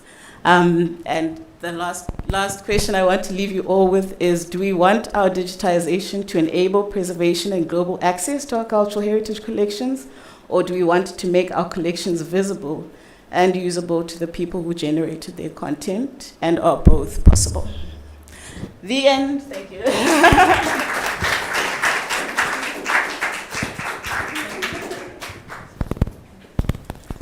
Thank you very much, Karen. She's left us with a number of things we need to think about. I'm sure during the question and answer section, we'll ask a lot of questions. So the last presenter in this session is Mr. Kojo Atiso. He's going to present on the topic towards the preservation of flora and fauna, digitization of a pre-independence herbarium in Ghana. Welcome, sir. Good evening.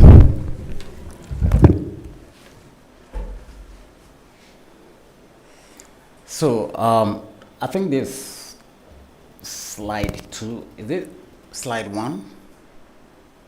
Yeah, okay, that's right. So, glad to be part of the 2024 DH conference in Accra.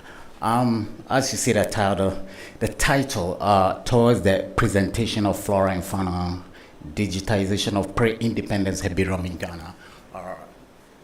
The thing is, every African country has had independence at some point in time. So if you're not from Ghana, pre-independence means that any time until 1957. So the herbarium we are going to be talking about right now, the digitization is until 1957. If it's after 57, we are not considering it.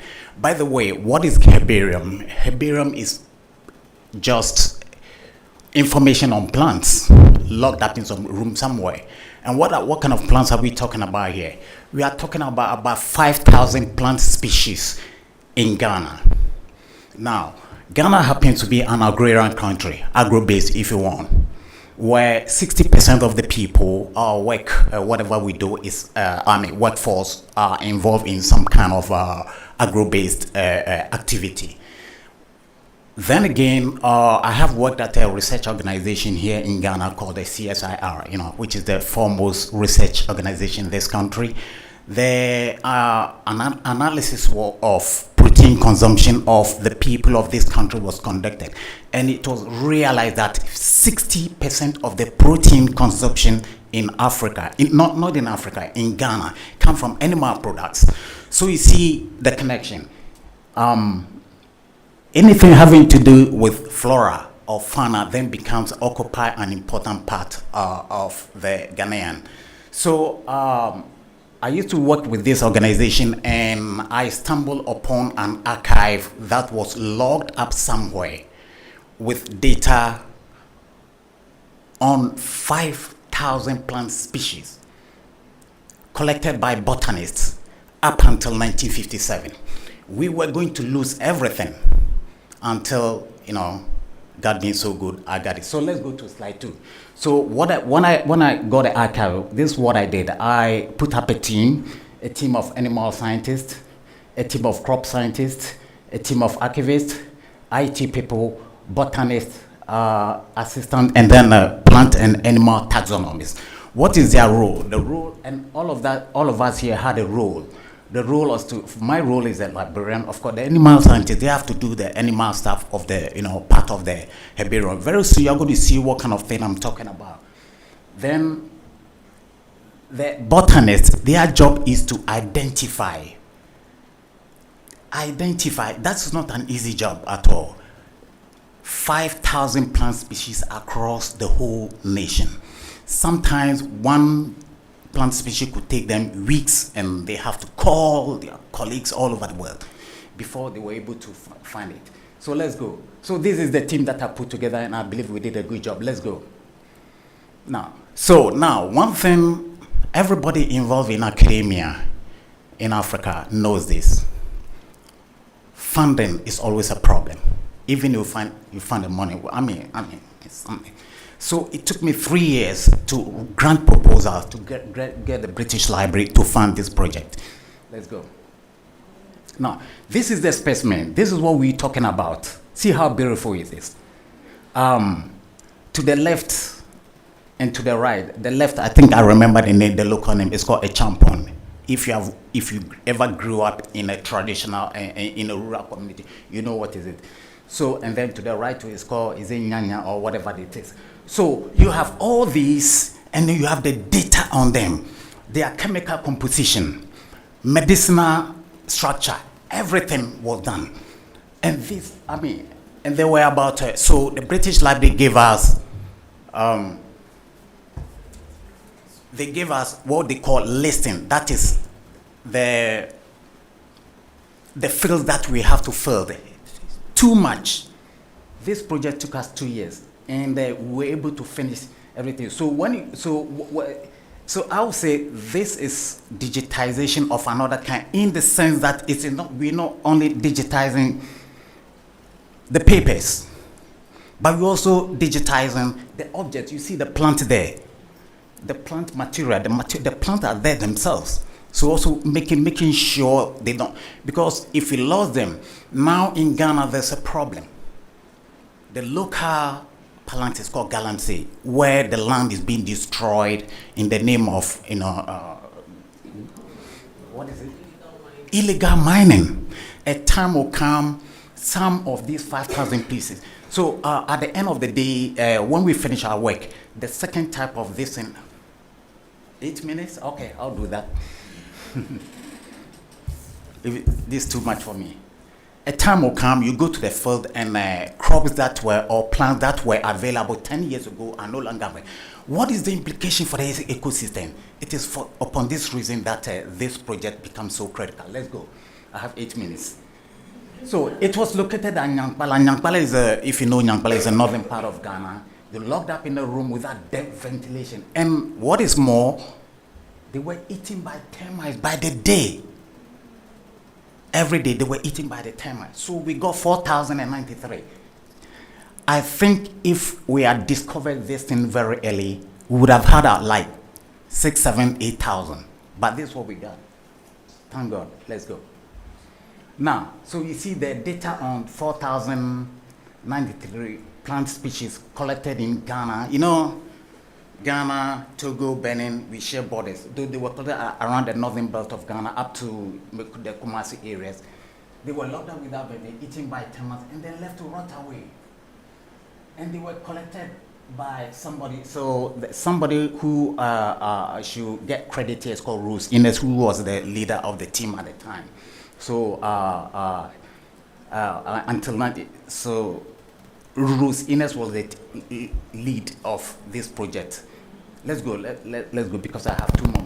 So what is the implication? I can see very well here. No, we spoke about it. Let's go. Let's go to the next one. So the other implication is that how about the implication for living organisms? And then initial investigation shows that some of the species are already extinct. We no longer have them. All we have is data on them.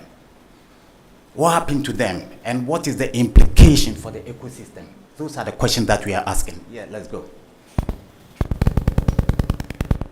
Now, to preserve the data, there are two ways. We preserve the physical materials, the physical specimen, then also we preserved it electronically. The physical ones in Ghana, we have the PRAD, Public Records. I mean, they are the National Archives. So they are preserving, they know how to preserve physical materials. Then the electronic materials is being preserved at the British Library. We sent our report only 1 month ago. So hopefully maybe by the close of this year or middle of this year, you can go there and then check all 5,000 plant species that we worked on in this country. Let's go. Yes. Yes, sir. Now, in doing that, we had to group them into family, into series, into item, into file. Because plants are like humans. Human beings belong to families. So plants also belong to families. So we had to go by the specs, plant specs given by the British Library. Yes. Yeah. Also, so in doing that, we had to do the date we captured it, the image format. It was TIFF. I mean, those of you into the area of IT, and then the Canon. I mean, the special device. We had a special this thing that we had to capture it with, and then the color specification and all those things were there. Yes. Let's go. So, achievement of the project. As far as I'm concerned, we've been able to save data. As a librarian, I see myself as a custodian of information. I won't let one data go waste. We'll be able to save 5,000 or let's say 4,000 data on 4,000 plant species. And then the physical ones too. And then we also contributed to the conversation about degradation of the ecosystem, all this thing going on around us every time. And then academic discussion on the role of libraries and archives. I think the last slide, please, I think so. These are the challenges that we faced. It's not very important. Let's go. Yes. So, I think that a new study will be required to determine the current population of what we have. We did 5,000.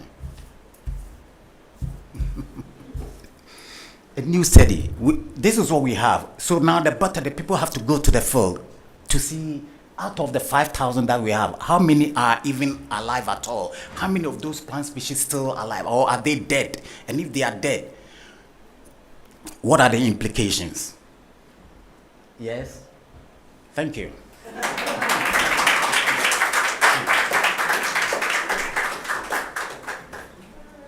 Yes, please.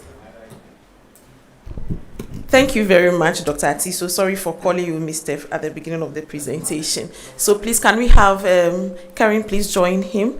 Kindly put up your hand if you have a question, then we'll bring the microphone to you. We've had 3 very interesting presentations. We got the chance to ask questions on Professor Harris's presentation. Now, Karen and Dr. Atiso's presentation. Alex?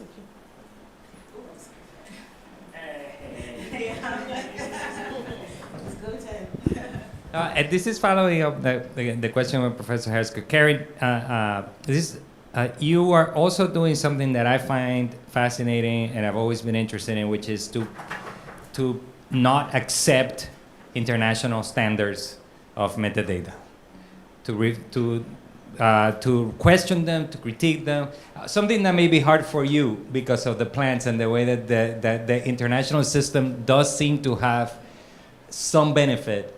At least to my mind, I agree that maybe we should agree in the planet how to call the species so we can have a concerted planetary response to global warming. But when it comes to literature and culture, I don't see the necessity to accept the categories. By the way, Dublin Core is like not even Ireland. It's like Dublin, Ohio. So it's like some white librarians in Ohio, they said, cultural objects, they should have an author, a date, and this kind of thing. And why? And then, of course, every information science school in the planet then is teaching the decisions of these 5 white guys in Ohio. I loved the way the one that you're like, it's just an experiment. That one was so beautiful. I love your Maybe it's what it was, yeah. yeah, it's like, let's connect all these objects. Let's actually reinterpret what source is. And it's not that anymore a provenance, a question of provenance along property lines. This was the owner and this was the owner, because this is what we do when we do source, right? No, this was like, what are the natural, components of this? This is beautiful. I love it. But my question to both of you is for you, do you see an advantage at some point of maybe agreeing with international standards? And do you see maybe an advantage of actually developing some additional standards for Ghana or Togo, Benin, Ghana plant life and biological life? Like, for you to be disobedient and for you to be obedient.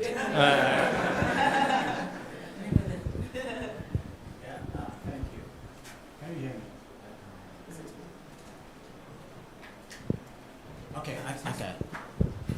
So for me, first of all, this is a pilot project, and I couldn't be disobedient just because, like I told you, 3 years down the line, I was still writing grant proposals, and every single day that passed, the termites were eating this thing, and as a librarian, I wasn't comfortable. So at that point, I wasn't comfortable. So when I got the money, I was whatever they told me to do, I said, okay, yes, sir. I'll do that for you. Yeah. Now that the pilot stage has highlighted all the challenges, now I can talk. I have a voice. I'll decide where to get my money and then what to use my money for. Then I can decide on my own standards. We also have standards here, don't we? Thank you.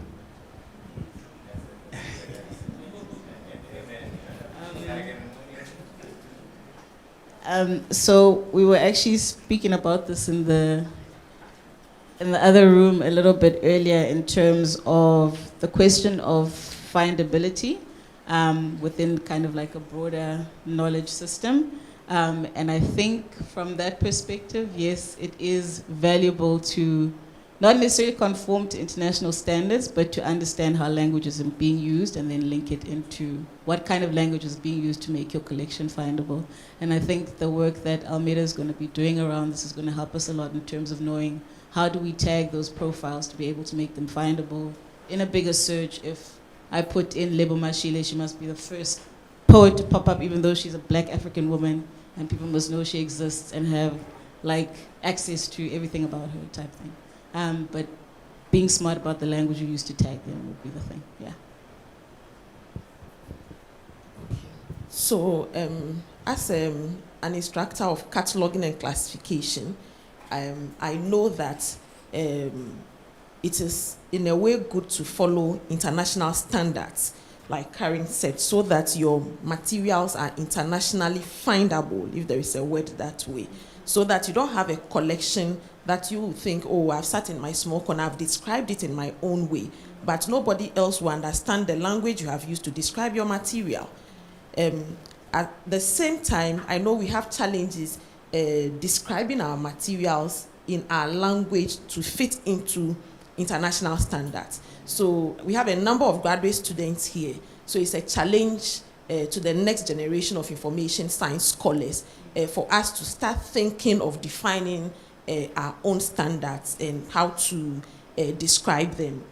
The work on the plants, I met another scholar from CSIR. Even one plant will have different names in the same language.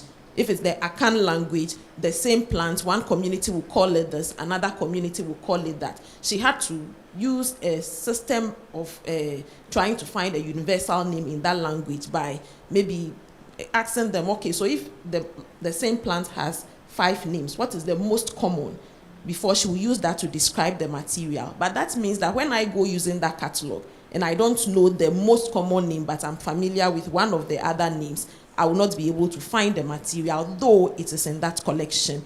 So we need to start having an African conversation about how to describe our materials in a way that will still make them internationally findable or retrievable.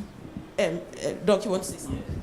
Yeah, I was going to say that not an African conversation per se, but all he was trying to say is that, and I agree with him, all the standards that are coming are Western standards. The question is, where is our input? Is it the input that I think he was making reference to?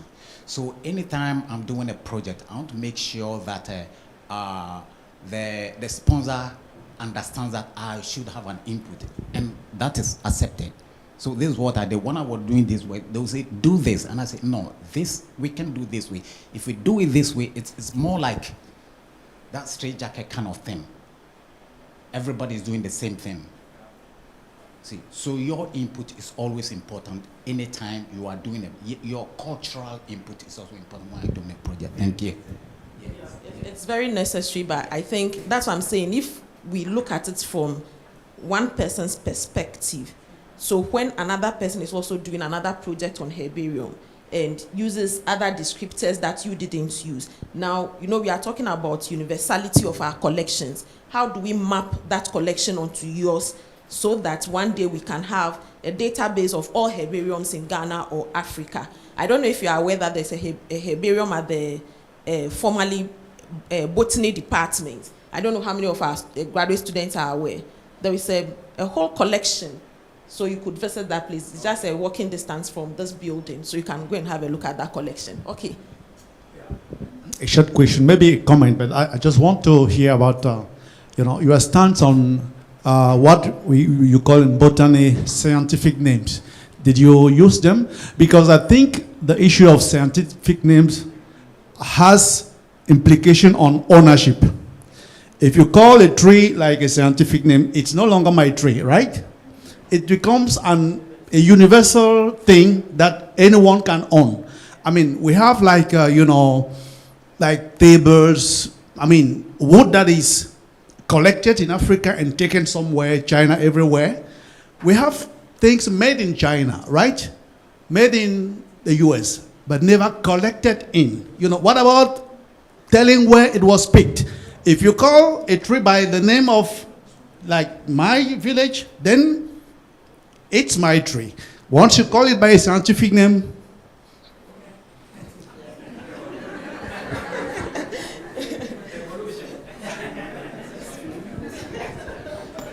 Thank you. It's actually a related point, and it perhaps brings these two wonderful talks together. The very fact that the scientific language of botany, in fact, comes from the place where I'm employed now, Uppsala University and Linnaeus, but also that the first catalogers of African oral forms were absolutely fascinated with and also engaging with and communicating with, corresponding with people working with botany and those sciences. I think that we can see that those discourses overlap and are very complexly entangled in the same colonial moment. So, yeah. Any more questions? Or okay.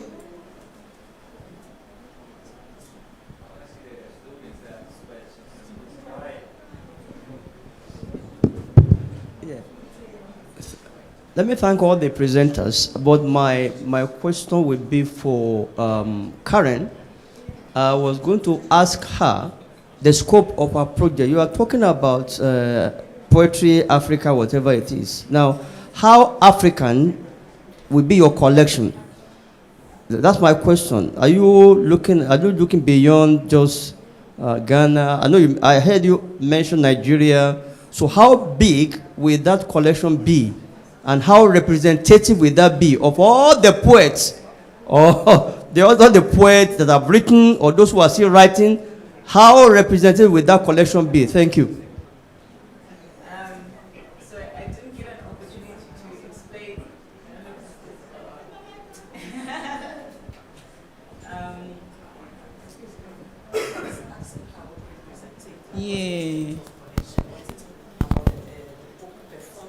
Yeah, that's exactly it. So just for further context, the Poetry Africa Festival is hosted in Durban every year It has been since 1997. And the focus of the collection was to digitize the performers who had been there, as well as the funders who had supported the development of the festival over a period of 26 years. So I don't know if you heard any of that. Ooh, ha. They don't want me to answer your question. Sorry, I don't know if you heard any of that, but the Poetry Africa Festival is a festival that happens in Durban, and it has been happening since 1997. And the collection is based on kind of the poets that have performed there over the last 26 years, now going into 27, as well as the funders who have supported the project. But it's called Poetry Africa because the intention of it was to give a platform to African poets. So 67% of the programming is dedicated to poets who come from Africa, and then the rest are from wherever they come from. I'm not being exclusionary, it's just a statement. So by virtue of that standard that they have set in their mandate, a lot of the poets who are on that platform are Africans, and there's close to 600 poets who are represented on that digital map. So I showed you a section of the map. Internet is dangerous, but if you get onto the link, you'll be able to then see the full map and then see the different countries that people have come from. The biggest representation is obviously South Africa because it's a South African, based in South Africa, but then a lot more from the rest of the continent as well.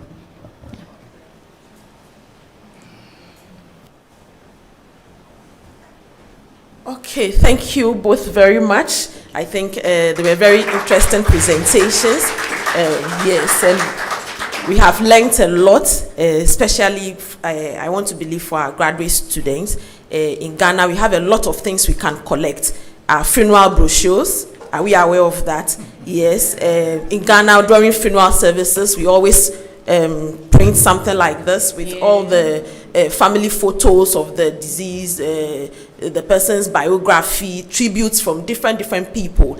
And these are things we can collect and then digitize them and have a collection.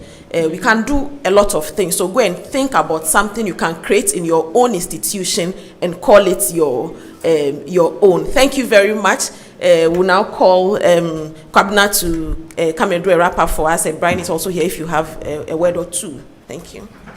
Thank you, Patience, for mediating as well.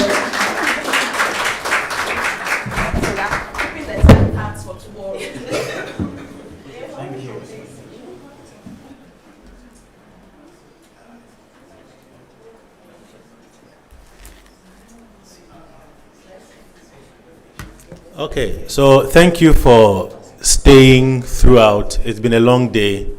We've learned a lot, as was said earlier on. The panels were very fantastic, the workshops too as well. Let's give everyone a round of applause for what they've done.